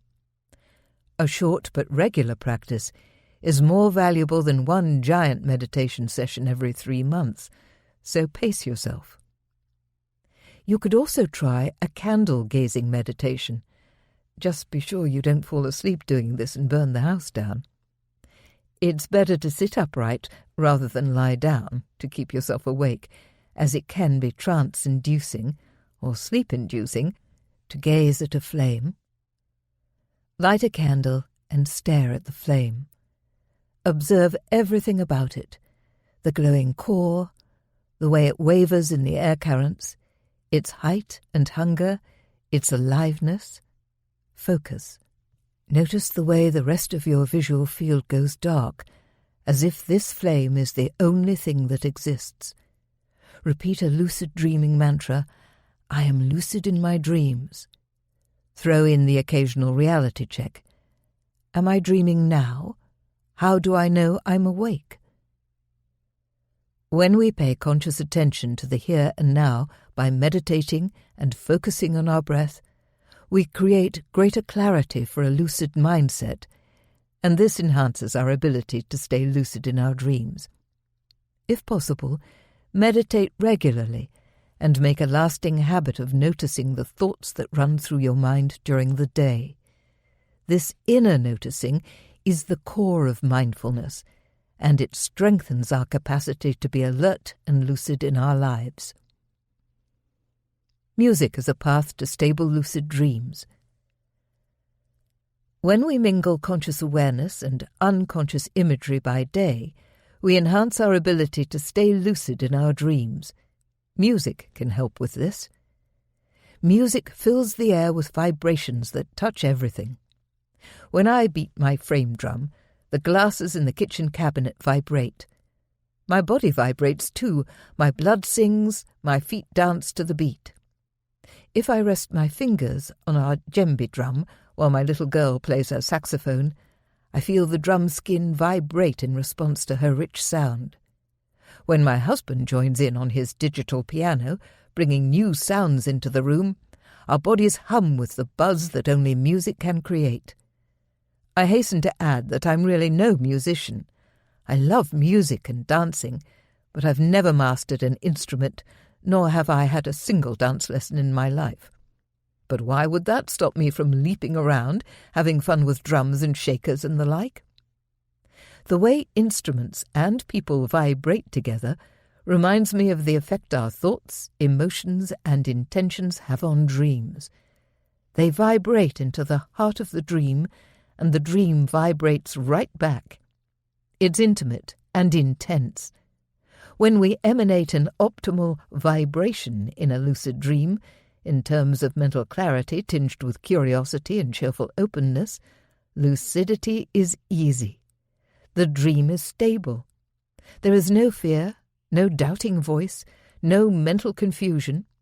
We can explore without worrying about losing our awareness because we're vibrating at the right level to support lucid dreaming. Explore different instruments and how they make you feel. We recently acquired a dome-like steel drum called a handpan, and yes, one of its advantages, especially for kids, is that it looks like a spaceship, but it's also really melodious and can induce a relaxing meditative state of mind. Other instruments I use in my yoga and meditation practice are Tibetan singing bowls.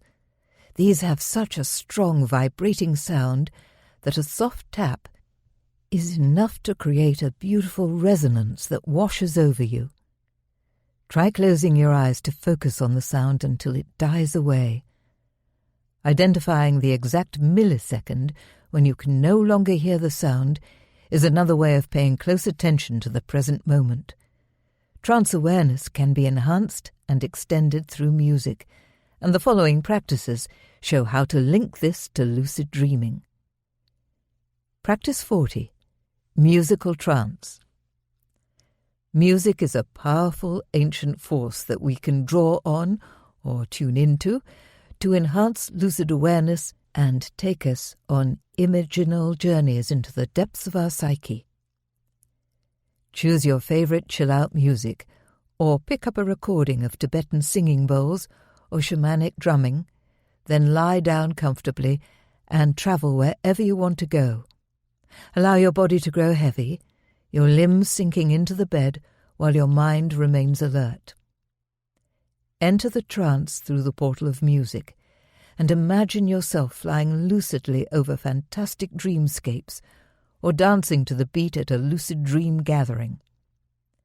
Revisit a dream that you love or allow fresh images to be created in this relaxed musical trance.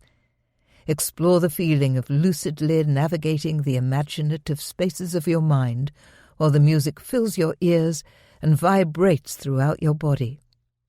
Strongly intend and expect to have a similar lucid experience the next time you fall asleep.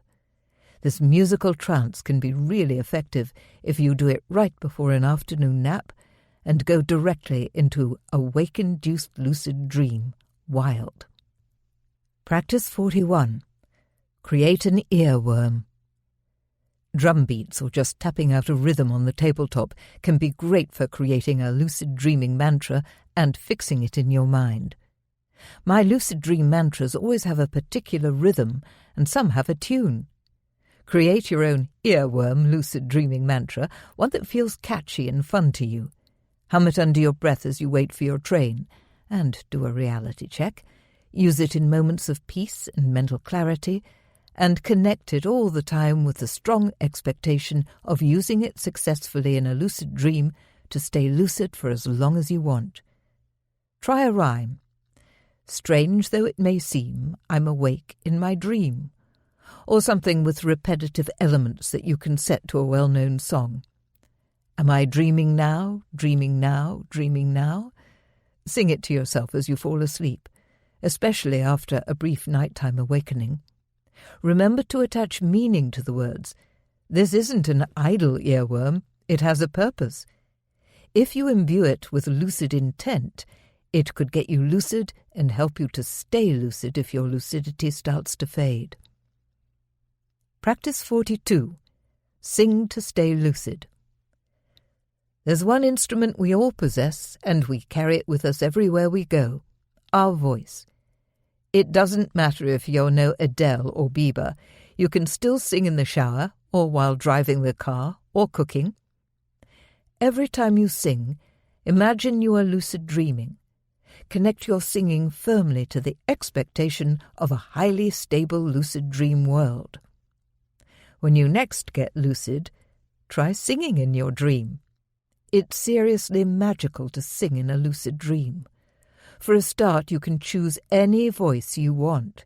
And secondly, no matter what your waking life voice sounds like, in a lucid dream your voice is a tool of power, a mighty force that can stop cows falling over crumbling dream cliffs, banish storm clouds, and cause the entire dream scene to tingle and vibrate with aliveness.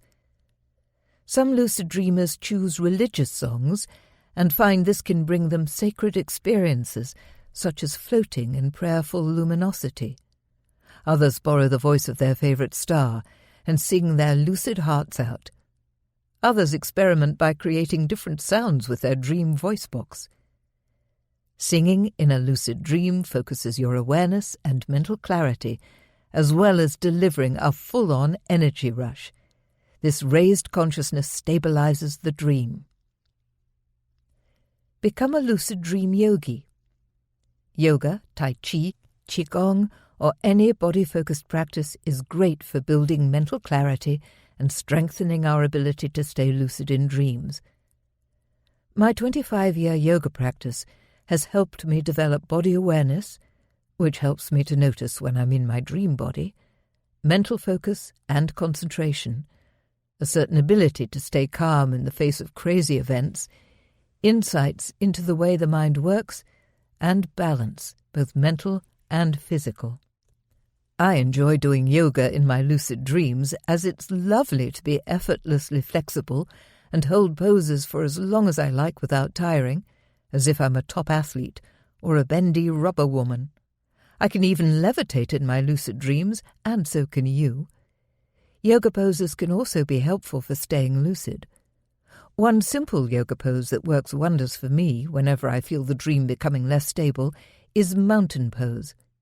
Here's my lucid dreaming version for you to test out. Practice 43. Stable mountain, Tadasana.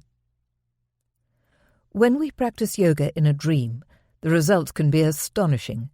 Mental clarity quickly increases, and we feel calm and serene.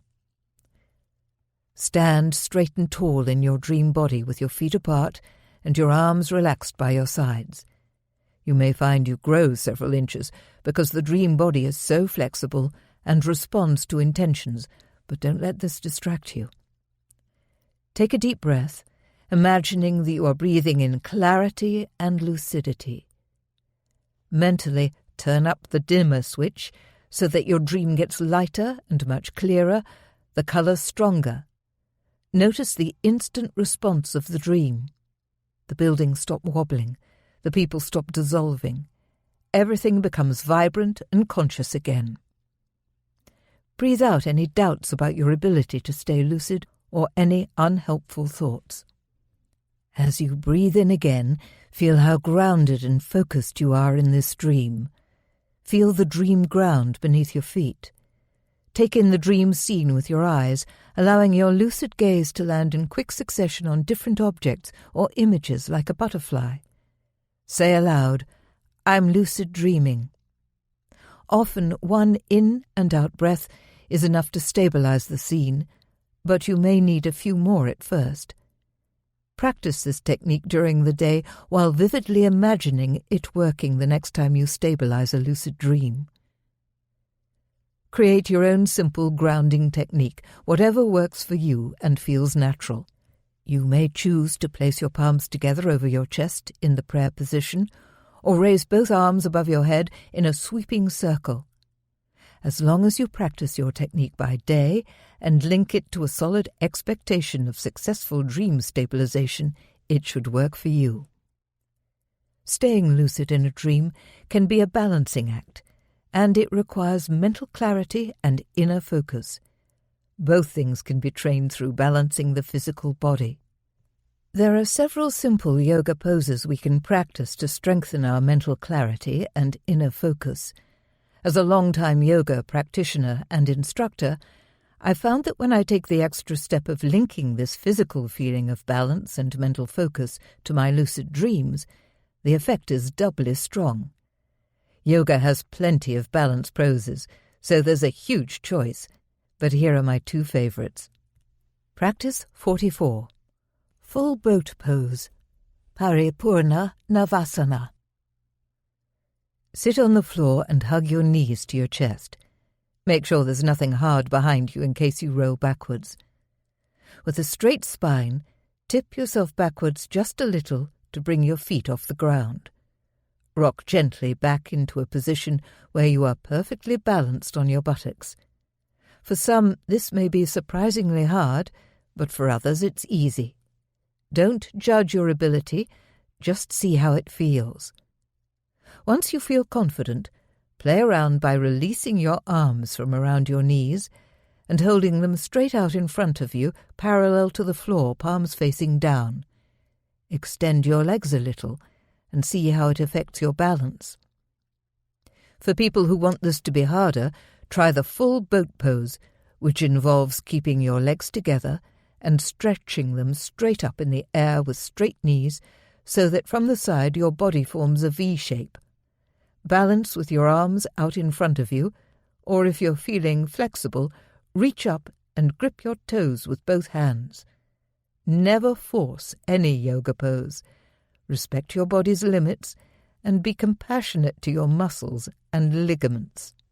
Practice 45. Tree pose, Vrikshasana. Stand up straight and breathe. Focus your mind. Shift your body weight into your right foot.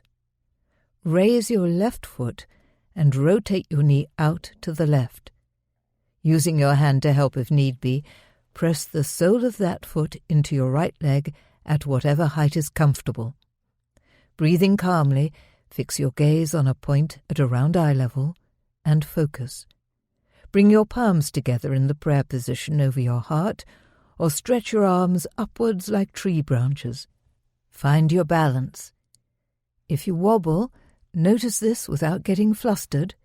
If you have to put your foot down, so be it. Simply recover your feeling of calm focus and re-enter the pose. If this pose is difficult for you, the simpler version is to keep the toes of your left foot on the ground, turn your knee outwards, and lean your heel against your right ankle. Always practice on both sides. This pose is so tightly linked to mental focus that your ability to stand stably in it could change 12 times in one day. Observe how easy or hard it is at any given time, and you'll find yourself able to assess your state of mind with precision. Visualize yourself standing steady and tall, bending slightly in the breeze like a tree. Once you've attained balance in either of these poses, calmly repeat to yourself, "I am lucid. This is a dream. I easily stay lucid in this dream." As soon as you lose your balance, drop the mantra like a hot brick. Only use it when you are in perfect control of your balance and feel centered and focused. This is so you can quickly recreate the same feeling in a lucid dream as soon as you repeat this mantra. 3 more lucidity stabilization practices. You don't have to practice standing on one leg in order to stay lucid in a dream, so if yoga isn't your thing, here are some more stabilization practices to suit every temperament. Practice 46. Narrate dream events as they unfold. Pick up the skills of a sports commentator and use them to narrate everything that's going on in your dream. This can be really funny to do, and if lucidity is slipping, it's a fast way of pulling the dream back into clarity. Try it in combination with another stabilization technique, such as rubbing your hands together vigorously. Mention the word dream often as you narrate what you see and experience, so you don't forget you're dreaming. For example, I see a purple-grey fishing boat on a vast lake, but now it's being pulled up into the air by some invisible force. It looks so surreal, and whoa, I'm being pulled up too into some kind of a vortex. Stay lucid, stay lucid. Now we've been set down on a mountain top, and it's like a scene from Heidi, with spring flowers and dream cows chewing their cud with bells around their necks, except for this beached fishing boat reminding me this has to be a dream. When I touch the soil, it's thick and peaty, as real could be, only this is a dream, and the dream air is unbelievably clean and fresh, dream eagles soaring in a blue sky. Narrating the dream like this reminds you to stay present to everything you see, hear, touch, and experience. It grounds you within your dream world, even if you get swept up into a lucid vortex and deposited into a different dream. This is something that commonly happens when we lose our grip on one dream, but manage to stay aware enough to be lucid in the next one when it materializes. Practice 47. Pursue your lucid dream goal. Having a fixed goal of something we'd like to experience in a lucid dream can be a double-edged sword. As we saw in Chapter 1, it can be brilliant to focus on a goal in order to encourage us to get lucid. But when beginner lucid dreamers go all out to achieve a dream goal before learning how to stabilize and guide dreams, pursuing a goal too enthusiastically can result in losing lucidity. On the other hand, when we feel lucidity slipping, it can be useful to sharpen our mental focus and intent by recalling a lucid dream goal. For a start, this distracts us from worrying about losing lucidity. When we worry about something, we're half expecting it to happen, and expectation in the lucid dream state is a force to be reckoned with. It's good to combine your preferred stabilization technique with the strong but calm intention to pursue your dream goal. You might look at your hands to calm down and focus, then look back at the scene, expecting it to stabilize. Once you see it working, announce your intention aloud. In this lucid dream, I ride a white stallion through sunlit meadows. Sounds delightful, so go for it. When we practice active dream control, we seem less at risk of being sucked into the dream and losing lucidity because of our keen sense of our director role. Try not to be perfectionist about your goal. If the white stallion fails to manifest, but a large white dog appears, it's fine to ride that instead. Allow the dream its spontaneity and be ready to enjoy the joke. Practice 48. Fly to stabilize the lucid dream. Movement is a great way to solidify your presence in a lucid dream and stabilize the scene. Any physical activity can work well, from stroking a flower stem to taking large astronaut leaps. One utterly gorgeous experience is flying. This is a richly sensuous event that makes you feel completely alive, thrumming with energy, every pore of your skin tingling. It can also be an effective way of stabilizing a lucid dream, as the strong sensations combine with your new bird's-eye perspective to activate your brain and sharpen your mental focus.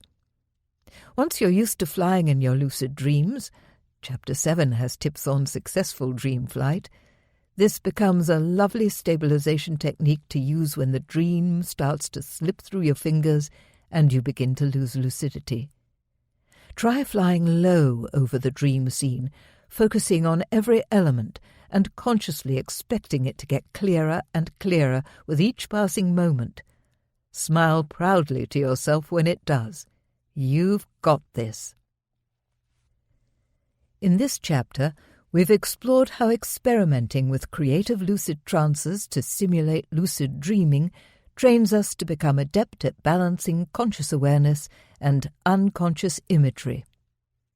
We've looked at how lucid dreaming-based meditation, mantras, yoga, and music can increase our mental clarity and focus. I've shared practices and techniques that train the mind to successfully stay lucid in dreams. After experimenting a little with each practice, you might like to choose your favourite 3 or 4 from this chapter and the previous one and work on honing them each time you become lucid in your dreams. The length of your lucid dream should increase naturally as you become more adept at managing your mental focus and maintaining a high level of awareness. When lucid awareness remains consistently high, there are no limits to what we can do in our lucid dreams. The next section explores the delightful art of guiding lucid dreams. Part 3. Best Techniques for Guiding Lucid Dreams. Chapter 7. How to Guide Lucid Dreams with the Power of Thoughts and Intentions. I'm lucid in a dream and I've stabilized the scene. What do I do next? The exhilarating answer to this question is, why, anything you like. It's true. In lucid dreams, we don't need to be held back by the laws of physics that govern our lives here on Earth.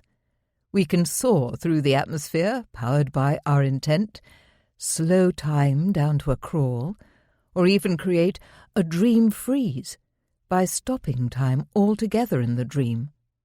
We can experience multiple dream realities simultaneously, go back in time, plunge into the future, die and die again, experience orgasmic ecstasy, turn invisible and leap over rooftops without needing to catch our breath. We can shapeshift, becoming verdant moss, a python, an iridescent soap bubble.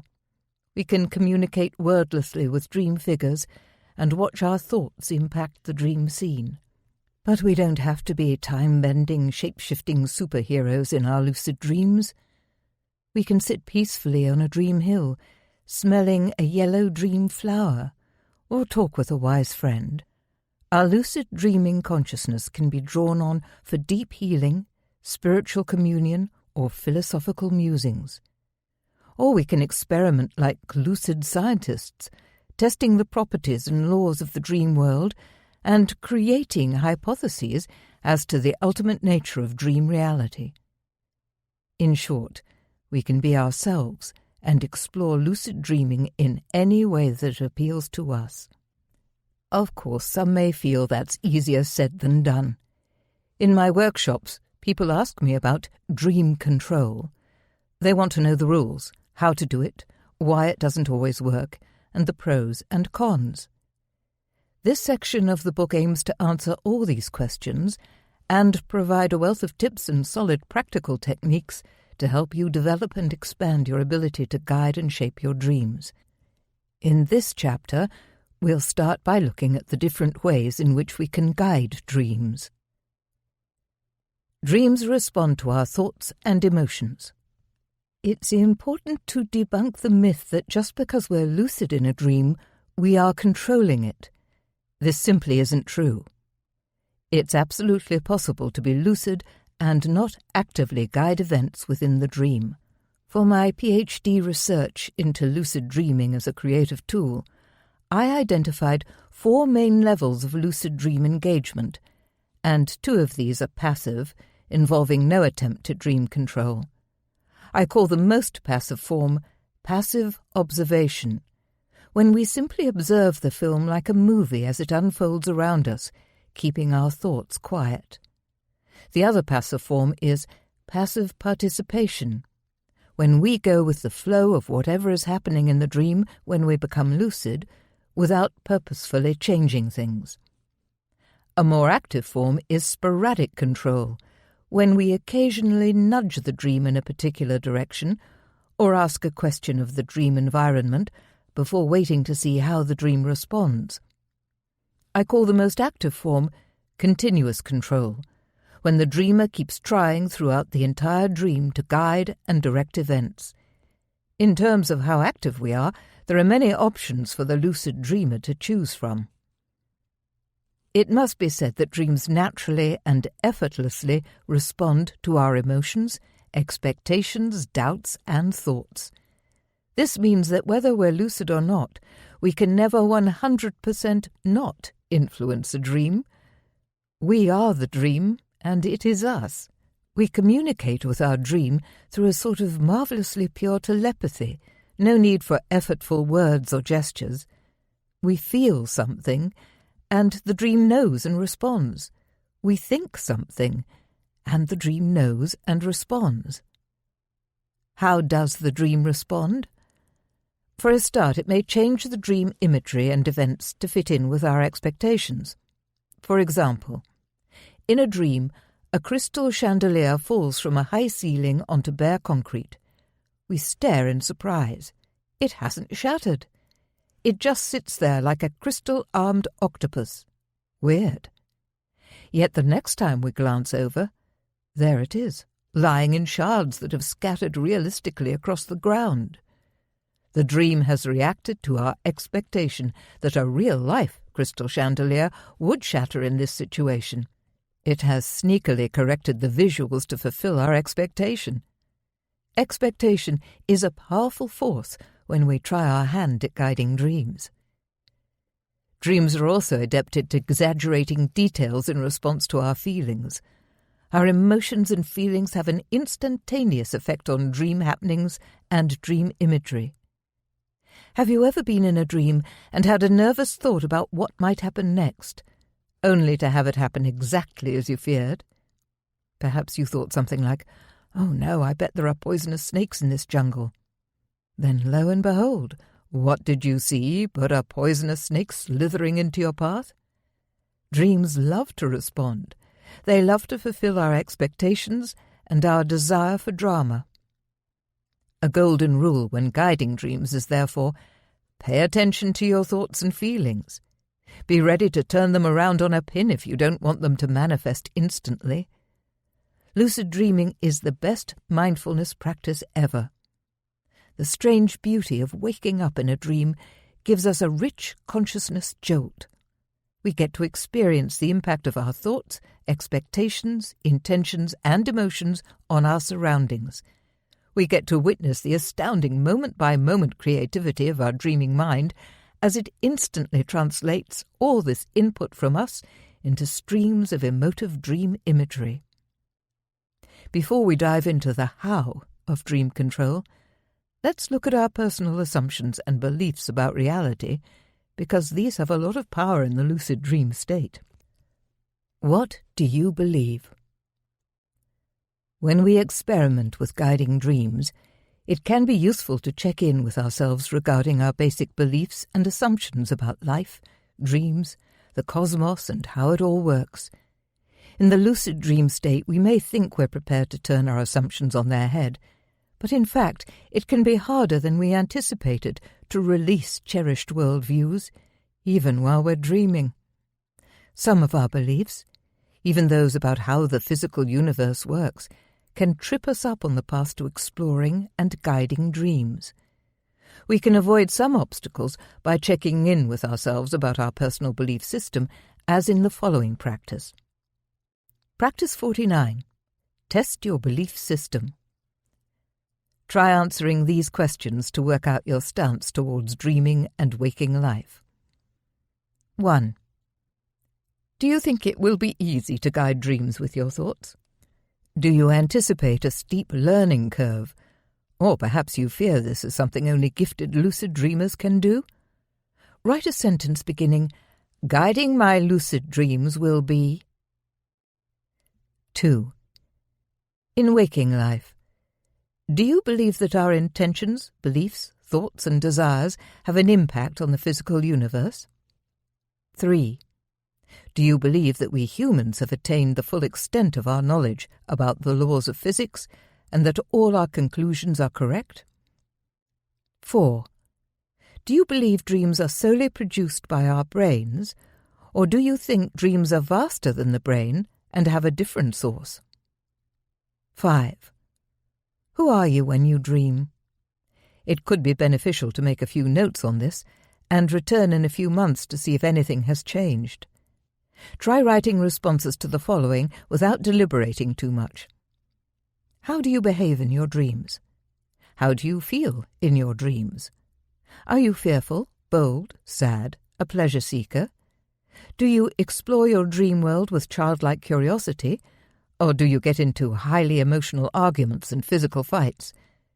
Do you ever cry in your dreams? 6. Are you kind and respectful to dream people, or do you see them as figments of your imagination that you can do anything you like with? 7. Are you a different person in your dreams than you are in waking life? How so? 8. Do you think it's possible to change your dreaming self for the better? And how about your waking self? 9. Is there any overlap between dreaming and waking experience, or are these two separate states? 10. What do you believe will happen if you die in a lucid dream? Your answers may come in handy as you set out to guide your dreams, especially if you find it hard to make stuff happen in a lucid dream, or if you have trouble getting off the ground when you try to fly in your lucid dreams. Be aware of any limiting assumptions you may have about the nature of reality, as these may hamper your open-mindedness and therefore your ability to guide events in the dream state. Take careful note of your answer to question number 1. If you wrote, "Guiding my dreams will be hard," modifying this sentence to something more hopeful should ease your path somewhat. Lucid dream exploration is a journey that can cause us to question some of our basic beliefs about physics, science, and the way we interact with the universe. It can cause us to question ourselves, who we are, how we handle relationships, and our attitude to life. This questioning can be the first step towards positive change. It's good to question things and stay curious with a spirit of discovery. It's good to develop as a person, both in the dream world and the waking world. And since the two are inextricably interconnected, change in one world will automatically cause change in the other. It's also good to move briskly past mental blocks and preconceptions so that we encounter our lucid dream world with a fresh, open mind and a fearless heart. What are the pros and cons of dream control?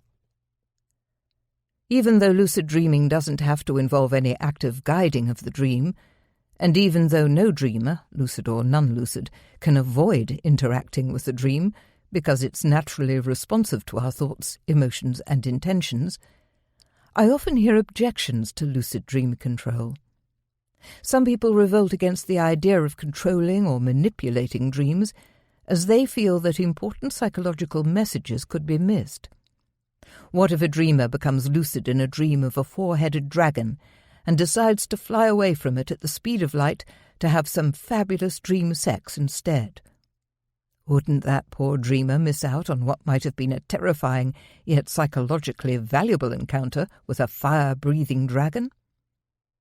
Well, the nature of dreaming is such that nightmares are known to recur again and again until their message is received and understood by the dreamer.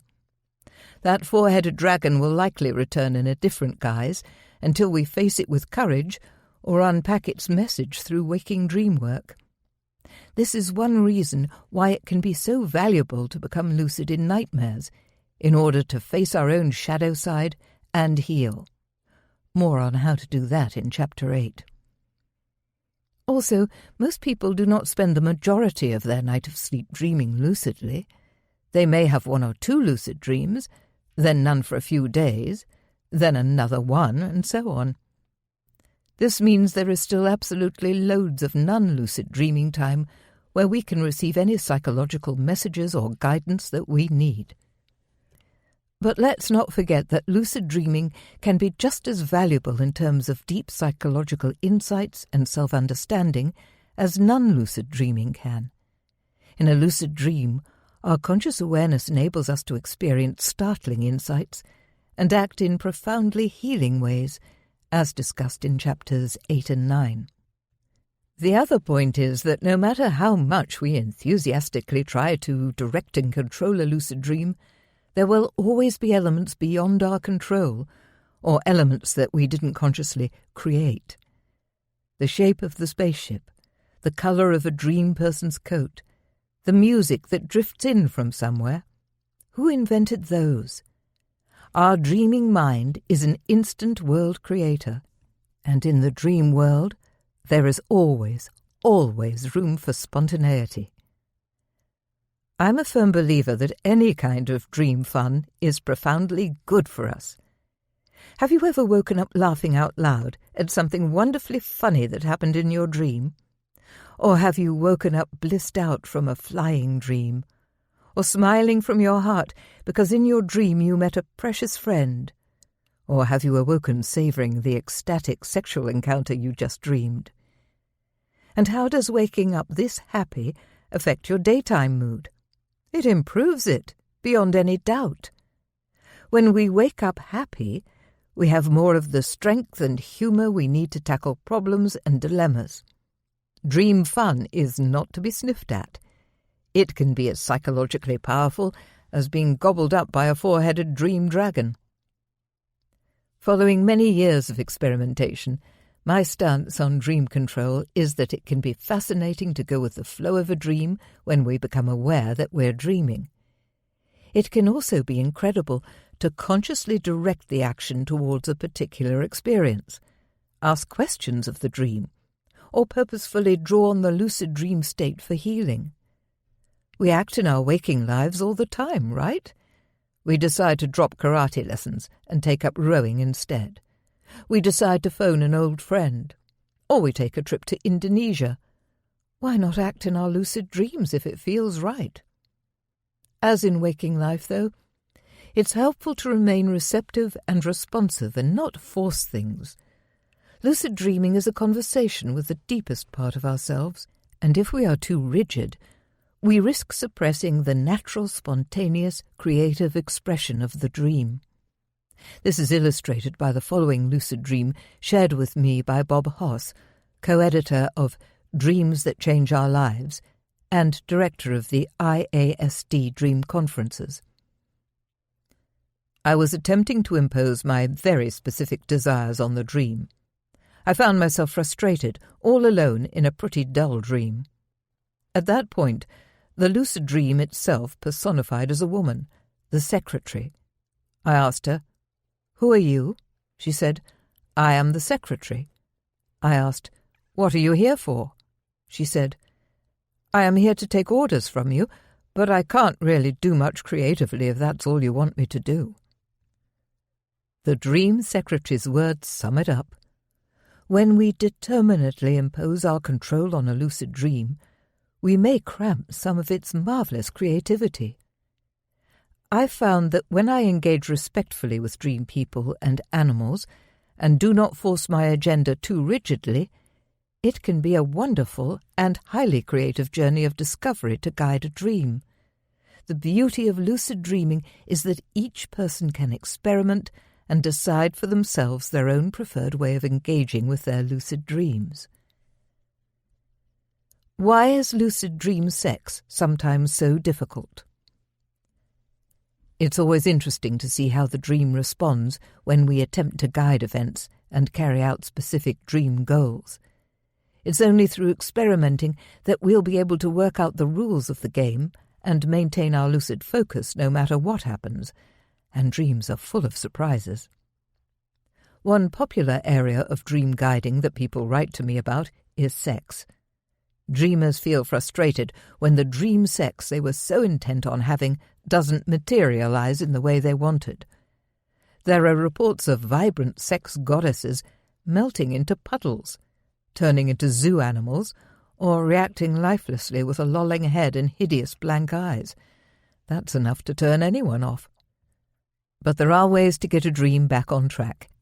It just takes mental focus and a familiarity with the practices in the getting and staying lucid parts of this book.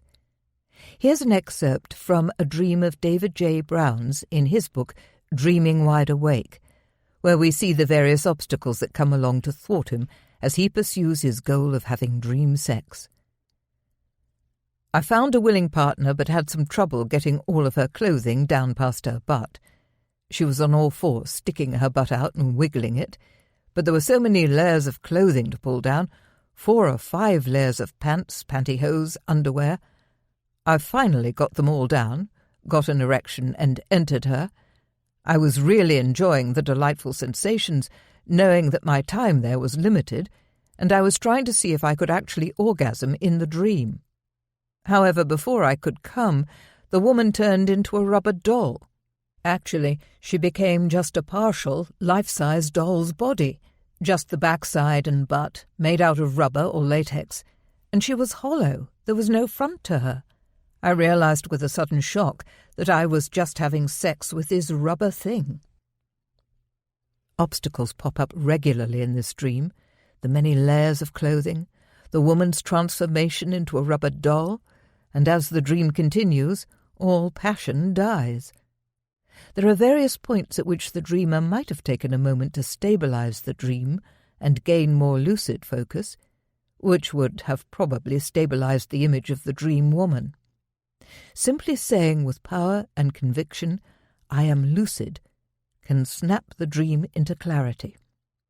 Difficulty guiding dreams or carrying out dream goals is often a lucidity issue rather than a dream guiding issue.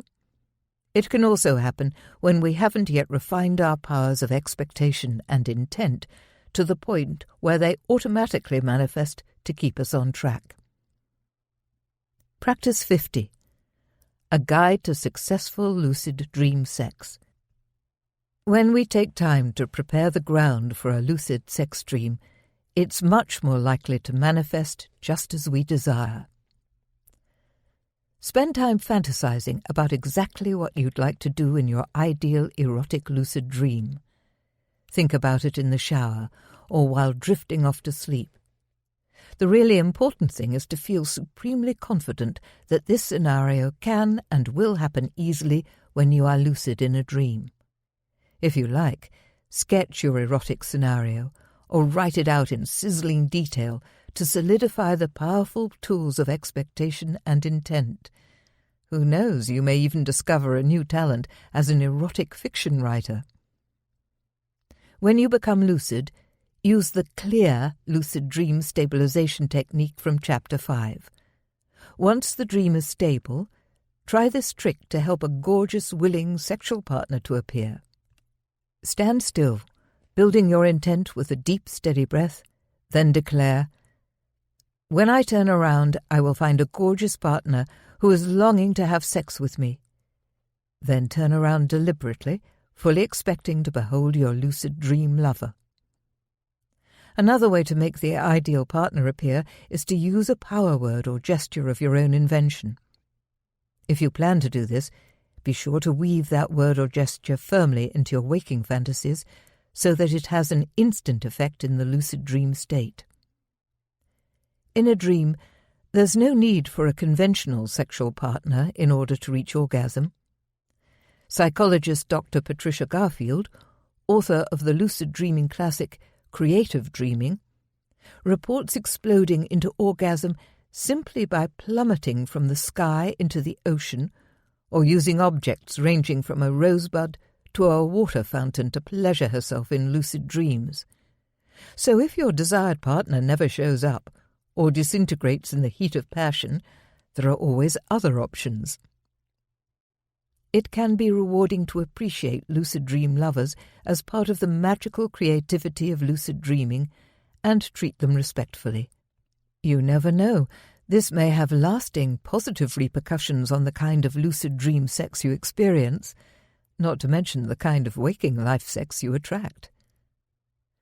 Once you embark on your sexual encounter, don't let the excitement make you lose your lucid focus.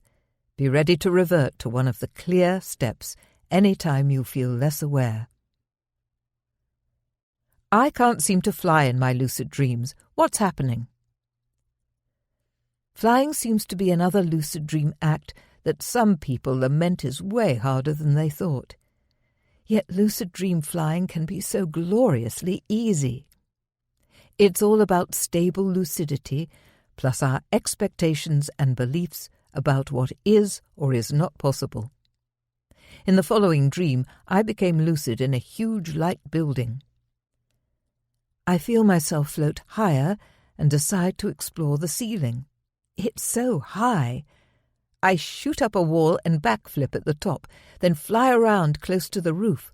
Such bliss! There's nothing like this sensation.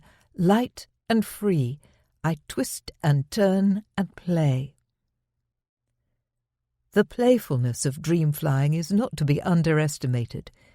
When we get too earnest about lucid dream goals, we risk thwarting them. It's good to feel light, happy and confident in a lucid dream, because the dream picks up on this and anything is possible. Relaxing and enjoying ourselves leads to a stress-free engagement with the dream scene. And if at this point we want to guide events, it's much easier than if we're feeling pressured or stressed about it. Since some beginner lucid dreamers have trouble achieving liftoff, here are some tips for an easy lucid dream flight. Practice 51. A Guide to Flying in Lucid Dreams. Once you're adept at stabilizing a lucid dream, flying shouldn't pose a problem, especially if you integrate some of the following tricks and tips. Expect flying to be easy. This is vital.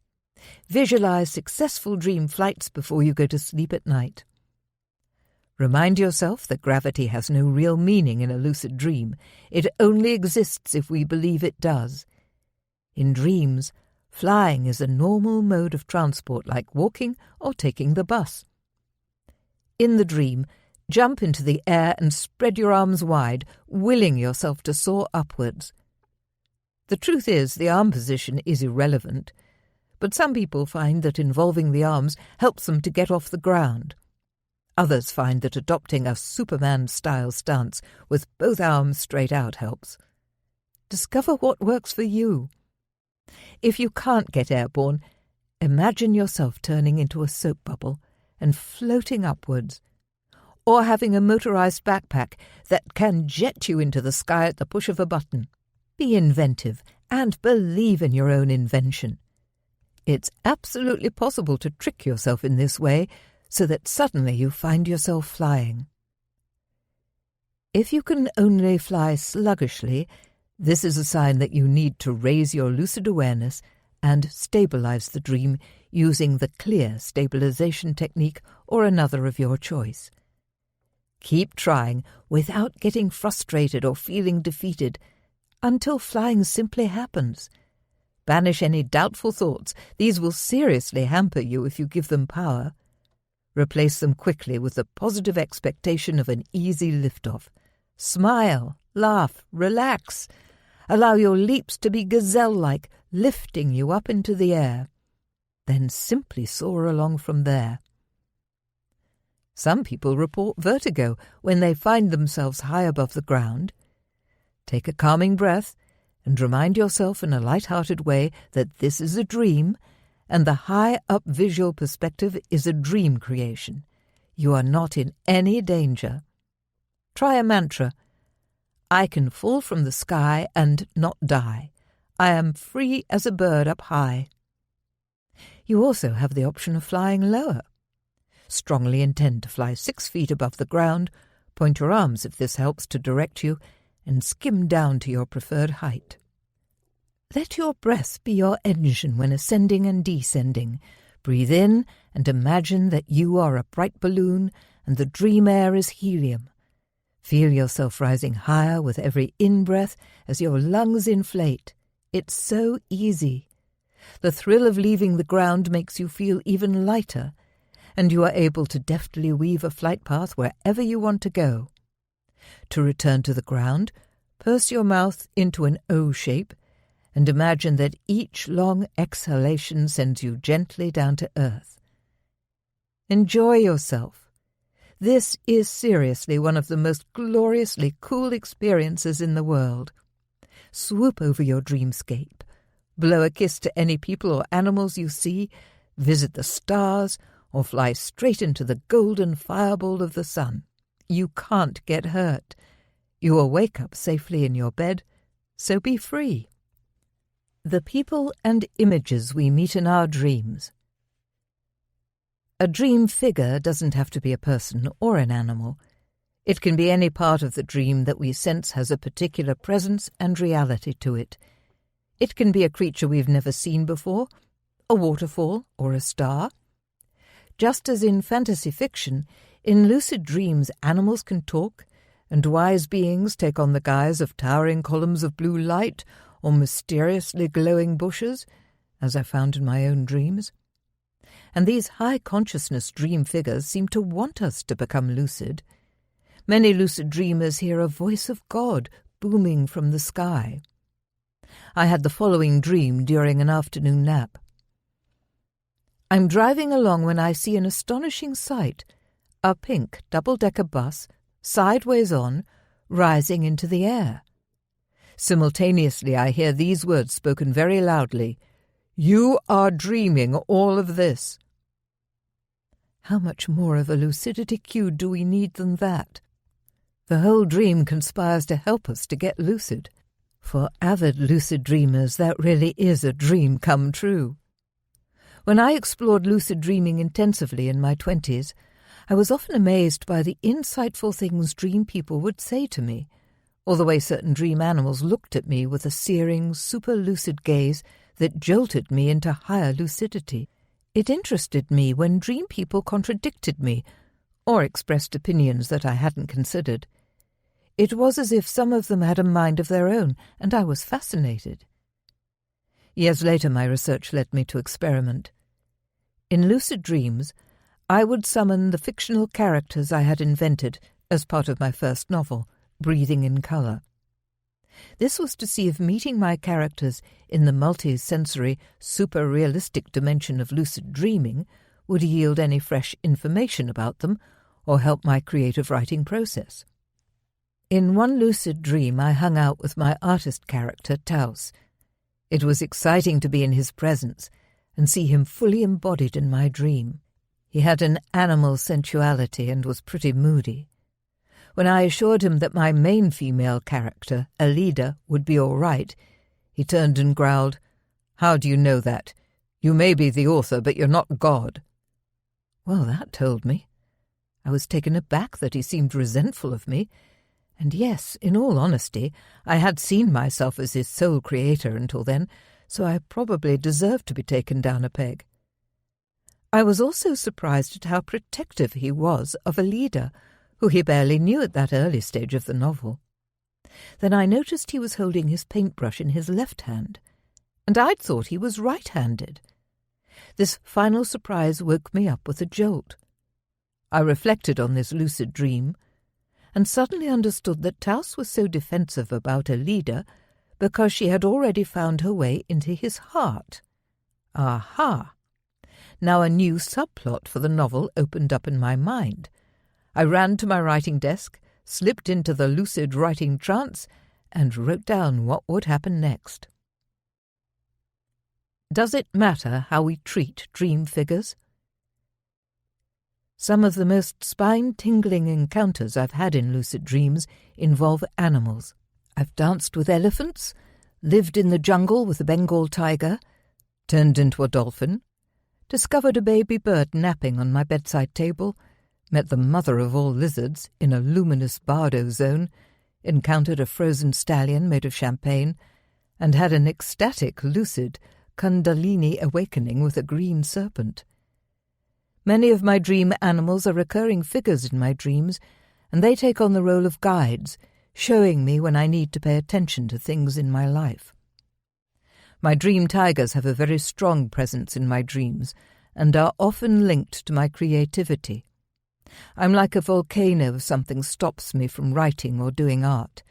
The inattention builds and builds until I'm close to exploding. I'll dream a tiger comes right up to me and takes my arm in his jaw, forcing me to look at him. Or he'll come and stand right on my balcony, his massive head inches from mine. Or he'll corner me in the kitchen. These tigers force me to pay attention to my wild side and get creative, or else. When I'm in my creative flow, my dream tigers lounge peacefully on riverbanks or let me stroke them. Dream animals can be the most valuable friends and allies. Look out for them in your lucid dreams, and always give them the time of day. It's worth it. In general, being respectful to dream figures yields huge rewards. I hear from lucid dreamers who say they treat dream people like cannon fodder, ripping them up with machine guns or beating them up or raping them. They're figments of my imagination, they say. They're like a computer game invented by me, so what does it matter? But then some of them ask, why do I wake up feeling bad after doing this? I'm not here to judge how people want to act in their lucid dreams, and I feel everyone is capable of finding the way that makes them feel comfortable. I encourage people to test the assumptions they have about the dream world. It's all a figment of my imagination, or it doesn't matter if I rape and murder in my dreams, are two assumptions that invite further reflection. I suggest that people experiment with different ways of relating to their dreams to see how that makes them feel. My own view is that on some level we are responsible for our actions, whether they take place in the dream state or in the waking state. If we practice kindness in lucid dreams, being kind in waking life is easier too, and my own experience has taught me that on the deepest level we are not separate from others. We are all one, so it makes sense to be kind. Some lucid dreamers decide they need advice on a particular problem and hassle a dream figure for answers in what would be perceived as a little rude or abrupt if it happened in waking life. Then they wonder why the dream figure gives them the brush-off. Experienced lucid dreamers find it can transform everything if instead of leaping into things with our own agenda and making everything revolve around us, we pause to talk respectfully to dream people and are prepared to listen to whatever they have to say before asking them questions about our life issues. Also, an initial calm greeting or chat can also help us to see pretty quickly if this dream person is the best one to ask for advice. Some dream figures simply aren't too bright. They can lack awareness and seem puppet-like.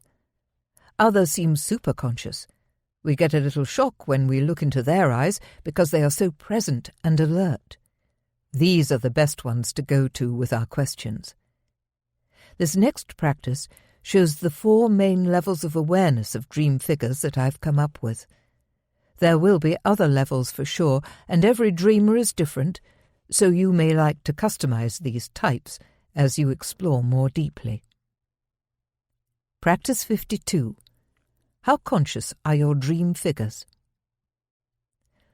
Would you wander out onto the high street and ask a random stranger, "Where is my life going?" or "Should I split up with my girlfriend?" True, for some, this sort of exchange can and does happen after pub closing time.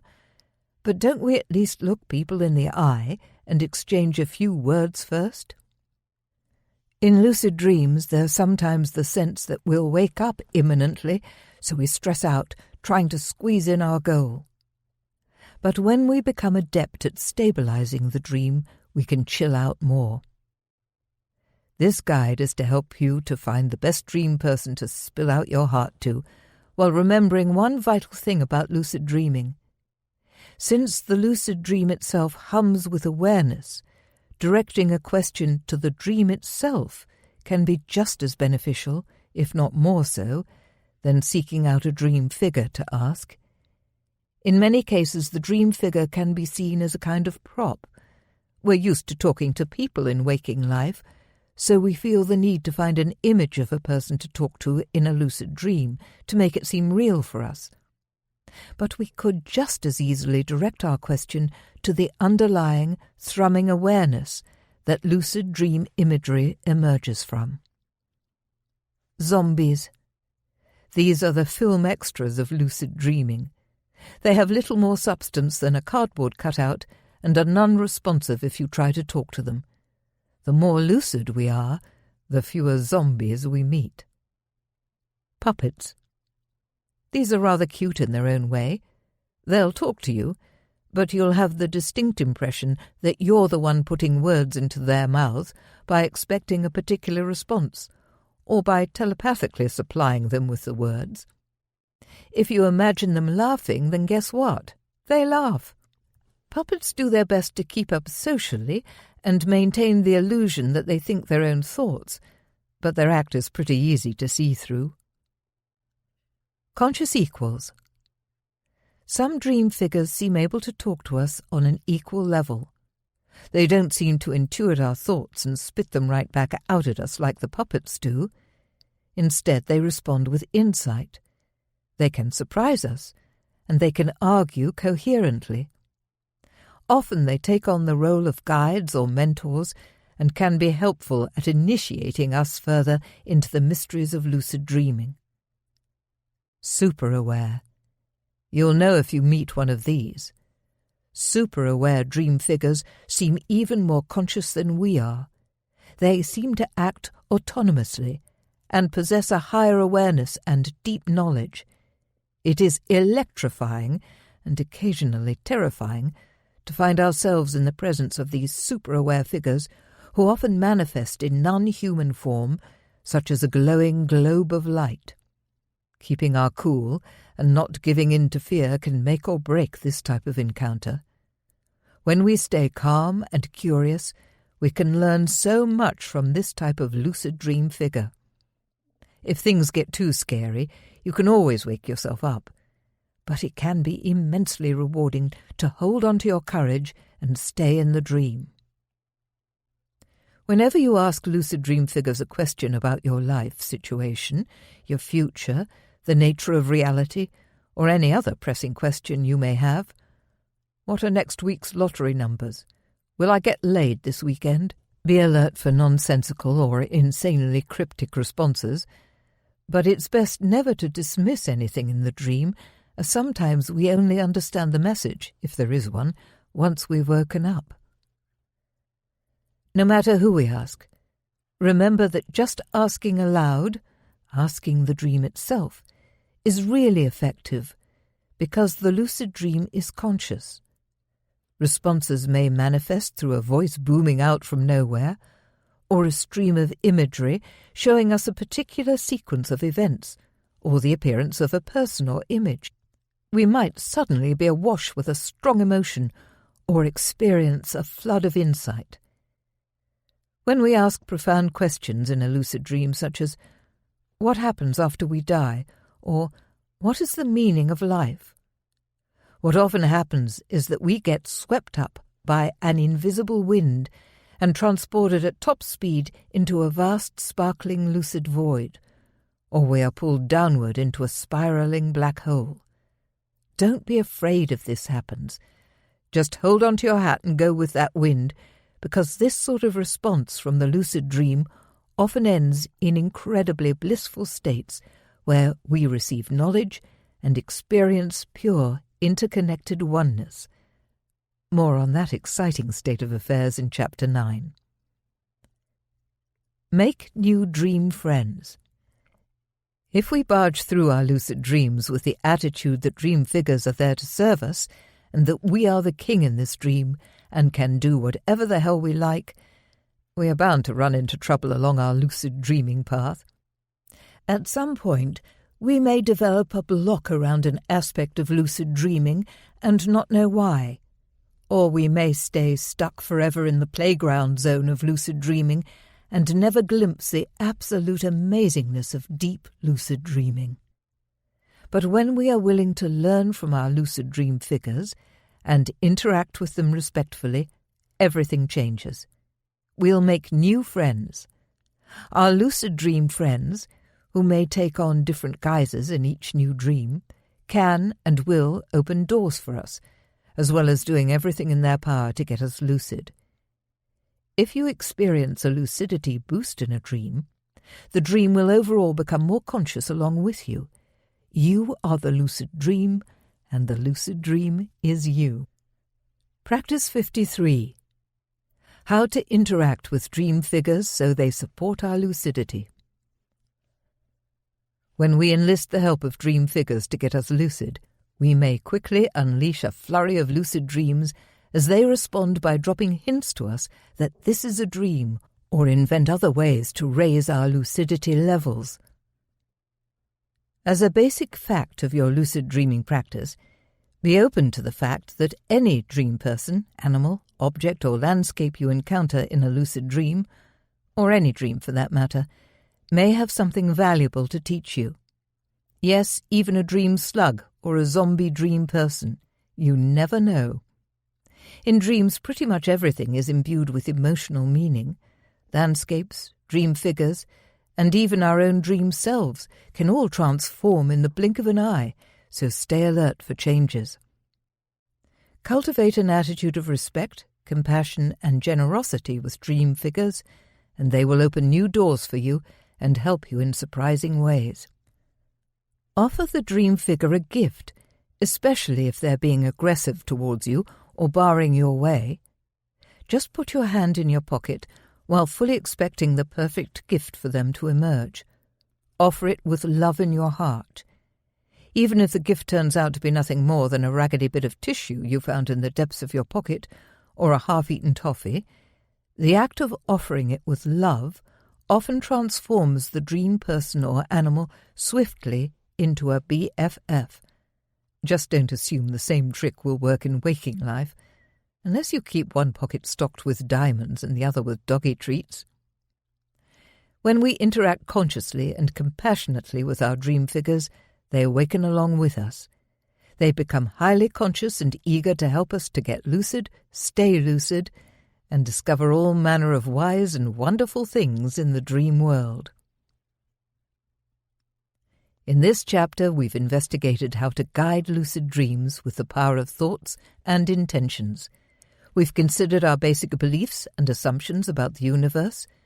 We've examined the pros and cons of dream control, and we've looked at the value of interacting respectfully with the people we meet in lucid dreams.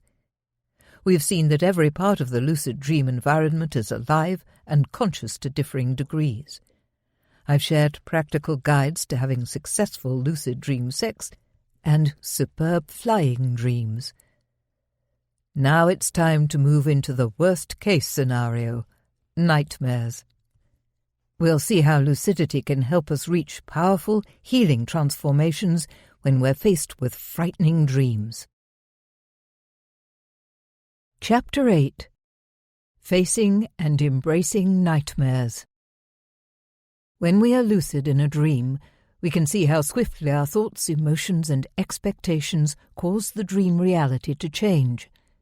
When we grow fearful, "Oh, geez, what if that shadowy guy in the corner pulls out a knife?" Then what do you suppose will happen 9 times out of 10 in the dream? Yes, the shadowy guy brandishes a gleaming knife. Our fear intensifies still further with the panicked thought, "He's going to kill me." As we stand rooted in terror, fully expecting to meet a terrible end, what happens? The man springs towards us wielding his knife. Well, this dream could end badly, right? But what happens if at this moment in the dream we experience a thunderbolt of insight? If at this point in the dream we realize that we are dreaming this, that we are safely asleep in our bed, and that the terror we are feeling is self-created, our fear may vanish in the blink of an eye or the flash of a knife. Calm and lucidly aware, we face our would-be attacker with curiosity. "Who are you and what do you want?" we inquire kindly. This radical shift in our attitude changes everything about the dream. The scene grows lighter. The knife is clearly a fake one. We look into the attacker's face, and in wonder we see our own face looking back at us. "Wait, you're me?" we ask. In answer we receive an embarrassed shrug and a nod, along with the mumbled reply, "I just feel like you've been ignoring me." Touched, we open our arms and hug this neglected part of ourselves. Instantly there is an incredible expansion in our heart, a sense of overwhelming love, mingled with a kind of giddy relief, like a homecoming. When we are able to respond to scary dream figures with love instead of fear, we can transform not only the dream itself, but ourselves. It may sound simplistic or corny, but it's true. People usually wake up from this kind of integrative lucid dream buzzing with happiness or with a sense of deep content. Lucidity can act as a trigger for us to change the way we habitually react. But even if we don't become lucid in a dream, we find that the more waking dream work we do, the more this kind of outcome will spontaneously arise in our non-lucid dreams too. When we are aware of the possibilities, our unconscious mind internalizes them too and will use them. In this way, over time, we become more resourceful dreamers and happier people. Nightmares are dreams that have such upsetting or stressful content that they usually wake us up. Bad dreams and nightmares commonly occur, even in adults. This chapter looks at ways of reacting with lucidity to nightmares, either during the actual dream or after we wake up from it. When we ignore or suppress our nightmares, they tend to recur until we receive their message. So becoming lucid in a recurring nightmare is a good thing, as it can enable us to understand and act on its message.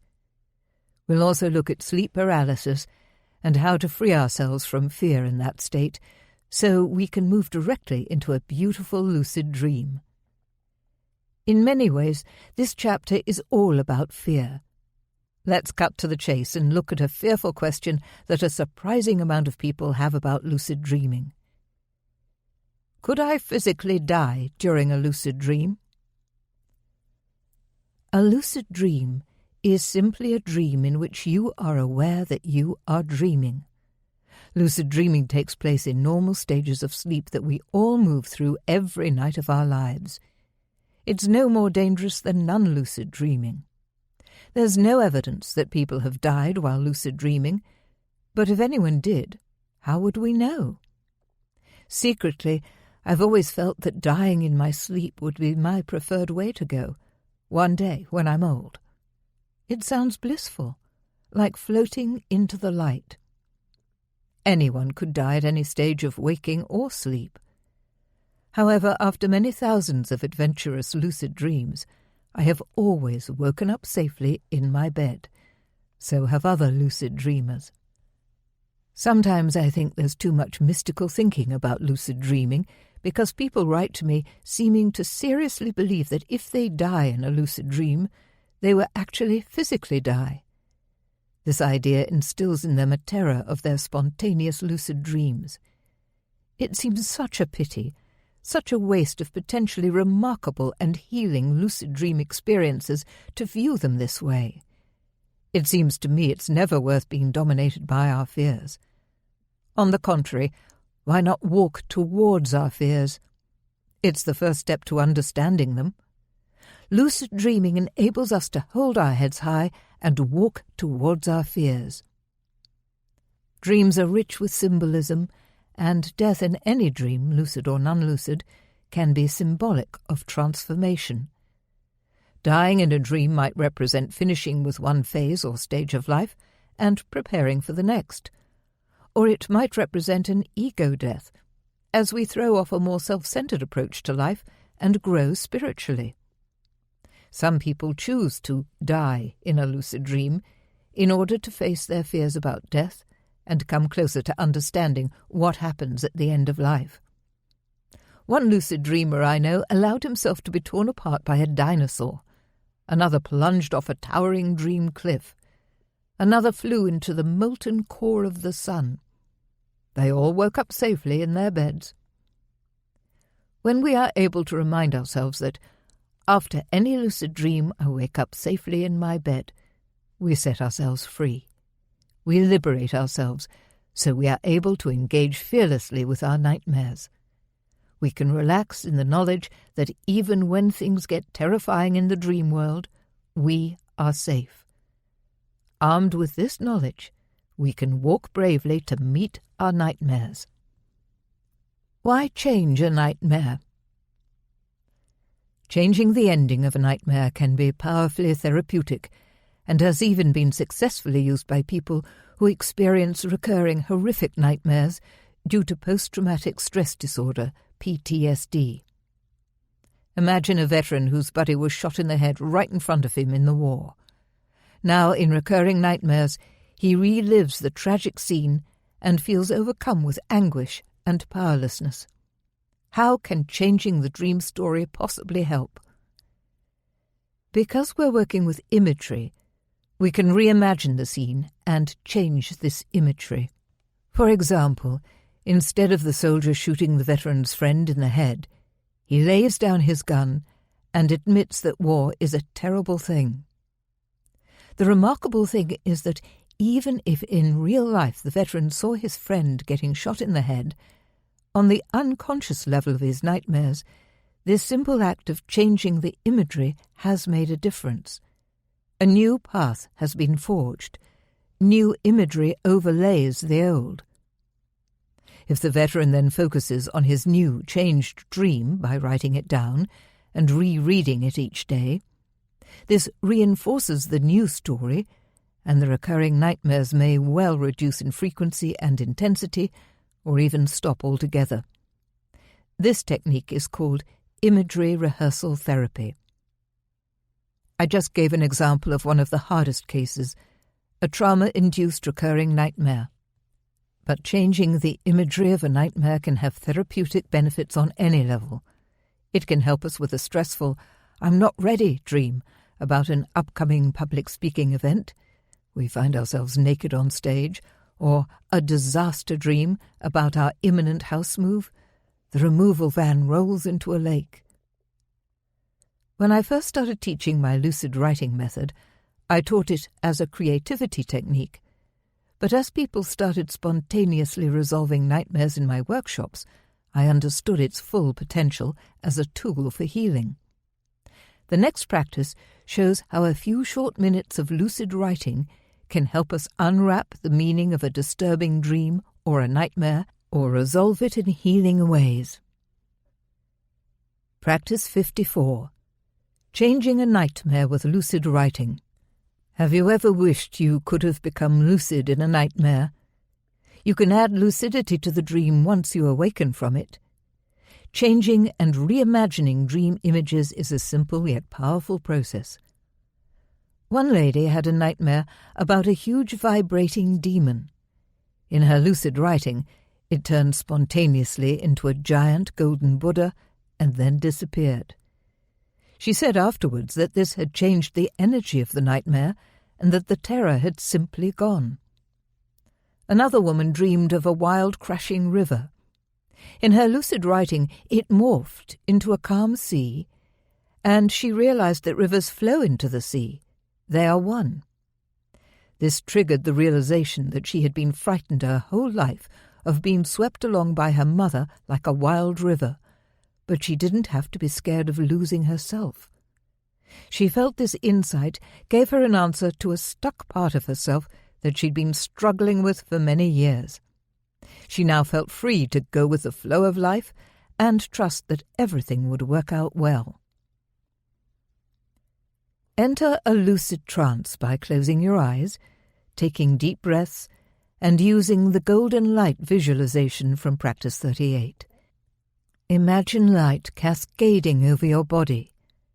Then bring your nightmare into your mind's eye, knowing that if things get upsetting, you can stop this process any time by opening your eyes. When your nightmare is vivid in your mind, notice the key images and emotions. Release any fear or anxiety, knowing that you are awake and safe. Allow the nightmare imagery to move and transform.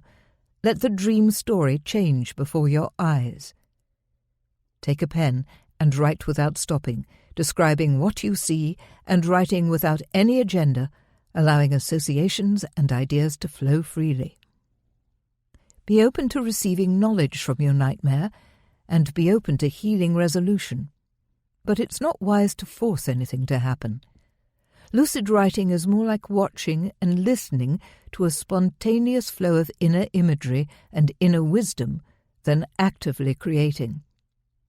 However, you might feel inspired to ask a question of one of the elements in your nightmare, just as you might if this were a lucid dream. Do you have a message for me? Why are you giving me such a mean stare? What do those massive tentacles of yours represent? Or, how does it feel to be you?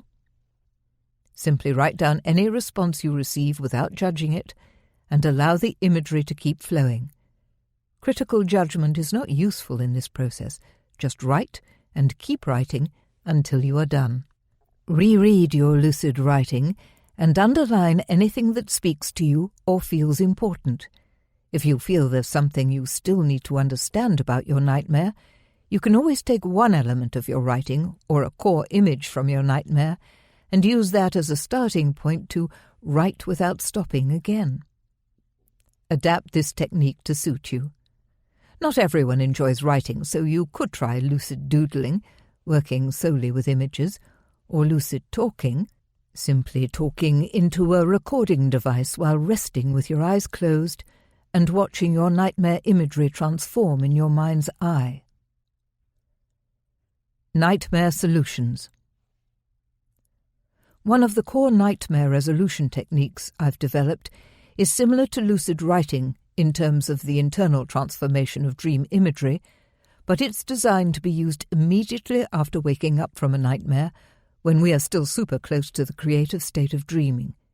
It's called the Lucid Imaging Nightmare Solution. Lucid imaging is like lucid dreaming awake. It's like lucid writing without the pen, observing and guiding dream imagery in our mind's eye, so it happens very naturally when we're in the middle of a night of sleep.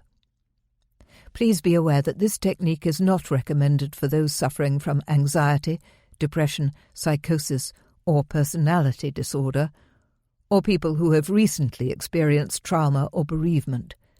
Some nightmares should not be worked on alone, as they can involve intensely emotional and deep-rooted issues. Instead, find a trained therapist to help you with any underlying issues. For many people who do not suffer from the listed issues, but who have trouble getting back to sleep after a nightmare, this technique is ideal. It gives you a calm space in which to interact lucidly and constructively with unsettling dream imagery and achieve a certain measure of resolution before slipping back to sleep, and perhaps even moving directly into a wonderful lucid dream. As with any other technique, see what works for you and adapt it to suit your needs. Practice 55. The Lucid Imaging Nightmare Solution. LINS. 1. Attend to your body. As soon as you wake up from a nightmare, do whatever you need to calm yourself and make yourself comfortable. Some nightmares result in hefty physical reactions like a wildly beating heart or sweat-drenched pajamas. Drink water if you need to, and take deep calming breaths. Then lie comfortably, close your eyes, and breathe calmly. Ask yourself if you want to work with this nightmare now or not. If the answer is yes, remind yourself that you are relaxing safely in your bed and can stop the process whenever you want to, simply by opening your eyes and sitting up. 2. Re-enter your nightmare. Recall the dream imagery as far back as you can. What were you doing before the dream grew unpleasant? Knowing that you are now safe in your bed, allow the imagery to resurface in your mind's eye. If you have difficulty summoning mental imagery, you can use the storyline of your nightmare as a way in. Notice any associations you have with the dream images and events, but don't agonize or obsess about possible meanings. If at any point in this process you feel very frightened, upset, or unsafe, stop immediately. Some nightmares are simply too strong and disturbing to face alone. 3. Identify the tipping point. Pinpoint the moment when feelings such as fear, guilt, or anxiety grew strong, or when the monster reared its ugly head. This moment is like the tipping point on a pair of scales. It is the moment that your dream turned into a nightmare. Your task now is to restore the balance.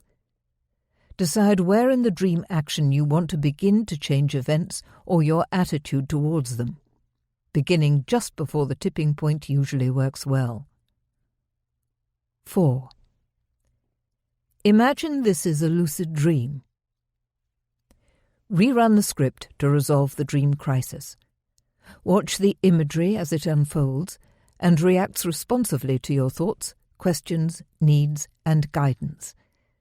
This is a highly creative state of consciousness because the mind is alert, yet your body is relaxed and close to sleep. In lucid imaging, you can be a film director, rewinding the action and replaying different outcomes. Now that you are playing it being lucid in this nightmare, you have many options. You could ask a frightening dream figure why he is following you, or actively change the nightmare story so that something harmonious or amusing takes place. You could introduce help into the dream in the form of a strong friend, a magic tool, or a healing mantra. You could try passively reliving the nightmare free from fear and observe how this affects the imagery and events. The best nightmare solutions are not forced. Allow the imagery to develop spontaneously in response to your initial guiding thought or question. You'll know when you've found the right nightmare solution because your tension around the dream will greatly diminish and you'll feel safe and calm. 5. Program yourself to get lucid. When you are happy with your nightmare solution, you are ready to return to sleep. This is an excellent time to watch as your hypnagogic imagery builds up into a moving dream and set a firm intention to fall asleep consciously. As you fall asleep, try repeating, "I am lucid, I am lucid," or "The next thing I see will be a dream." The practice you have just done with the lucid imaging nightmare solution, observing and changing dream imagery in a relaxed pre-sleep state, is a form of lucidity rehearsal that will help you to become lucid in your next dream. It is also useful to use this post-nightmare work to program yourself to become lucid the next time you have a nightmare. Simply repeat, "The next time something bad happens, I'll recognize that I'm dreaming." When working with a recurrent nightmare, remind yourself that the next time you are confronted with its particular imagery, this will trigger lucidity. Practice 56. 10 nightmare options for use in lucid imaging and lucid dreaming. Any of the options available to you during the lucid imaging nightmare solution technique are, of course, also available to you during lucid trance states such as lucid writing and during a lucid dream. For clarity, I've made a list of 10 main actions you could find useful when faced with nightmare images or scary dream events in any state of consciousness. Choose your favourites, invent new ones, and discover which work best for you. 1. Call for help. Ask the dream itself for help, but not in a shrieking, fearful way. State it as calmly as you can. Send me help, please. Expect help to arrive in any form. It might be a dangling rope ladder to lift you away from the jaws of the monster, or a surprise superpower, such as the ability to turn invisible or see through walls. A strong dream friend may leap to your rescue, hence the importance of making dream friends whenever we can. 2. Offer a gift or blow a kiss. Everyone loves a gift, right? Sinister dream figures or snarling dream beasts are no exception. Reach into your pocket, expecting the perfect gift to materialize, and see what comes out. A sapphire? A rubber duck? Doesn't really matter as long as it's offered with love. If you have no pocket or if nothing appears, try blowing the dream a kiss. This also works with frightening dream stories, such as clinging to a piece of driftwood in a stormy ocean. We change the dream with our mindset. We blow a kiss of gratitude because for an instant we are enlightened. This nightmare is here to help us learn and grow on some level. How very kind of it. Our mood lifts and the dream responds. The waves calm, or we are saved by a mermaid. Inevitably there is a response. On the deepest level, the dream is us and we are the dream, which means that whether we like to think so or not, the nightmare is us and we are the nightmare. 3. Annihilation. Sometimes responding with love and compassion is the last thing on our minds. In some cases, it can be psychologically empowering to respond with force, particularly in the case of dreams that represent times in our life when we were victims of trauma, abuse, or bullying. This is a dream. So if we feel in the moment that what we really need to do is kick the shit out of a dream bully, that is our call. I've said elsewhere that I don't see it as my role to judge people's dream behaviour. I do feel that a live dream friend is worth more than a dead dream enemy. My own experience is that responding to aggressive dream figures with forgiveness, love and compassion results in the most mind-blowing integrative experiences I've had, the kind where I wake up buzzing with light and energy and bounce out of bed totally stoked, knowing that I've turned a dream enemy into a powerful dream friend. 4. Fearless surrender. When we know we are dreaming, we can release all our fear. One possible response is to surrender to the nightmare. If a woolly mammoth is charging you, stay put and let it steamroll you flat, or scoop you up with its tusks like a forklift truck. You may be surprised when it does neither of these things, but stops in front of you and raises its trunk gently to your face to sniff you. You found a new furry dream friend. The fearless surrender option can, and often does, lead to incredible experiences of dissolving into light or being swept off into the sparkling, multicoloured depths of the lucid void to receive knowledge. It's as if the dream notices our willingness to relinquish our ego and rewards us with spiritual gifts. 5. Become a dream magician. Dream magic is possible from any age. In one recurring nightmare, my 4-year-old daughter faced scary witches. Instead of panicking, she magicked a little toy witch for them to play with, and the moment she gave it to them, it turned into an adorable live baby witch. The other witches were delighted.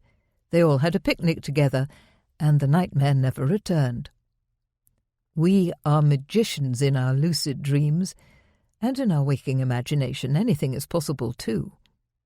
We might choose to shoot globules of light at the scary elements in our dream, or swish our vanishing cloak over our heads and disappear, or whip up a storm to cause the vampire bats to retreat.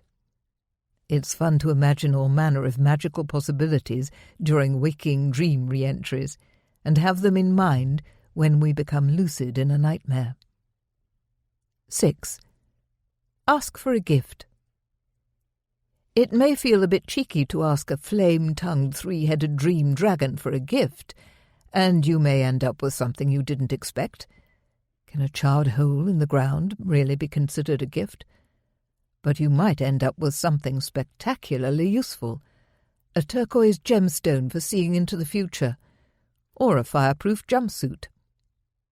7. Turn into an escape artist. Sometimes we just want to get away from the nastiness of a nightmare, even if we know it could be beneficial to seize our courage in both hands and face our demons. Luckily, we have as many escape options as we like, including waking ourselves up by holding our breath and wiggling our toes.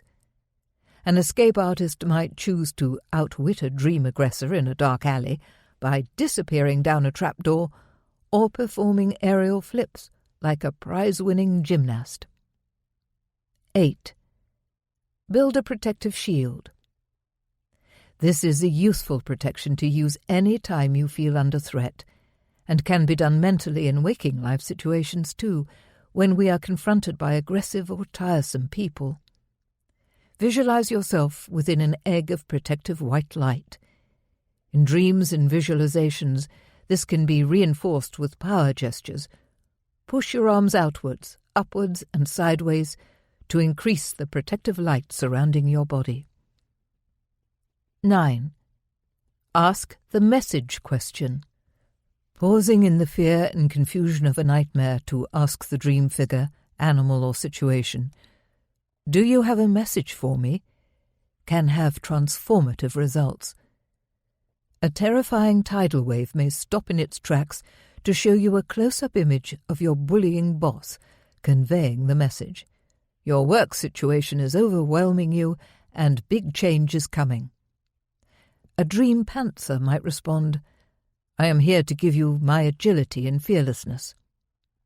Be prepared for the dream to surprise you with its response.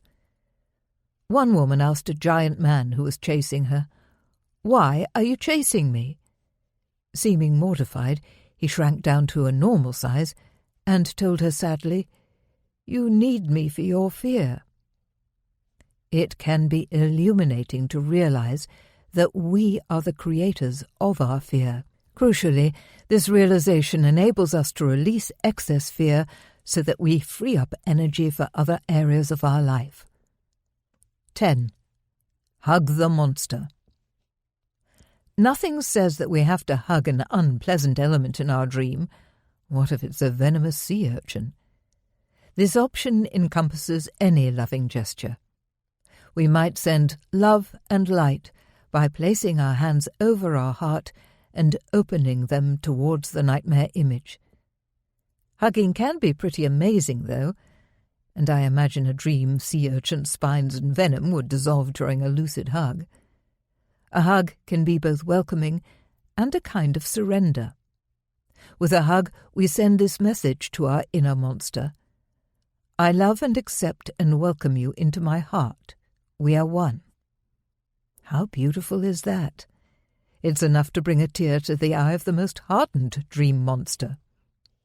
A dream hug can be a fast and wonderful way to integrate rejected parts of ourselves and make a solid dream friend for the future. The lucid imaging nightmare solution is excellent practice for lucid dreaming, as it helps us to rehearse possible actions and reactions that we can then put into practice in the dream state. If you practice any of the responses mentally by closing your eyes and imagining them playing out positively in your latest bad dream, you'll send a powerful message to your dreaming mind that these are valid and effective responses in the face of fearsome dreams. You'll build a habit of responding with creativity, power, and compassion to nightmares. It will become natural, even in your non-lucid dreams, to respond to any threat with flexible action instead of terror. The following practice shows how to turn feelings of fear into lucidity triggers. Practice 57. Anxiety, unease, and fear as lucidity triggers. Train yourself to become lucid in your nightmares. Anytime you feel anxious, worried, or fearful while awake, take a moment to label the emotion. I'm feeling anxious. Be mindful of this feeling of anxiety. Notice where it is in your body.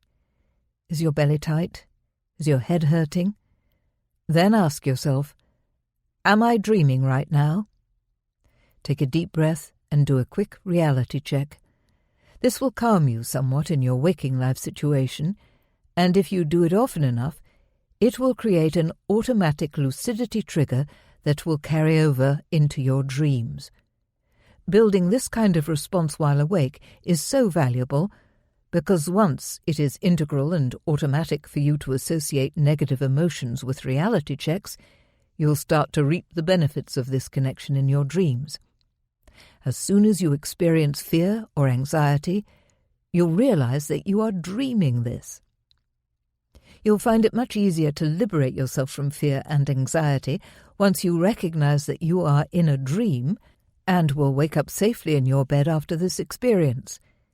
You can then explore these feelings within the lucid dream state or discover why the dream is bringing up these emotions. You'll soon become adept at recognizing that you're dreaming and releasing fear to engage in creative and healing ways with the dream. In time, you'll find that fear or anxiety will act as natural lucidity triggers. As soon as I get a serious feeling of unease in a dream, 90% of the time I automatically realize I'm dreaming. Knowing that we have an array of options helps us to create a happier dream life. Sleep paralysis. Have you ever had that awful stuck-in-quicksand feeling in a dream? You're running from an attacker, but your limbs turn to stone. You struggle to move forward, but it's impossible, and he's gaining on you, his breath hot on the back of your neck. You wake up with a pounding heart and may still experience that heaviness in your limbs as you try to rouse yourself from your nightmare. Why does this happen? Everyone experiences muscular paralysis during REM sleep. This is a biological safety mechanism to stop us from acting out our dreams and waking up with injuries from running into walls or falling down stairs. The muscles involved with breathing and our eye muscles are the only parts of our body that aren't paralyzed. This means that every night we experience quicksand limbs, but we only notice it when we remain conscious during the transition from the waking state into sleep, or when we emerge consciously from REM sleep and feel stuck. The sensations of the dream body get mixed up with those of the physical body, and this mixed-up state can result in bizarre hallucinations and sensations, such as being crushed or suffocated. This is known as sleep paralysis, SP, and understandably some people find it extremely frightening at first, until they learn how to respond. Another unpleasant sleep event that often seems linked to sleep paralysis is the lucid nightmare. This happens when, even though we know we're dreaming, frightening things are happening and we can't wake ourselves up fully. Any panic we feel is bound to make the nightmare worse. In the lucid nightmare state, we are highly alert mentally, but we may experience stuck and trapped sensations because our dream body is getting all mixed up with our physical body as it lies in natural paralysis. Yet despite the unpleasantness these states can bring, sleep paralysis can serve as a portal into lucid dreaming, and for that reason we can even learn to look forward to it and welcome it into our night of sleep. The following practice shares tips on how to relax into sleep paralysis and how to make the most of our lucidity during this weird transitional phase of sleep. Practice 58. Sleep Paralysis Tricks. When we learn how to handle sleep paralysis, it can become a gift, a springboard to fantastic lucid adventures. Sleep paralysis is when we wake up mentally while our body is still paralyzed and our dreaming mind is still switched on. This means we are already lucidly aware whenever we find ourselves in SP. We are mere moments away from lucid dreaming. That's already something to be happy about, so if you feel scared, just remind yourself that SP is a threshold to lucid dreaming. If scary things are happening, do not struggle. Struggling and fighting in sleep paralysis only makes it worse because it sends you into a flailing panic. Remind yourself that this is a transitional state of consciousness and congratulate yourself on your mental alertness and lucidity. Remind yourself that your body continues to sleep safely in your bed and that you will wake up safely from this experience. Fear is your worst enemy in sleep paralysis because this is a thought-responsive environment that will respond to your expectations as well as mirroring and amplifying your emotions. If you truly want out, hold your breath to shock your body into waking. Focus on calming your mind and releasing fear. It's helpful to practice a calming technique while awake so that you can automatically use it when stuck in sleep paralysis. Try breathing in calm and breathing out fear. Any breathing technique can work wonders in sleep paralysis because it will calm your mind and simultaneously release the fear in your physical body. You could also create a protective shield of white light around your dream body.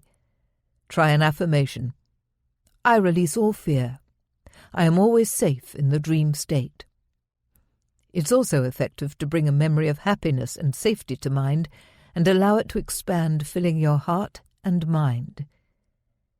If you practice meditation, now is the time to test it in dream space. This can be incredible and lead you straight into deep lucid dreaming states of bliss. Be curious.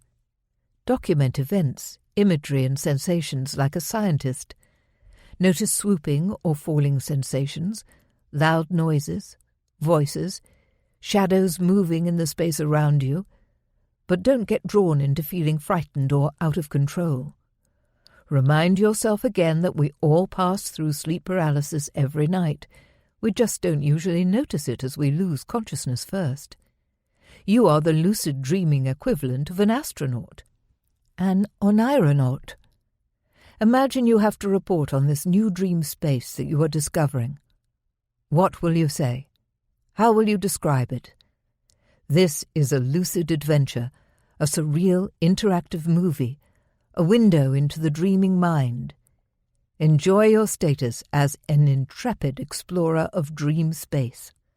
Remind yourself that your physical body is paralyzed, but your dream body isn't.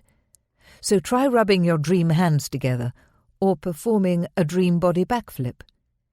It can be easier in SP to stay asleep rather than wake up, since waking up involves battling through all the paralysis, numb limbs, strange sensations, and pins and needles that can occur on the road to waking up.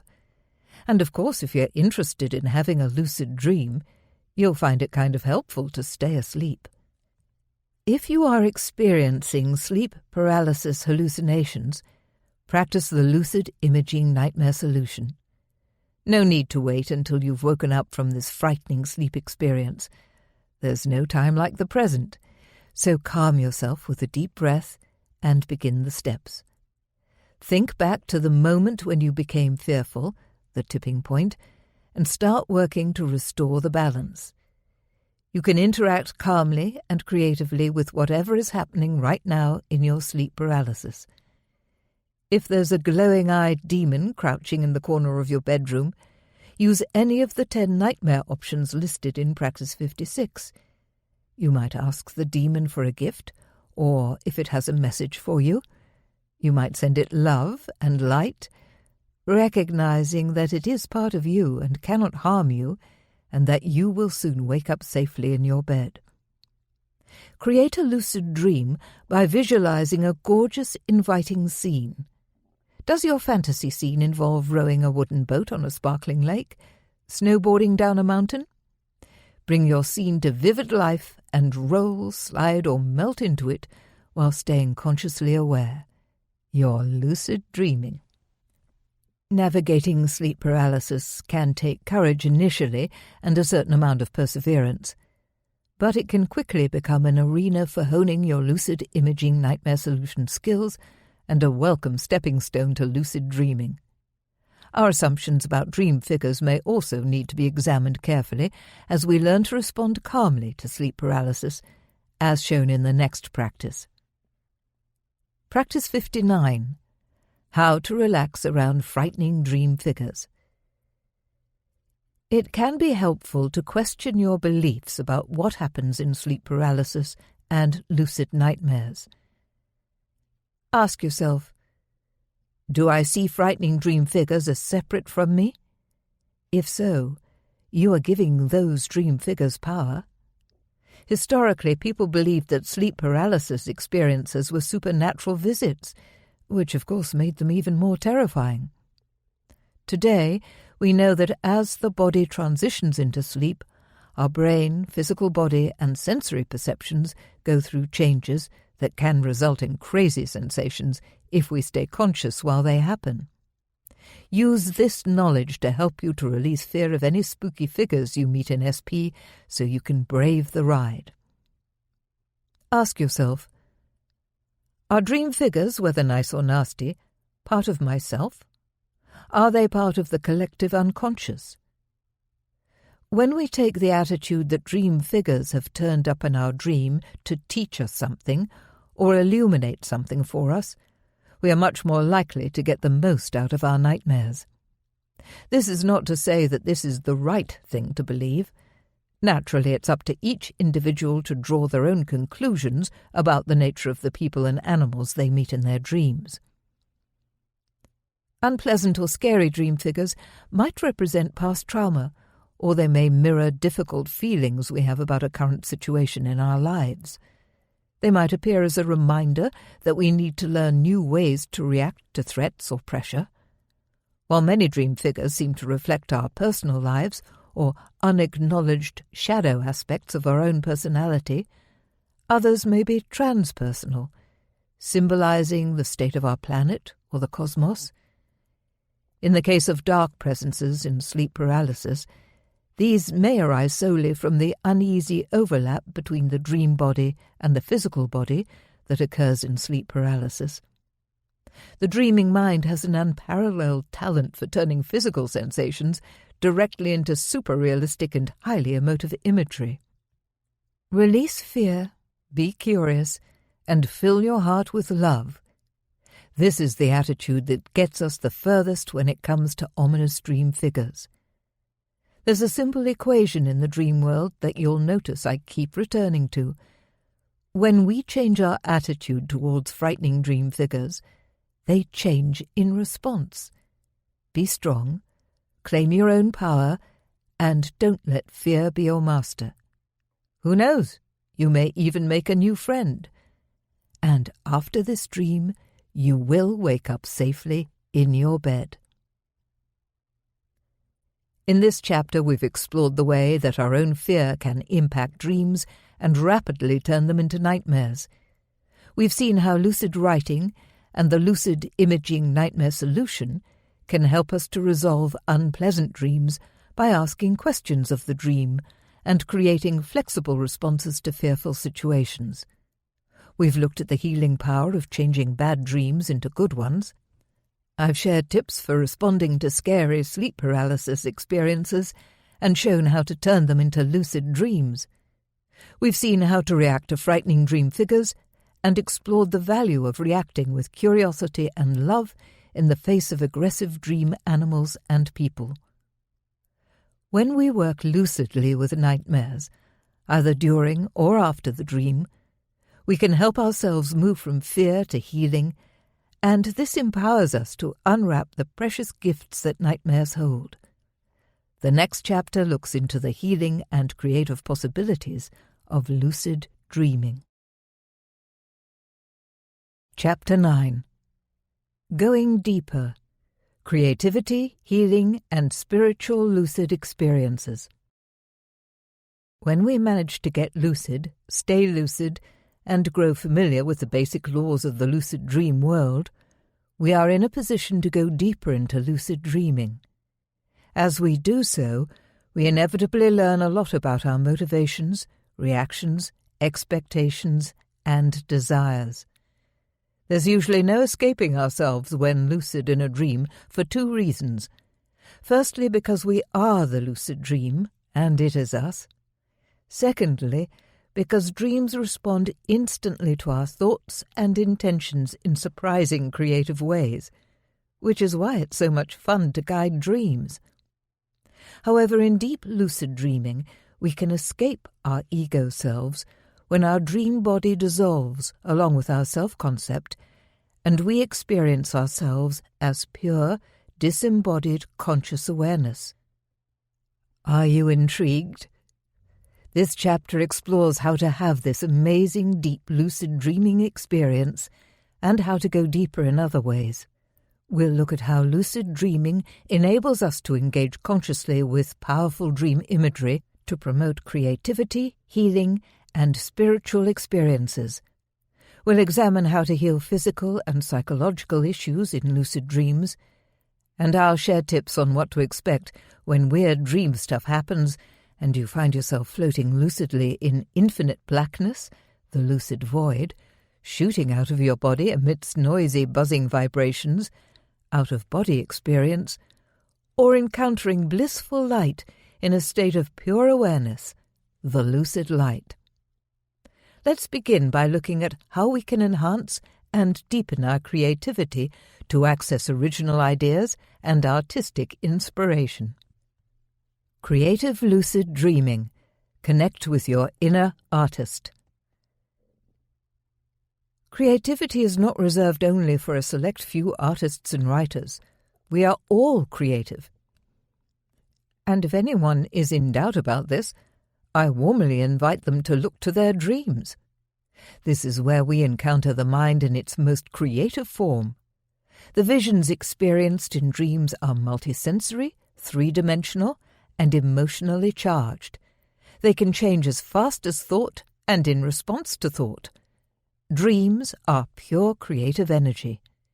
Every night, our dreaming mind releases this wildly creative stream of images, emotions, associations, memories, ideas, and imaginings. All of life is present in our dreams, and we can connect to the deep, rich resources of our unconscious by waking up in our dreams. During the writing of my first novel, Breathing in Colour, I got stuck on the voice of one of the main characters, a teenaged girl called Mia. She needed to be different in some way, but I couldn't get it right. Every time I wrote in her voice, it came out wooden and rigid, nothing like what I wanted. Then I had a lucid dream where I was lying on a beach, and I knew without looking that the sand in my fist was luminous orange, because I could feel the orangeness through the pores of my dream skin. When I awoke from this unusual lucid dream, I did some online searching and discovered synesthesia. This is a sensory condition where musical notes might be experienced as having different flavors or colors felt as sensations on the skin. After that lucid dream, I knew that Mia was a synesthete. My creative block dissolved in the blink of an eye. I had further lucid dreams where I deliberately invoked synesthesia to help me write in Mia's voice. The result was rich, multisensory, imaginative writing that I had never produced before. In lucid dreams, we can experience sensations and events that we have never experienced before in waking life. Take floating, for example, or flying Superman style. How often in waking life have we jumped into the air and floated effortlessly upwards? The closest experience would be diving to the bottom of a swimming pool and pushing up lightly. And as for flying like Superman, Many of us have done it virtually by projecting our imagination into simulated computer games. But who has actually felt the sensation of flying alone through the sky unaided by equipment? In dreams, we can do this and feel our skin tingling as we zoom along. Such experiences can be translated into art or expressed through music. In lucid dreams, we wake up inside this hyper-realistic, naturally creative environment. Imagine swooping down a ski slope at breakneck speed, knowing you can't hurt yourself as this is a dream, and then bringing this experience to life on the page of your novel in progress, or sitting in a dream bar with one of your screen idols and getting acting tips and advice from them, or becoming lucid and asking the dream for help with your business plan, exam question, or scientific invention. The deep creativity of dreams, combined with lucidity and after-the-dream techniques such as lucid writing, can lead to new ideas, astonishing leaps in understanding and problem-solving. Freedom unlocks creativity, and so does the delicate balance of conscious and unconscious in lucid dreaming. Lucid dreamers can tap into the teeming creativity of the unconscious and guide this creative source to help them in specific ways. A sculptor might ask the dream to take them to a garden filled with original sculpture. A surgeon might practice operations in lucid dreams, or a fiction writer could choose to invent a story. It can also be helpful for us to use lucid dream creativity to improve physical skills. One guy swam through honey in his lucid dreams to test the muscle resistance as he practiced his swim stroke. A woman sparred with a plexiglass version of herself while lucid dreaming, as she needed a sparring partner her own size to practice with. When we become lucid and stable in a dream, truly we have an inexhaustible creative source at our fingertips. In one lucid dream, I wanted to explore how to develop a fictional plot, so I turned myself into a fairy tale princess and let the story unfold, with the full knowledge that I was the producer, director, and actress all rolled into one. It turned into an exciting story, which ended with me taking possession of some magical gemstones, and the fire brigade busting down the castle door because they wanted the gems. As the door crashed open with supreme lucid concentration, I caused myself to disappear atom by atom, something I'd never tried in a dream before. Creative lucid trances were covered in Chapter 6, so this next practice focuses on what we can do to trigger creative outcomes, new ideas, and original artistic creations while lucid in a dream. Practice 60. Lucid dreaming for deeper creativity. When we wake up in a dream, we encounter the rampant creativity of the unconscious mind with full conscious awareness. This leads to transformative, spontaneous creative inspiration. Try something new. In dreams, we are less inhibited. When we become lucid, we can try out any art form with full awareness but without fear of failure. A new dance routine, an oil painting, rock music, the Tai Chi form, parachute jumping, spontaneous poetry. We can practice a business talk or a kickboxing maneuver, or combine these two things just for fun. In dreams, anything can happen. Once I practiced the art of glass blowing.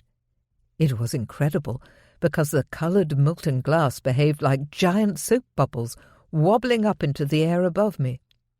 One multicoloured glass bubble was the size of a bus. It was unexpected, pure dream creativity, and an absolute marvel to behold. Ask the dream to help you, and it will respond. In a lucid dream, I asked, "Show me something creative," and spotted a big treasure chest lolling open behind a tree. Inside were colourful materials, ribbons, wool, glitter, shells, silk strips, and so on. Beautiful. I ran my fingers through their rich textures. When I woke up, I was inspired to create a multimedia collage using all these materials for the first time. In an interesting twist, I should tell you that the treasure chest was guarded by 2 big dogs. Often we need to overcome inner obstacles or hidden doubts before we dare to diversify into a new art form. But that's okay, because we can be brave in lucid dreams, if we choose to be. When I faced those dogs with fearless lucidity, they ran off and left me to discover my creative treasures. Stay flexible. If you try to force waking life creativity, it often responds by shutting down. It can be the same in a lucid dream. Go with the flow while keeping your goal in mind, and the rewards will be rich. React creatively to obstacles within your dream. What if you come up against a brick wall? Well, why not take the opportunity to explore lucid dream physics and the nature of the lucid dream body? In 2013, I wrote in my dream journal, "Lucid, I press my whole body through a wall very slowly to experience it atom by atom. It's like moving through semi-hardened glue." Observe the dream as it creates itself. Simply standing still when you become lucid and watching the dream as it continues around you can be an awesome experience. It's like watching a film of your mind at play. Look out for glimpses of amazing creativity as the dream breathes life into every tiny detail within it, from a blade of grass quivering in the breeze to the peculiar purple pelicans flying above your head. Give an initial impetus. If you want to guide the dream towards a specific creative project, make a verbal request when you get lucid. How should my finished sculpture look? Then relax, wait expectantly, and see how the dream responds. Anything could happen. A brick wall might explode to reveal a gleaming pink Cadillac, or a hole right through the core of the earth might appear. Be ready, hold your hat on, and stay lucid. Work on a nightmare. When people with creative blocks tell me that they only have a dream scrap to work with, I always say, well, that's okay because you can get a lot out of a dream scrap. If they tell me they only have a nightmare to work with, I feel a leap of excitement because I know that this will generate deep creativity for sure. A nightmare is compressed creative energy. Free that energy in a lucid dream by using the techniques in Chapter 8, or work on it while awake, and your art will transform. Now let's look at what may be the ultimate creative expression, healing.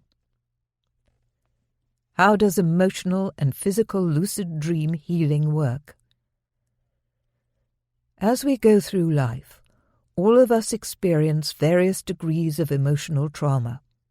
These can range from isolated, upsetting events to the grief of losing a loved one. Such experiences may be reflected in our dreams in the form of anxious dream scenarios, dreams with strong negative emotional content, or recurring nightmares. As we explored in the nightmare chapter, all dreams come to help and heal us, even nightmares, which can be seen as red flags that cry out to us, healing is needed. Lucidity can help us gain insight into emotional issues or resolve them. Lucid dreaming is a thought-responsive environment, so our intent can have a transformative effect on the dream. One young man had a serious fear of the dark. He had nightmares about a demonic cupboard, until in a lucid dream he decided to face his fears. The cupboard shook as if something was about to burst out of it, but he kept walking toward it, and it dissolved into shreds of shadow. Beyond it, he saw sunlit fields and walked into them. From that day on, he was no longer scared of the dark. Facing a phobia takes courage, but lucid dreaming can help us face our fears. When we direct healing intent in the dream by choosing to face our fears, or by sending love and light to negative dream people or events, the imagery may change spontaneously into something healing. When healing change takes place on the level of the unconscious, we experience inner resolution, and the wonderful thing is that outer change then naturally follows this, and we feel the positive effects in our waking lives. Any state of consciousness where we actively mingle waking and dreaming consciousness has enormous transformative potential. Lucidity gives us insight into emotional blocks and deep-rooted fears and can trigger powerful healing. I'm not a big fan of mathematics, but there's one equation I love to use. Lucidity plus dream imagery equals transformation. The same equation can also be applied when we work lucidly to heal physical ailments and illness. There is a growing number of anecdotal reports from lucid dreamers who claim to have healed physical complaints, ranging from inflamed tendons to benign tumours to tinnitus, ringing of the ears, by directing healing intent toward their complaint while lucid in a dream. Anyone who has woken from a scary dream with unmissable physical sensations of fear, such as a racing heart and clammy hands, has experienced the mind-body connection. Dreams can sometimes warn us of physical disease, as shown by studies into breast cancer warning dreams. One lady was even able to show her doctor the exact place beneath her breast where he needed to insert the biopsy needle, because a dream showed her where the cancerous lump was situated. The doctor did what she said, and found an aggressive, fast-moving cancer right in that spot. Reports of warning health dreams are relatively common. Another woman dreamed she had a glowing blue egg at the base of her skull and knew it was a tumour. Tests showed that she did indeed have a brain tumour in that spot. Our dreaming mind translates physical sensations directly into imagery. But please don't imagine that every dream you have is a doom-laden health message.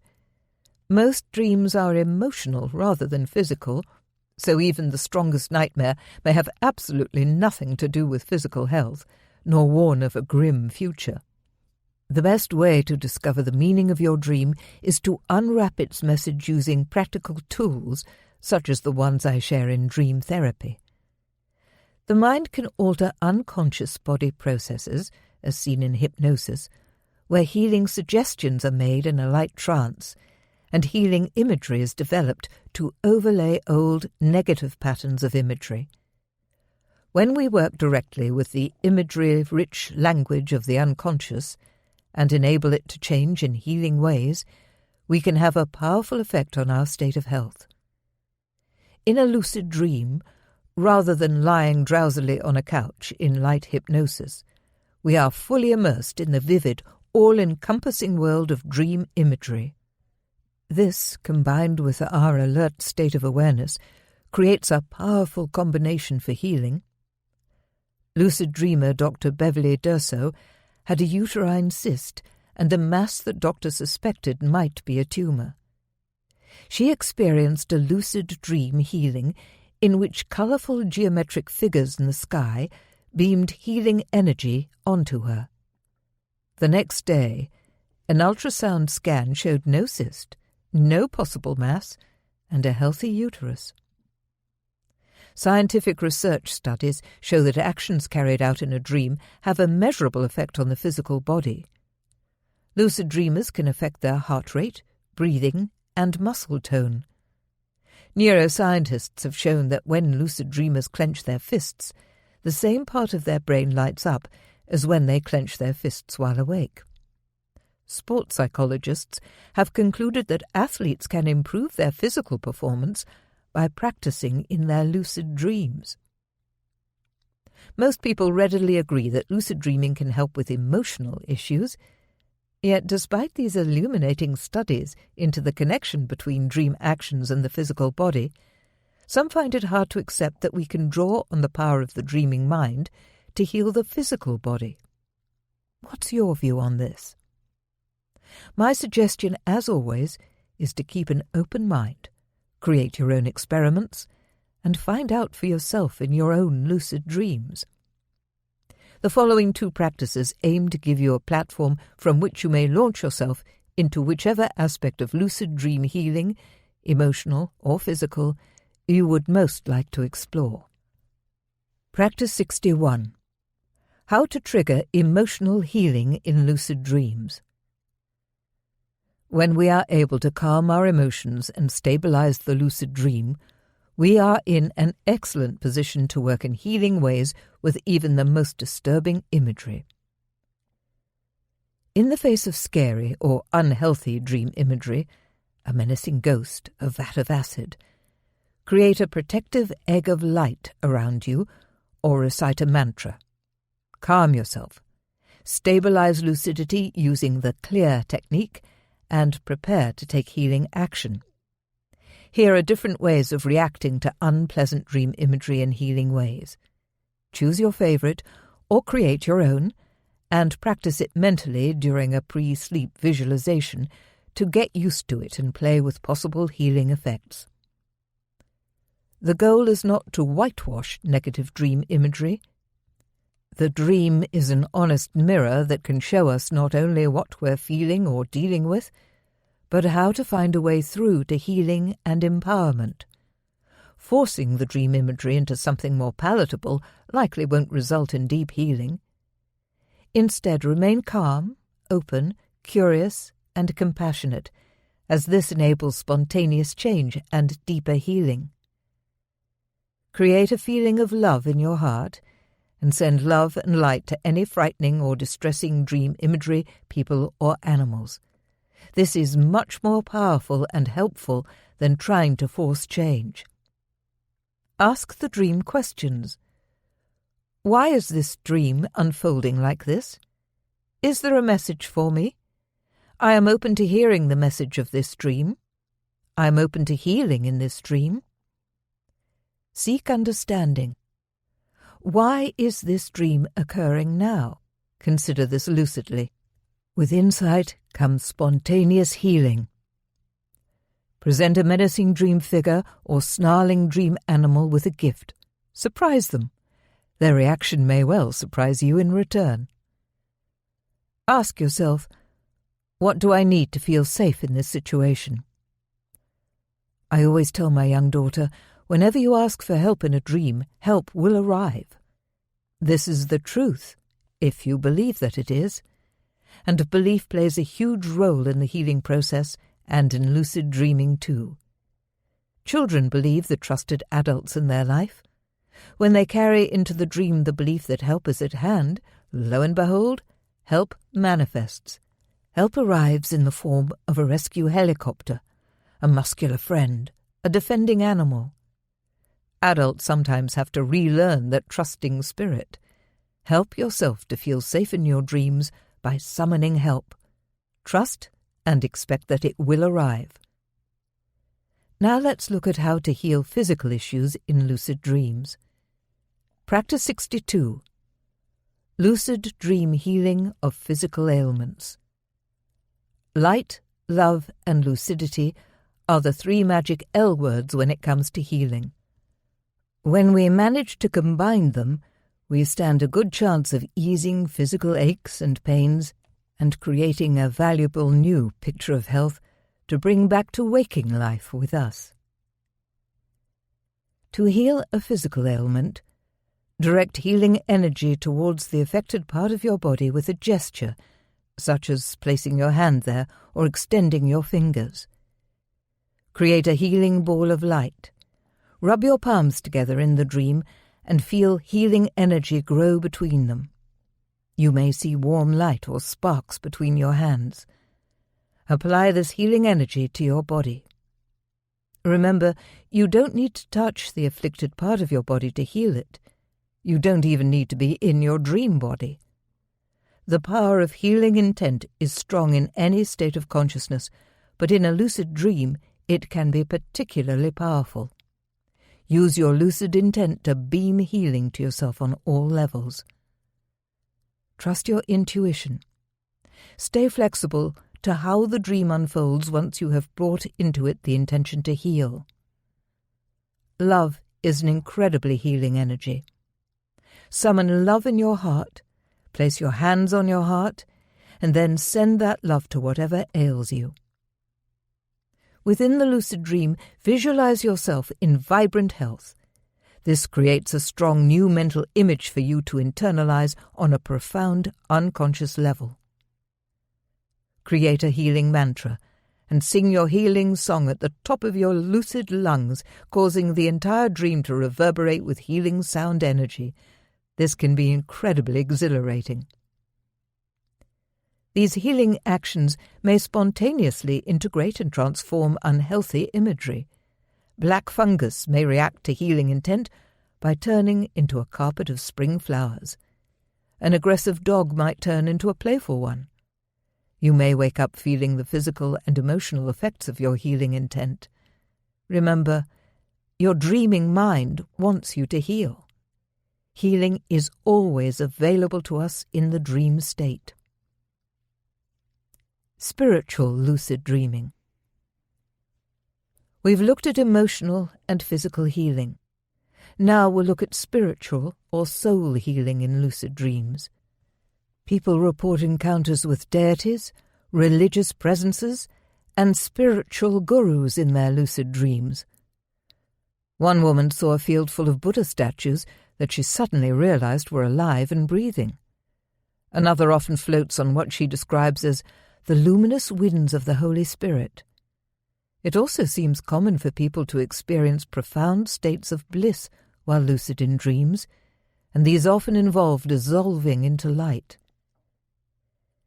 Have you ever had a dream where the imagery falls away and you find yourself floating in what seems like infinite space? Light is often present in accounts of healing and in spiritual encounters. I came up with the term lucid light after experiencing this all-encompassing, soul-nourishing light in deep lucid dreams. Such experiences are nothing new and have been reported across cultures and religions that span millennia. But their commonness doesn't mean it isn't deeply marvelous and spiritually refreshing to experience them. The lucid light can help not only with spiritual and emotional healing, but with physical healing. After an operation to remove a cancerous tumour, one man kept finding himself floating in a cube of white light in his lucid dreams.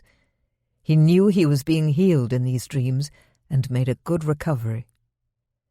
After hundreds of encounters with blissful light sources in lucid dreams, as well as in meditative and trance states, I consider the lucid light to be our baseline state of consciousness, the ever-present source of light of conscious awareness that we all emerge from at birth and return to when we die. Lucid light dreams tend to involve luminescence of any colour or black light and are often accompanied by the experience of expanding into oneness.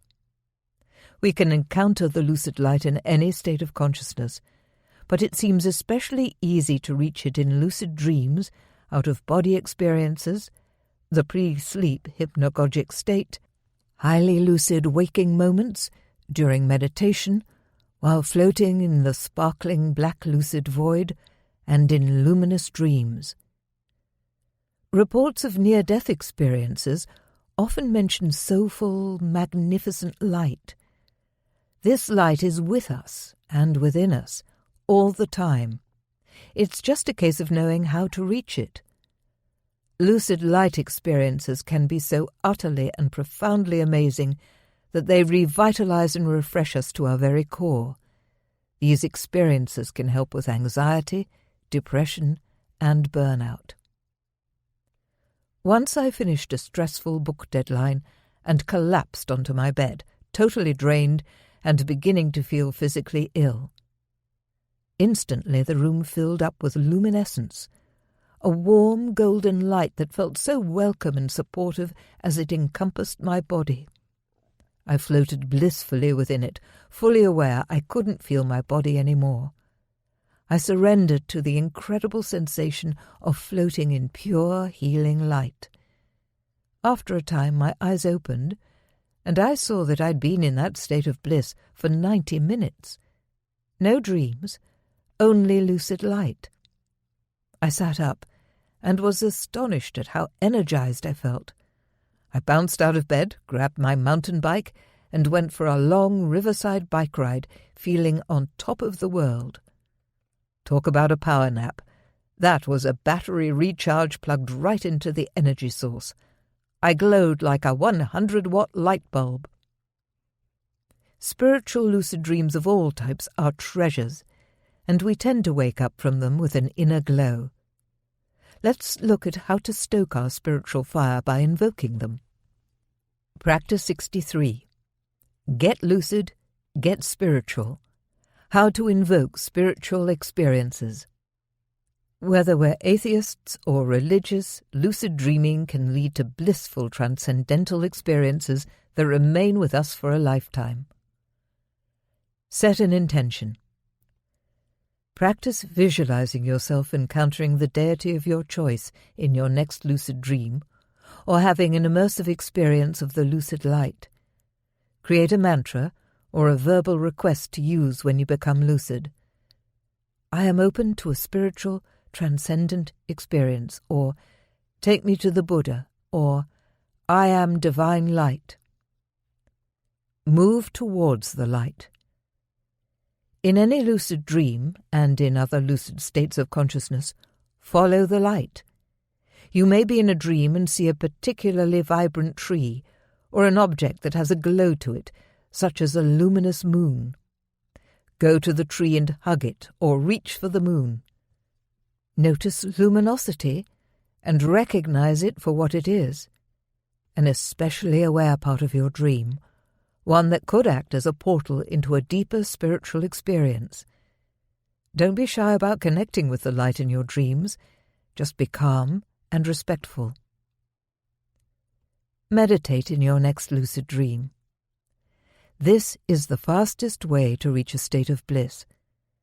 With no physical body to distract us with aches and pains, in a lucid dream we go deep quickly, and this can lead to wonderful experiences of oneness, interconnection, and compassion. No need to sit cross-legged if you don't want to. The intention to meditate, along with closing your eyes, should be enough to send you into a deep meditative state almost instantly. It helps, of course, if you have some experience with waking meditation. Backflip into the divine. When you become lucid and the dream is stable, float up into the air, then close your eyes and do a backflip. It's possible to perform this acrobatic feat with great elegance and grace in a dream. Try it.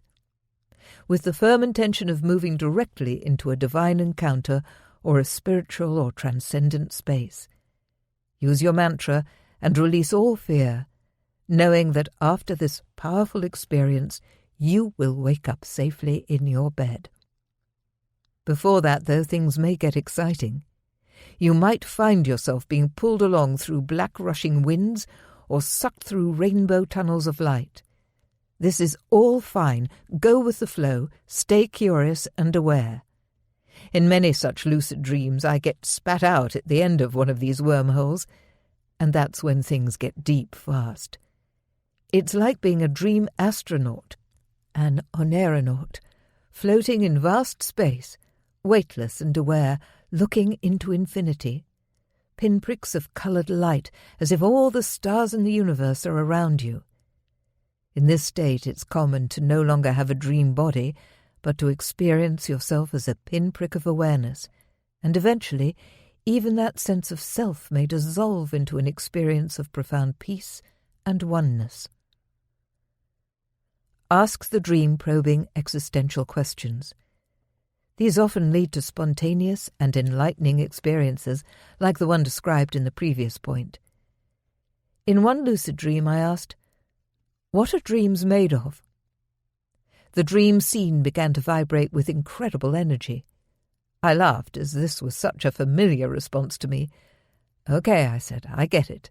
Dreams are made from energy. But tell me this then, what is energy made from?"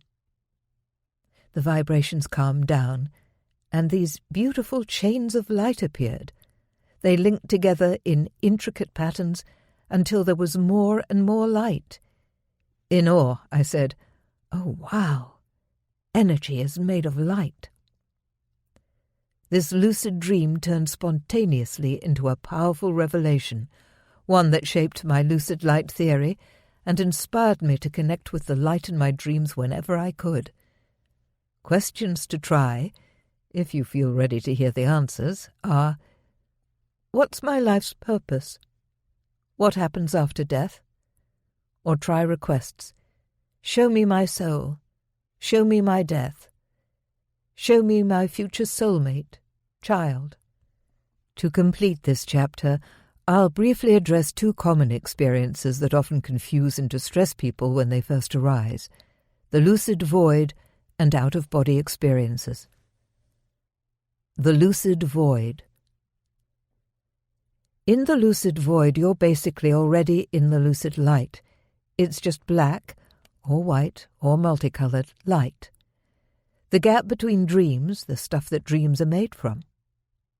Once you find yourself here, all you need is the right mindset. This is one of calm lucidity, meditative alertness, and peaceful stillness.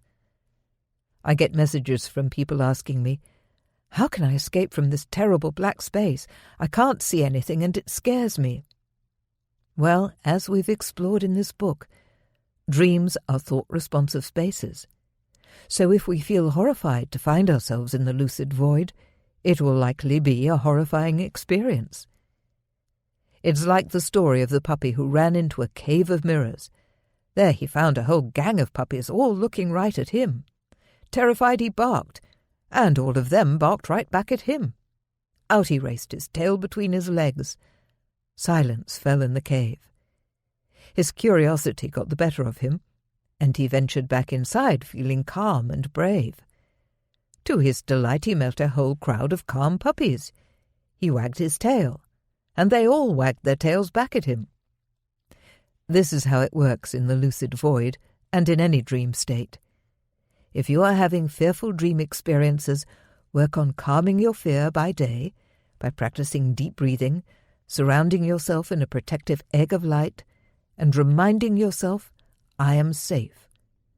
Bring this serenity into the lucid void with you, and your experience will transform in positive ways. We are in control of our reactions to situations. We can learn to calm ourselves and cultivate an attitude of curiosity. Practice 64. How to release fear and respond in the lucid void.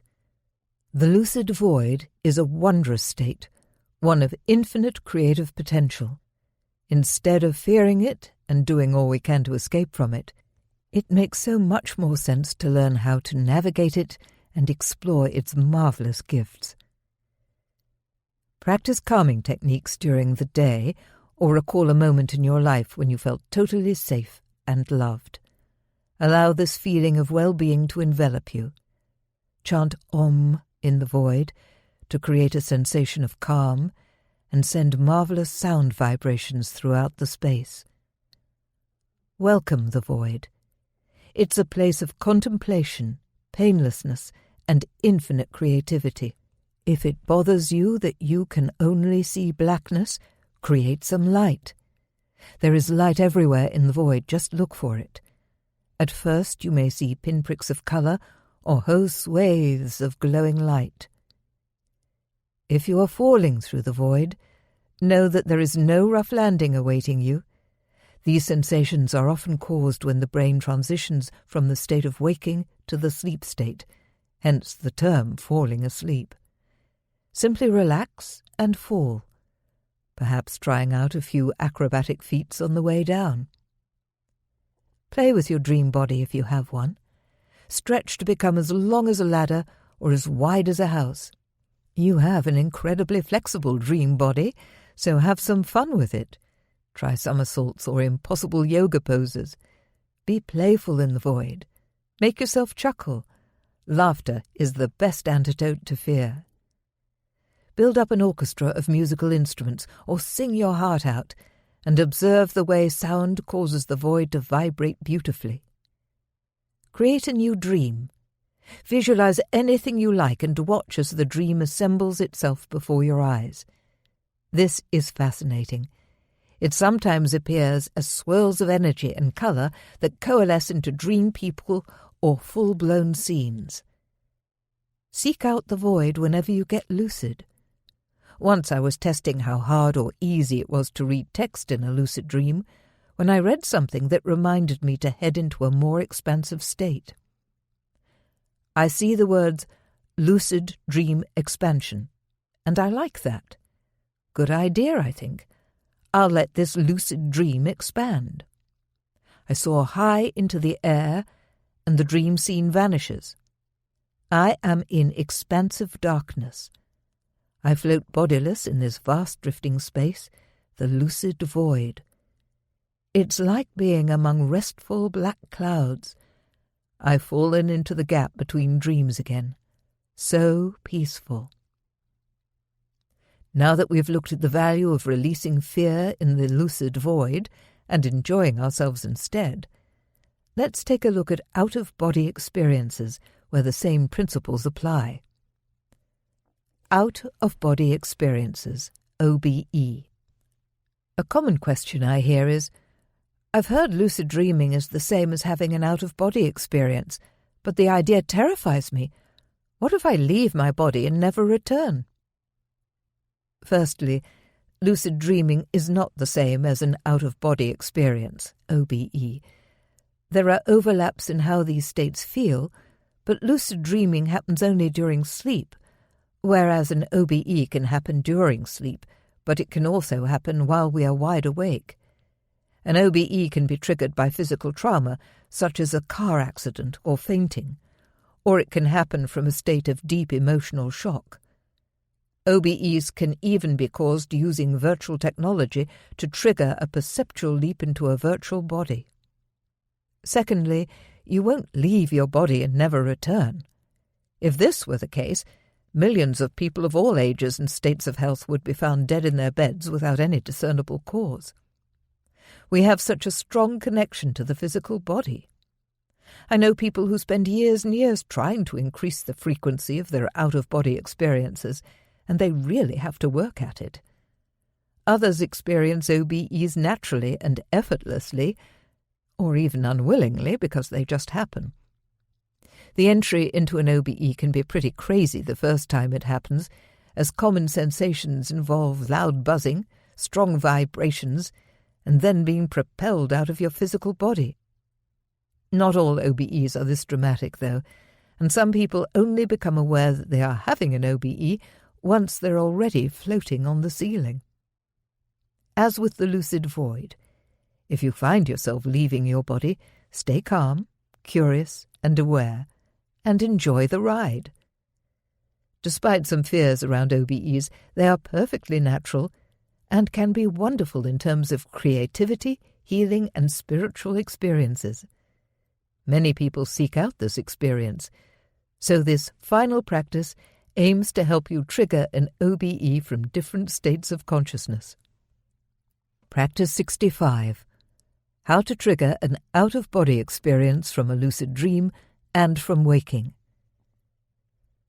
When we relinquish fear around the idea of leaving our body, which is something we all do each night anyway, when we transition into a dream body, we open fabulous new possibilities for consciousness exploration.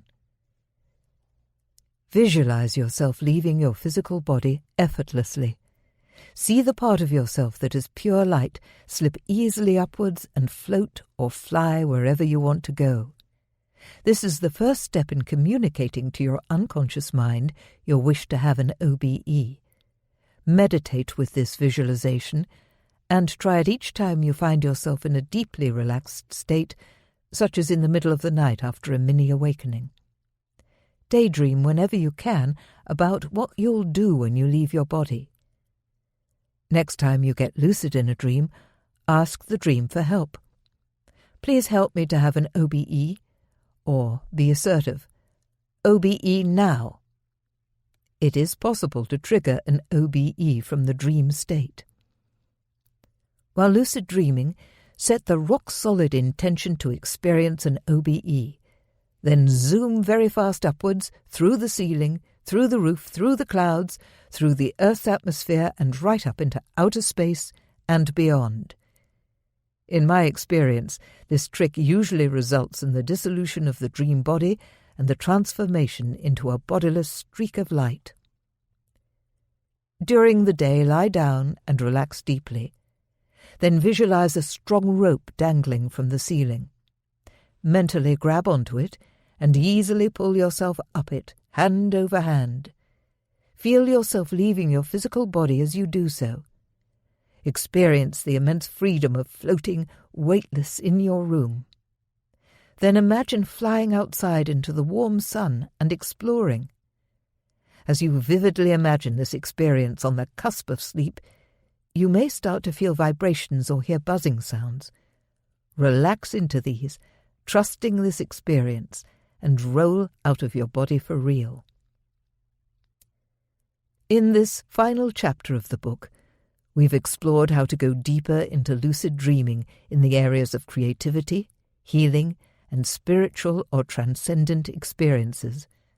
We've looked at the power of emotional and physical healing in lucid dreams. We've played with different possibilities for receiving creative inspiration and interacting creatively in our lucid dreams to bring new ideas to light. We've touched on the deep, lucid dreaming state of lucid light and seen how blissful and revitalizing this experience can be. We've examined ways of releasing fear when we find ourselves floating in the lucid void or having an out-of-body experience. I've shared practical tips ranging from how to invoke spiritual lucid dreams to how to trigger OBEs. This is just the tip of the iceberg of what is possible when we go deeper into lucid dreaming. Deep lucid dreaming is an ocean, a whole other world to explore. Conclusion. Lucidity is awareness. When we bring awareness to any aspect of our life, we enable transformation. Paying mindful attention to dreams and approaching lucid dreaming with curiosity and wonder can help us to become more aware and connected in our waking lives as well as in our dreams. In the Art of Lucid Dreaming, we've discovered ourselves to be highly individual dreamers and sleepers. We've learned how to create a tailor-made, flexible, unique lucidity program to reflect our personal path into lucid dreaming. It's good to revisit this program regularly to change and refresh it, avoiding over-familiarity with it at all costs, because that's when boredom sneaks in, and boredom is a lucidity killer. When we keep things fresh and tickle our curiosity with new techniques, our interest remains high. All the practices in this book can be seen as recipes to tweak creatively to suit our own preferences, because the more personalized a technique is, the more effective it becomes. The next steps are to keep practicing by day and by night. We've looked at the power of intent, clarity, and expectation, and how to take practical steps to get and stay lucid before guiding dreams in a range of creative and interactive ways. We've encountered nightmares, sleep paralysis, out-of-body experiences, and the lucid void, and stepped closer to our own dream people and animals. We've explored various lucid states that interconnect with lucid dreaming, from waking dream work, such as lucid writing, to the pre-sleep state of lucid hypnagogia and transcendental lucid light states. Each of these states can help us on many levels: creativity, healing, and self-understanding, as well as on the soul level of expanding our natural compassion and deepening the knowledge we have of ourselves as spiritual beings. And there is so much more to discover. Beyond this practical book, a whole dazzling inner world awaits us all. One of the things I love about lucid dreaming is that it never loses its power to wow me. After more than 40 years of personal lucid dream exploration, 25 years of studying it, and 15 years of teaching the benefits of lucid dreaming to others, I am still awed by the discoveries that people make when they dive into their lucid dreams with courage, curiosity, and wonder. One lady who was distraught over the sudden death of her father saw him in a lucid dream. He was radiant and happy. They hugged, and she woke up feeling a sense of acceptance that had not been possible for her before.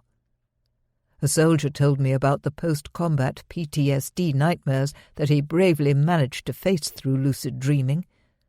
A young woman shared a transformative lucid dream in which she saw herself and her life from a higher perspective and felt intense love and compassion, understanding that she was doing her best in life and everything would turn out all right. A dying woman's spiritual experiences of dissolving into light in her lucid dreams helped her to face her imminent death with peace and equanimity. The bravery and spirit of intrepid lucid dream explorers never fails to move me. This is such a wonderful state of consciousness with incredible potential for creativity, healing, spiritual growth, and philosophical expansion. We help ourselves and others on all levels when we discover the art of lucid dreaming. But in the rush to chase the holy grail of lucid dreaming, let's not dismiss our non-lucid dreams. All dreams have value, even the scraggiest scrap of a dream, and all dreams have lucid potential. When we pay attention to every kind of dream we have, regardless of how lucid we were in it, we are paying attention to the deepest part of ourselves. We are also connecting with something profoundly human, since we all dream every night.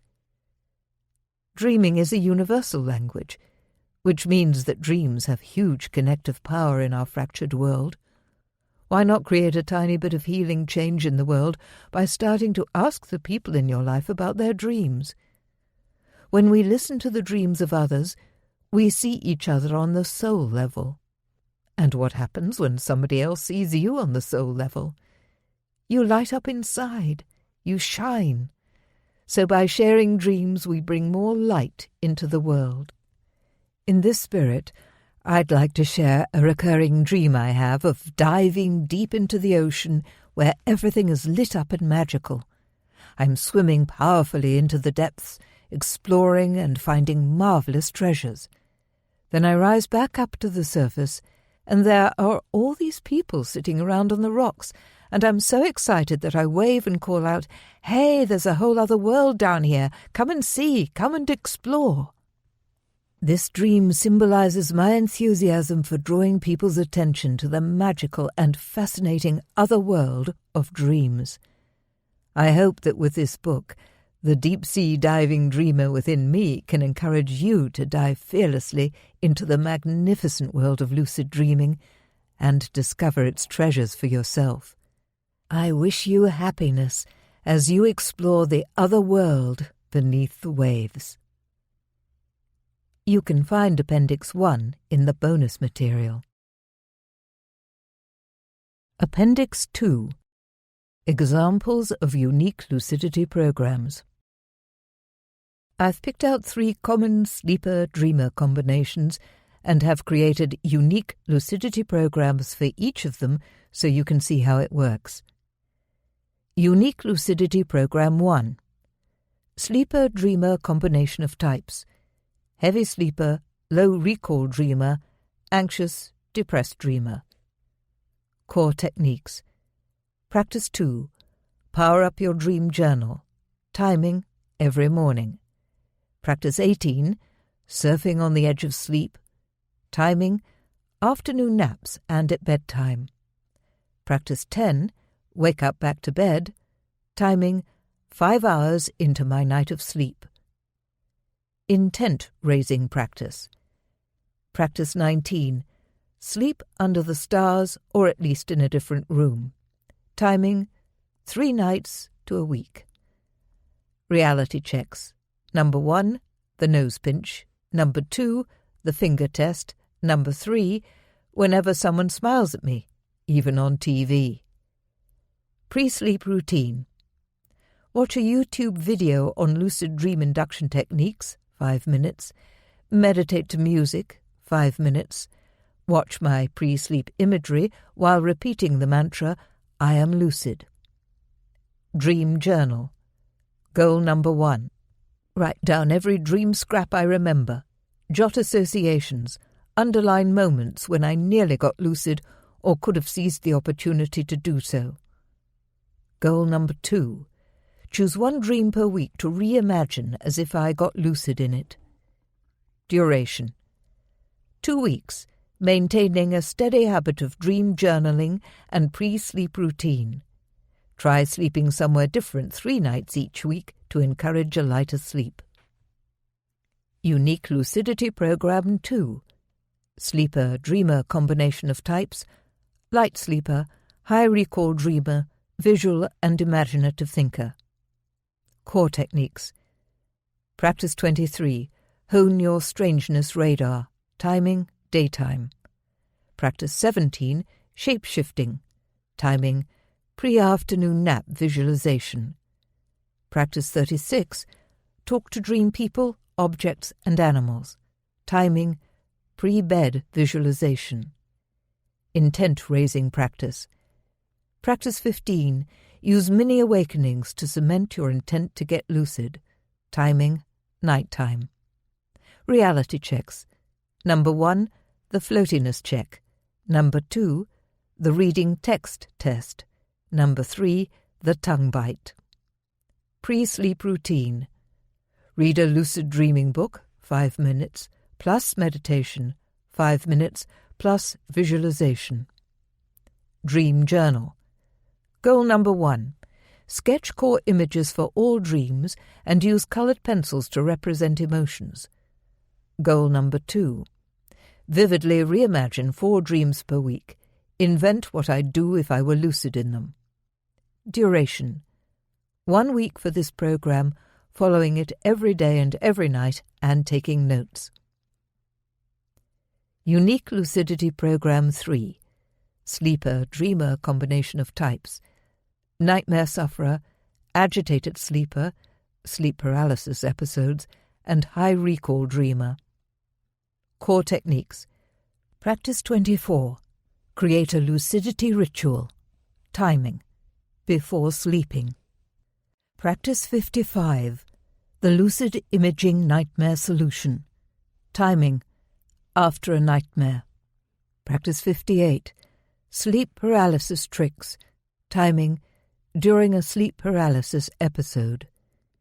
Intent-raising practice. Practice 39. Meditation for clarity and lucid intent. Timing, any time of day. Reality checks. Number 1, whenever I feel scared or uneasy. Number 2, the hands trick.